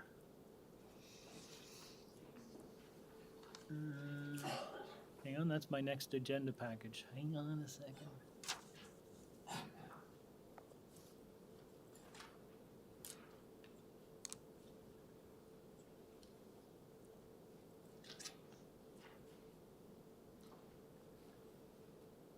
Okay. All right, we move on to, I guess it's the next door It's property. the next door property. 9 Crescentwood Road. This is an application to demolish the existing dwelling and construct a new 2-story dwelling. This application was deferred as well from the December 4th hearing. Committee has before it a copy of plan of survey, site plan, floor plans, and elevation, 6 photos of the subject property, a tree protection plan. There are comments from Community Planning, Transportation Services, TRCA, and Ravine and Natural Features Protection. There is correspondence and opposition from number 6 and number 7 Crescentwood, and number 4 and number 6 White Birch Road. I don't see the comments from TRCA. I have been looking for those ones. I have it written down, but I will defer. Yep. I have it right here, yes, January 8th. A letter from TRCA or just what the applicant says? There's a letter from TRCA dated January 8th, Yep. 2025. There is a letter. Is it on your package, Ann? They're looking to defer, I believe. Is this a deferral request? Well, from TRCA. Yeah, oh yes, that's right. It is a deferral request from TRCA. I do remember receiving it now. Right, okay. All righty then. Let's move. Is the agent here or online? Mr. Jerusik, you've been unmuted. Good afternoon. It's Peter calling again from Arc Design Group Development Services, Inc.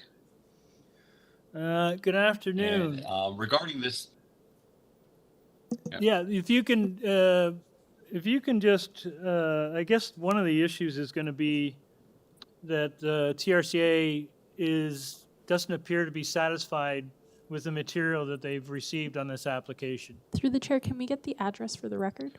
Yes, sir. Can we get your address, sir?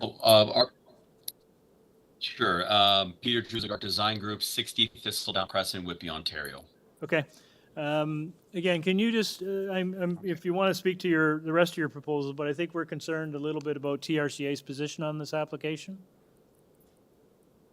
Okay, the issue with the TRCA is we were dealing with one person at TRCA. Everything was sent off to them in November. Unfortunately, she went on maternity leave. So we have since corrected everything. And Daniel O'Connor, the planner for TRCA, has received all the same package. And he is aware now that this is the same. All the studies have been completed, the geotechnical, the coastal hazard assessment. The same consultants for the coastal hazard assessment are the same consultants that were done for 11 as well. And he's aware that because we're the adjacent neighbors, that the reports will be similar. He still needs to review them. So in light of that, before he received that, he was still recommending deferral because he wasn't aware of that report being done because it was sent to someone else in their office that now is on maternity leave. But now that he's taken everything over, he's aware that 11 Crescentwood went through the same studies. And if you look at our proposal compared to 11, the same lines, if the site plan can be brought up, I can give a quick synopsis on the site plan. The area of coastal hazard assessment and the setback lines are identical. with the RNFP lines for 11 and us. 11 has been approved with TRCA. We are maintaining our existing house. We're just building a garage in the front and some changes to the front elevation, and just elevating our it's a 1.5 story at the moment, so we want to elevate the roof and create a full 2-story. So we're maintaining the existing house. Just he wasn't able to comment at that time when committee was asking it. Now that has all been clarified, but I know that the TRCA has their own tools to deal with this if they are in opposition to it. And in light of that, and in light of what has been approved and passed at TRCA for 11, I believe this is all minor in nature. 2 of the variances are existing conditions. Our front yard setback is to the existing house, not to the proposed addition. Our proposed addition is actually further away than our existing. Also, the driveway width, we're maintaining the existing driveway, and that is the existing driveway width. So the only other 2 variances is a 1 meter building length, which is moving it closer to the street, not towards the ravine, because we're maintaining the existing house. Secondly, the platform is on the 2nd story, 10 square meter platform on top of the existing building to create an overlook onto the beautiful Lake Ontario behind. Okay. I'm just going back here. The purpose of the application is to demolish the existing building. I was going to raise that. And Sir, that's how I read this. That's why I was more concerned that we Oh, didn't have comments from TRCA. sir, No, yeah, it's to demolish the 2nd story. Even the site plan itself, and if you look at the drawings that we submitted, you know what, I never even noticed it said to demolish. It's to demolish the 2nd floor to build the full 2nd floor.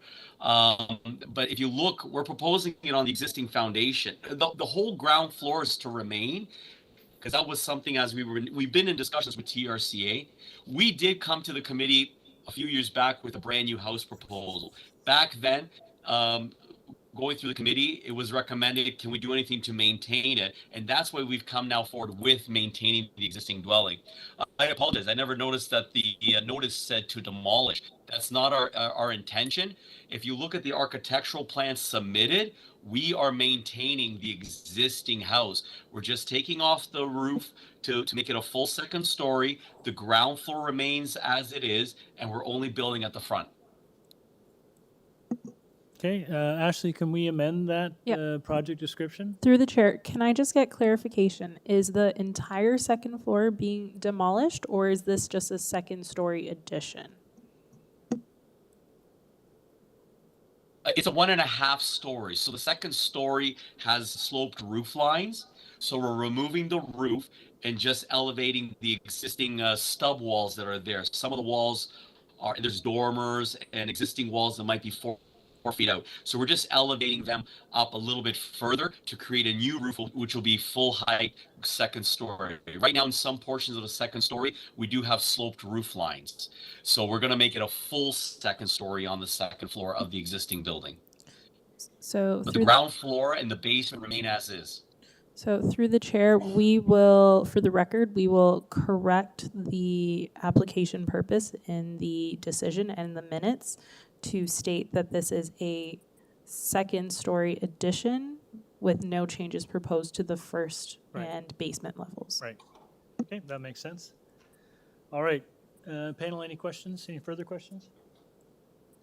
Okay, let's take this into committee. I think, given his explanation and the changing nature of this thing, that TRCA should be probably pretty satisfied. It's on the existing footprint. Anyone want to move a motion? Nancy? Yes, Mr. Chairman. In my opinion, the 2 of the variances are existing, and so we're only dealing with 2 variances that, in my opinion, are quite minor. And therefore, I would move approval of the application, including the planning conditions. Tying it to the site plan? Yeah. Yep. Okay, motion by Ms. Oman to approve, subject to community planning. Do I have a seconder? Ms. McCauley, all in favor? You have your approval. Thank you, sir. And I'm assuming. Thank you very much for your time, committee. Yeah, the staff were just saying this, so they'll put it in the. They're gonna the amend, notes. so it's an amended application. Yeah, we'll ensure the As the amended, I application understand. Yep. purpose is corrected. Yeah. And I'm assuming you'll have to get approval from TRCA before you get your building permit, correct? Absolutely, together with RNFP, and that process has already commenced. Okay, thank you. Okay, we move on to item number 17, 24 Rossender Court. This is an application to construct a rear yard addition to the existing dwelling. The application was rescheduled from December 4th. Committee has before it a copy of the plan of survey, site plan, floor plans, and elevations, 4 photographs of the subject property, a tree protection plan, and a cover letter from the agent. There are reports from Urban Forestry and Metrolinx. There are 3 form letters in support from 22 and 26 Rossender Court and 55 Paravel. We have the agent. Committee members, my name is Paige Reisha. Address is 222 the Esplanade, Toronto, Ontario, M5A or M8. Thanks. Just hang on a sec, Paige. Panel, anyone need a presentation on this one? Seems fairly straightforward. Do you have a question? No, okay. Is there anything, we've read the material, we're familiar with your application, it seems quite minor. Is there anything you'd like to share with the panel before we take it into committee for a decision? No, nothing. Okay, we're in committee. Asif? Mr. Chair, it's a straightforward application. I will move this application be approved with forestry conditions and Metrolinx. Okay, motion to approve. Through the That's chair, no through the Metrolinx. chair, Metrolinx is advisory. It's advisory. Yeah. And it's forestry condition. Forestry number- conditions. Forestry condition number 2. That's right. Okay, motion by Mr. Khan to approve with forestry condition number 2. Do I have a seconder? Ms. McCauley, your hand went up first. And that application is approved. All in favor. Oh, I didn't vote. I did. All in favor. I feel like I can read your minds. That application is approved. Thank you. Item number 18, I think we're getting hungry. Yeah. Item number 18, 43 Harmony Ave. This is an application to construct a rear, second, and third story addition to the existing dwelling. This application is rescheduled from December the 4th. We have a copy of the plan of survey, site plan, floor plans, and elevations, 6 photographs of the trees on the subject property, and a tree site plan. There is a staff report from Metrolinx, and that is it. No correspondence in opposition. Okay, do we have the agent? Yes. Hi. Good afternoon, guys. My name is Binal Vakharia. I'm from Archicad Solution, located 4 Abacus Road, Brampton. I just please let me know if committee have any questions, then I will answer that. Okay, thanks. Do we need, no one, it seems fairly straightforward. Does anyone need a presentation? Nope. Any questions? Nope. All right, ma'am, we don't, we've read the information. We're familiar with your application. We don't need a presentation. Is there anything you'd like to share with us before we take it into committee for a decision? No, thank you so much. Okay, we're in committee. Asif? Thank you, Mr. Chair. I have 9 variances in front of me, and it's a straightforward application, so I move this application be approved with Metrolinx. Is Metrolinx a condition or? Conditions. Conditions, okay. All right, motion by Mr. Khan to approve. Do I have a seconder? Mr. Ho, you beat her out this time. All in favor? Approved. We moved to item number 19, 11 Florence Ave. This is an application to demolish the existing 1-story dwelling and to construct a new 2-story multiplex. This item was previously deferred from December the 4th.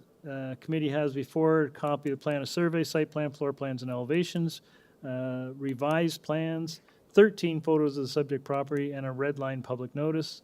We have staff reports from community planning and urban forestry, and there's correspondence in opposition from 50 Bertha Avenue and a letter from Councillor Candoval. Do we have the agent?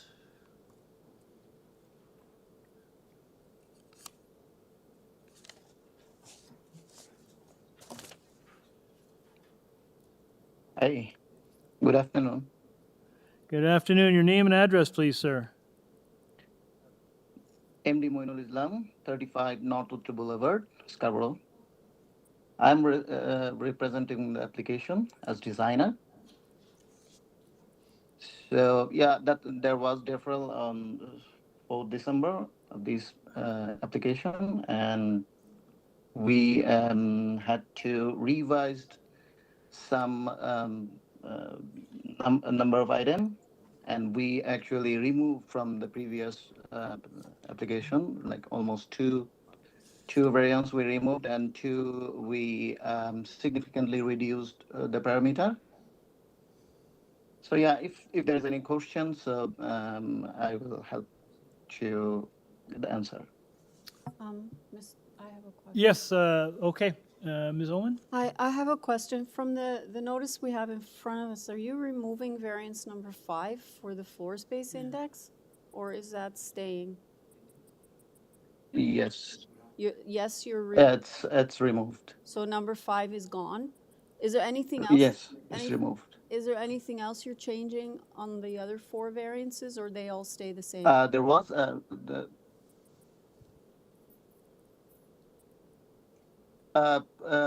now what we have, they all stay like what we have. There is no change Okay. on the other 4. Okay, so just number 5 is deleted. Yes. Okay. Yes.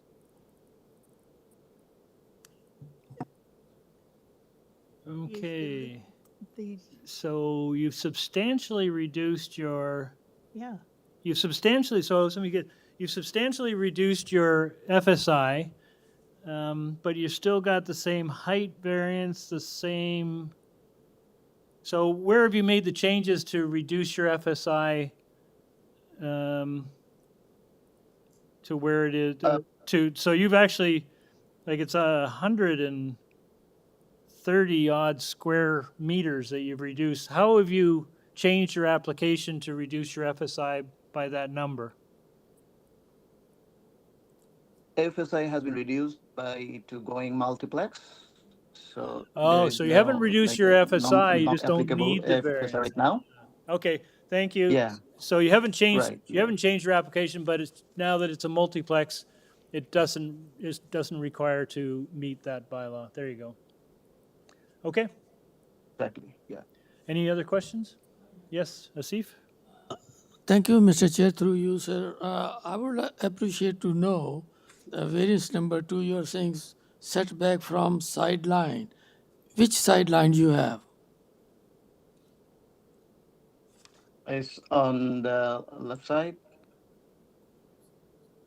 What side? Is that the north, south, east, or west? Left side. Which direction is that It's facing? on the east side. East side. Thank you, sir. Should the variance be specific about which side it is? Okay. All right. Okay, any further questions? Okay. Yeah, I'm still a little confused over this deletion of the floor area. It's because it's now considered a multiplex where there is no FSI requirement under the bylaw.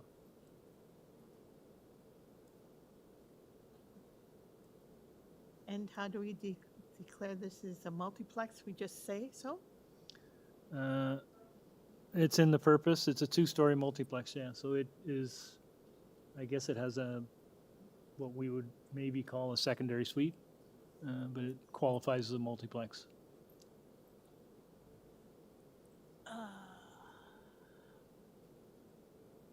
To qualify. Have I got that right? It's now. Through the chair, it's also reflected in the plans. The basement plan indicates Unit 1. And then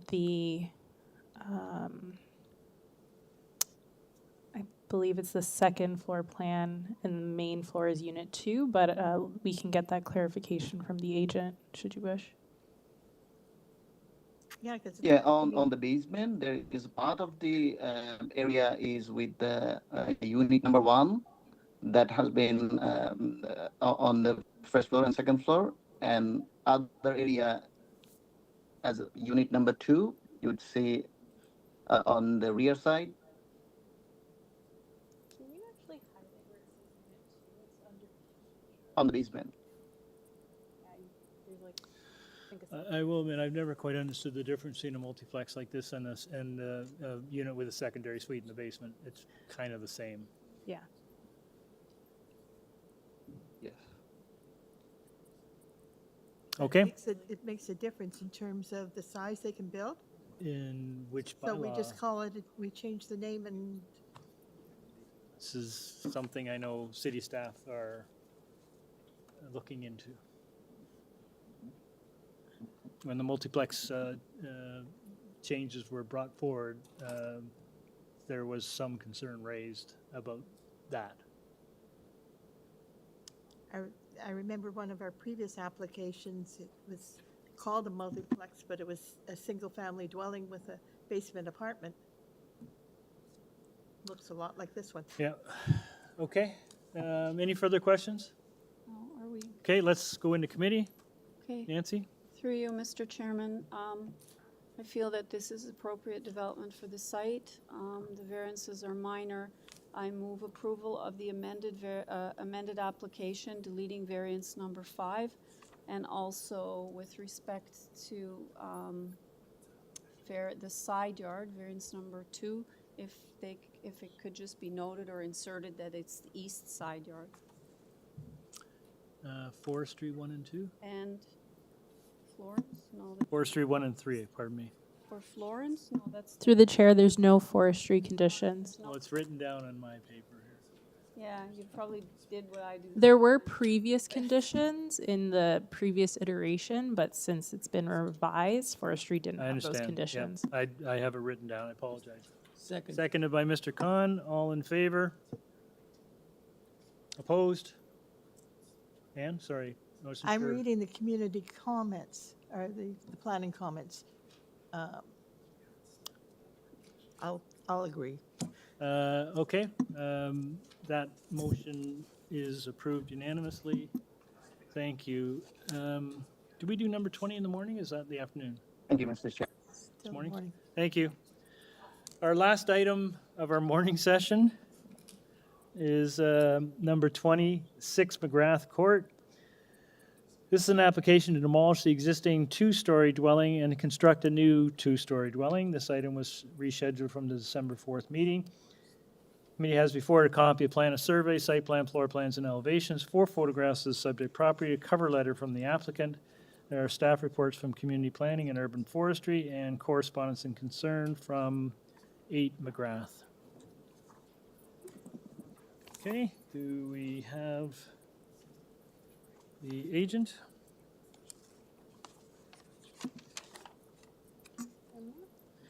Mr. DiGiulio, you've been unmuted.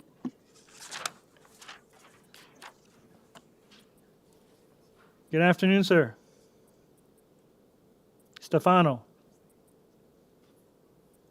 Stefano, can you hear me? Yes, we can. Okay, because I wanted my video so you could see me. I'm basically been doing this for 3 decades. Sorry, we just lost audio.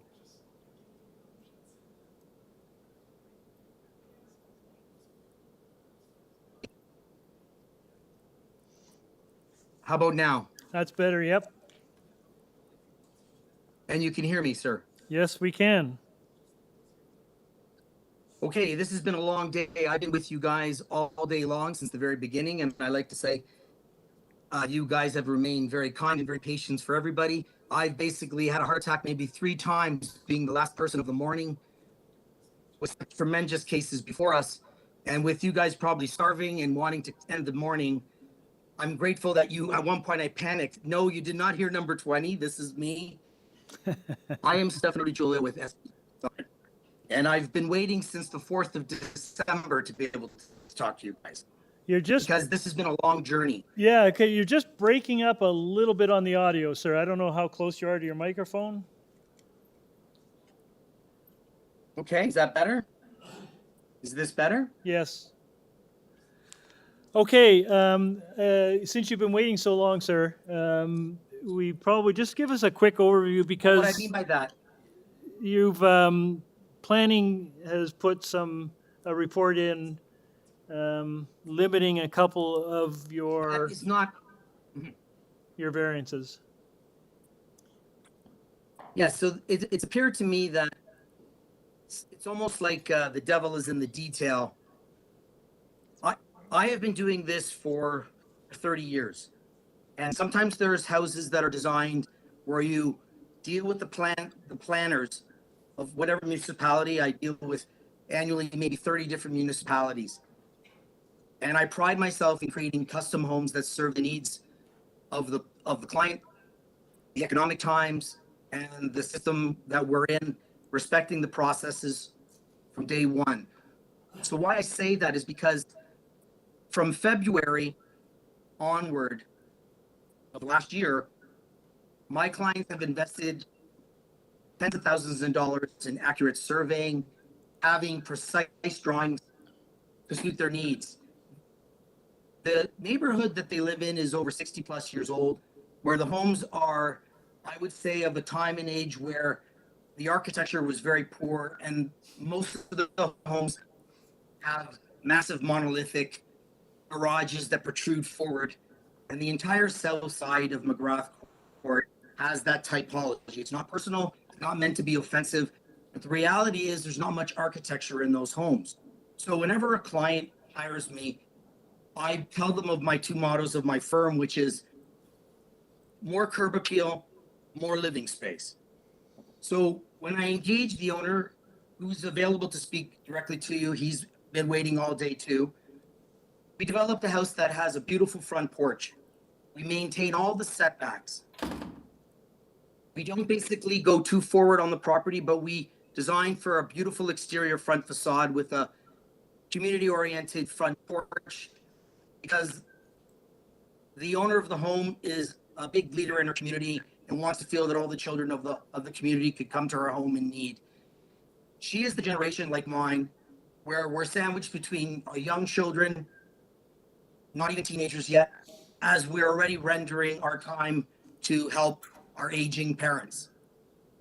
The drive of this design was just that. Why the planners are not able to see what I've designed is puzzling to me. So I'm just going to, you're setting us up a little bit, but I'm just going to encourage you to get to the variances and what you're proposing. Yes. Well, the variances are this. When I first designed the house for PPR review, the drawings were very detailed so that the zoning examiner, Mr. Chaudhry, who responded, said the drawings were incredibly detailed. So we could go through and we created all the 8 variances. So legally I could protect my clients. And because of the 30 years experience, I do this for everybody. What came out of this was this. I designed a house where I told my clients to make it shorter and shallow of even the adjacent properties. I spoke to the plans examiners since October, November, December, and they kept on telling me that I would be able to present this passion to you guys as the committee of members, which has been for decades the way it goes. The house has a 2-story height that is over 2.5 meters shorter than the flanking neighboring homes, because it's a trade-off for the fact that I created only a 1-story rear extension. So it's in creating this 1-story living suite for the seniors that makes the data look poor. The data looks poor because we're asking for 23 meters and 23 for building length and building depth. Now, item number 1 of recommendations, 18.5 meters of building length. The entire neighborhood built 50 years ago is already all at 18.3, 18.5, and it doesn't even care about the 17-meter setback. The bylaw right there in itself is outdated, but not to sound offensive, it's just a fact. So we talk about building depth. The plans examiner said, we'll allow 20.5 and deviate from 19, we'll give you 20.5 meters. However, if you look at the new design drawings that were submitted in December upon being deferred, ASK 10 and ASK 12 are the side elevations. And the side elevations show that as the planners would allow this 20.5 meter depth length, only 2.8, 2.9 meters of the extension goes beyond what they want, citing privacy issues. Sorry, However, sorry, knowing the I'm plan- sorry for interrupting you. Your 5 minutes are up. I only have one last statement. Yeah, but you really need to be With the efficient. planners, I am efficient saying the planners asked for a privacy concern to be met.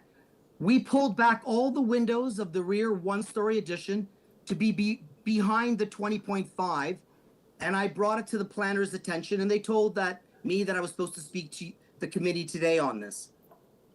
And in light of this, from day one, we never decided to do a garden suite. We only did a modest, at 40% the size that a rear garden suite would be allowed. We designed an extension that only needs 2.9 meter extension beyond what the planners want to give us. And we deleted the windows on the side elevations like you can see on ASK 10 and ASK 12, because I showed response to the planning department that they had a concern about privacy.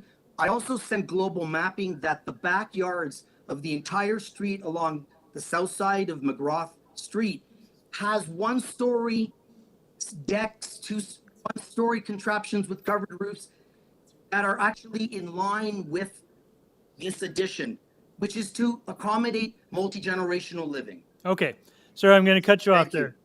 there. I just noticed on. And thank you for showing that. That's the rendering. That's the line work of a wood deck being replaced by a built livable form is in line with everything else that's in the backyards of all the neighbors. Also, there are no neighbors complaining on the east side where the addition is supposed to extend, and there is no blockage of sight lines and sunlight because it's only one story. Okay, thank you. Actually, I was just looking at variance number 8. Is that looks incorrect? It can't be 3,268 square meters. Through the chair, I'll pull up the original zoning review. Just give me a moment.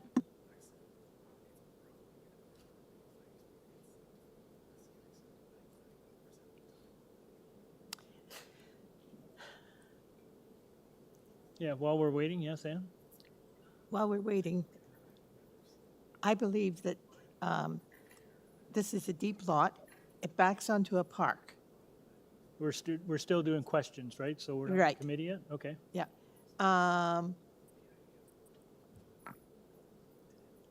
Question, item wait H is for a supposed to be committee? square feet. Sorry, say again? I told the planners 3 weeks ago that both notices went out for number 8. The square meter, the numbers are correct. The meter squared is square feet. The only thing being asked for is 203 square feet. Okay, The numbers are correct, but they're supposed to be square foot. Okay, so from your perspective, your proposed floor space index is 3,472 square feet? Yes, it's the same number.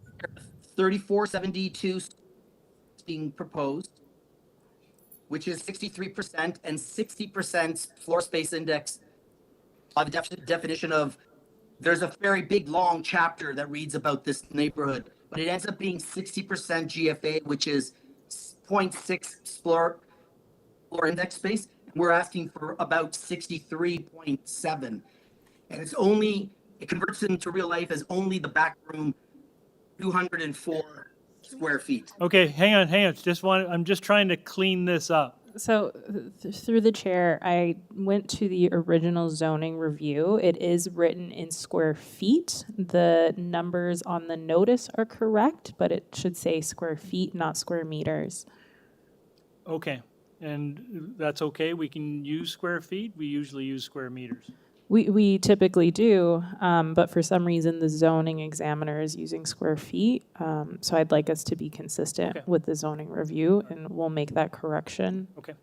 If it can be an amendment, should this be approved as a Okay. motion? Thank you. Any further questions of the applicant? Seeing none, let's go into committee. And you had some comments? Okay, I'm a little bit more confused. So this 3268 meters squared is actually 3268 square feet. Correct. All right. Which is the allowed. Sorry, No, sir. So you're out of, We're in committee now, sir. yeah. Any case, I don't have a problem with this application at all. I see what he's proposing to do is build a unit on the house for aging parents and a living room for the aging parents. The staff have suggested that the building should be shortened. I see no reason why it should be shortened. I was looking at this, and if you look at the site plan, you can see it backs onto a park. There's a ravine back there. I don't see why this application should be amended at all. Okay. So you're supportive. Anyone else?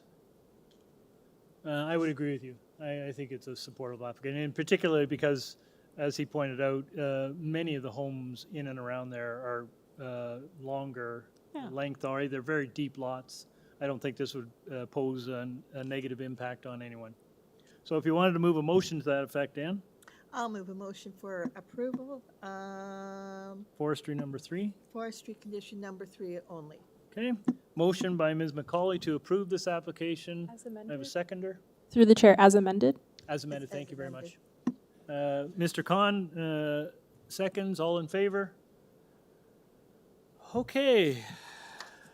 So can we go That for concludes the morning session. Sorry, through the chair, was that unanimously approved? I think it was, yes. I'm sorry. It was unanimous. I didn't hear any opposition. Asif, you were 100% behind it? We are going to adjourn for lunch. Ashley, how long should we take? If we came back at 4 is a little bit too early, a little after 4? 4:10? 4:05, 4:10? I was thinking 45 minutes would be good. Does that work for you guys? Is 45 minutes enough for lunch? We could do, I'm okay Whatever, with 30. 45 minutes from now is. 4:10. Okay, we're back at 4:10. So all you folks here, I apologize. We got really hung up with a very long application this morning, so we're running behind. So if you're waiting for your application, we will begin with item number 21 at 4:10. Thank you. And to those of you in the room, I am going to have to ask you to leave because we closed the room so we can have lunch. Thank you. Appreciate the understanding.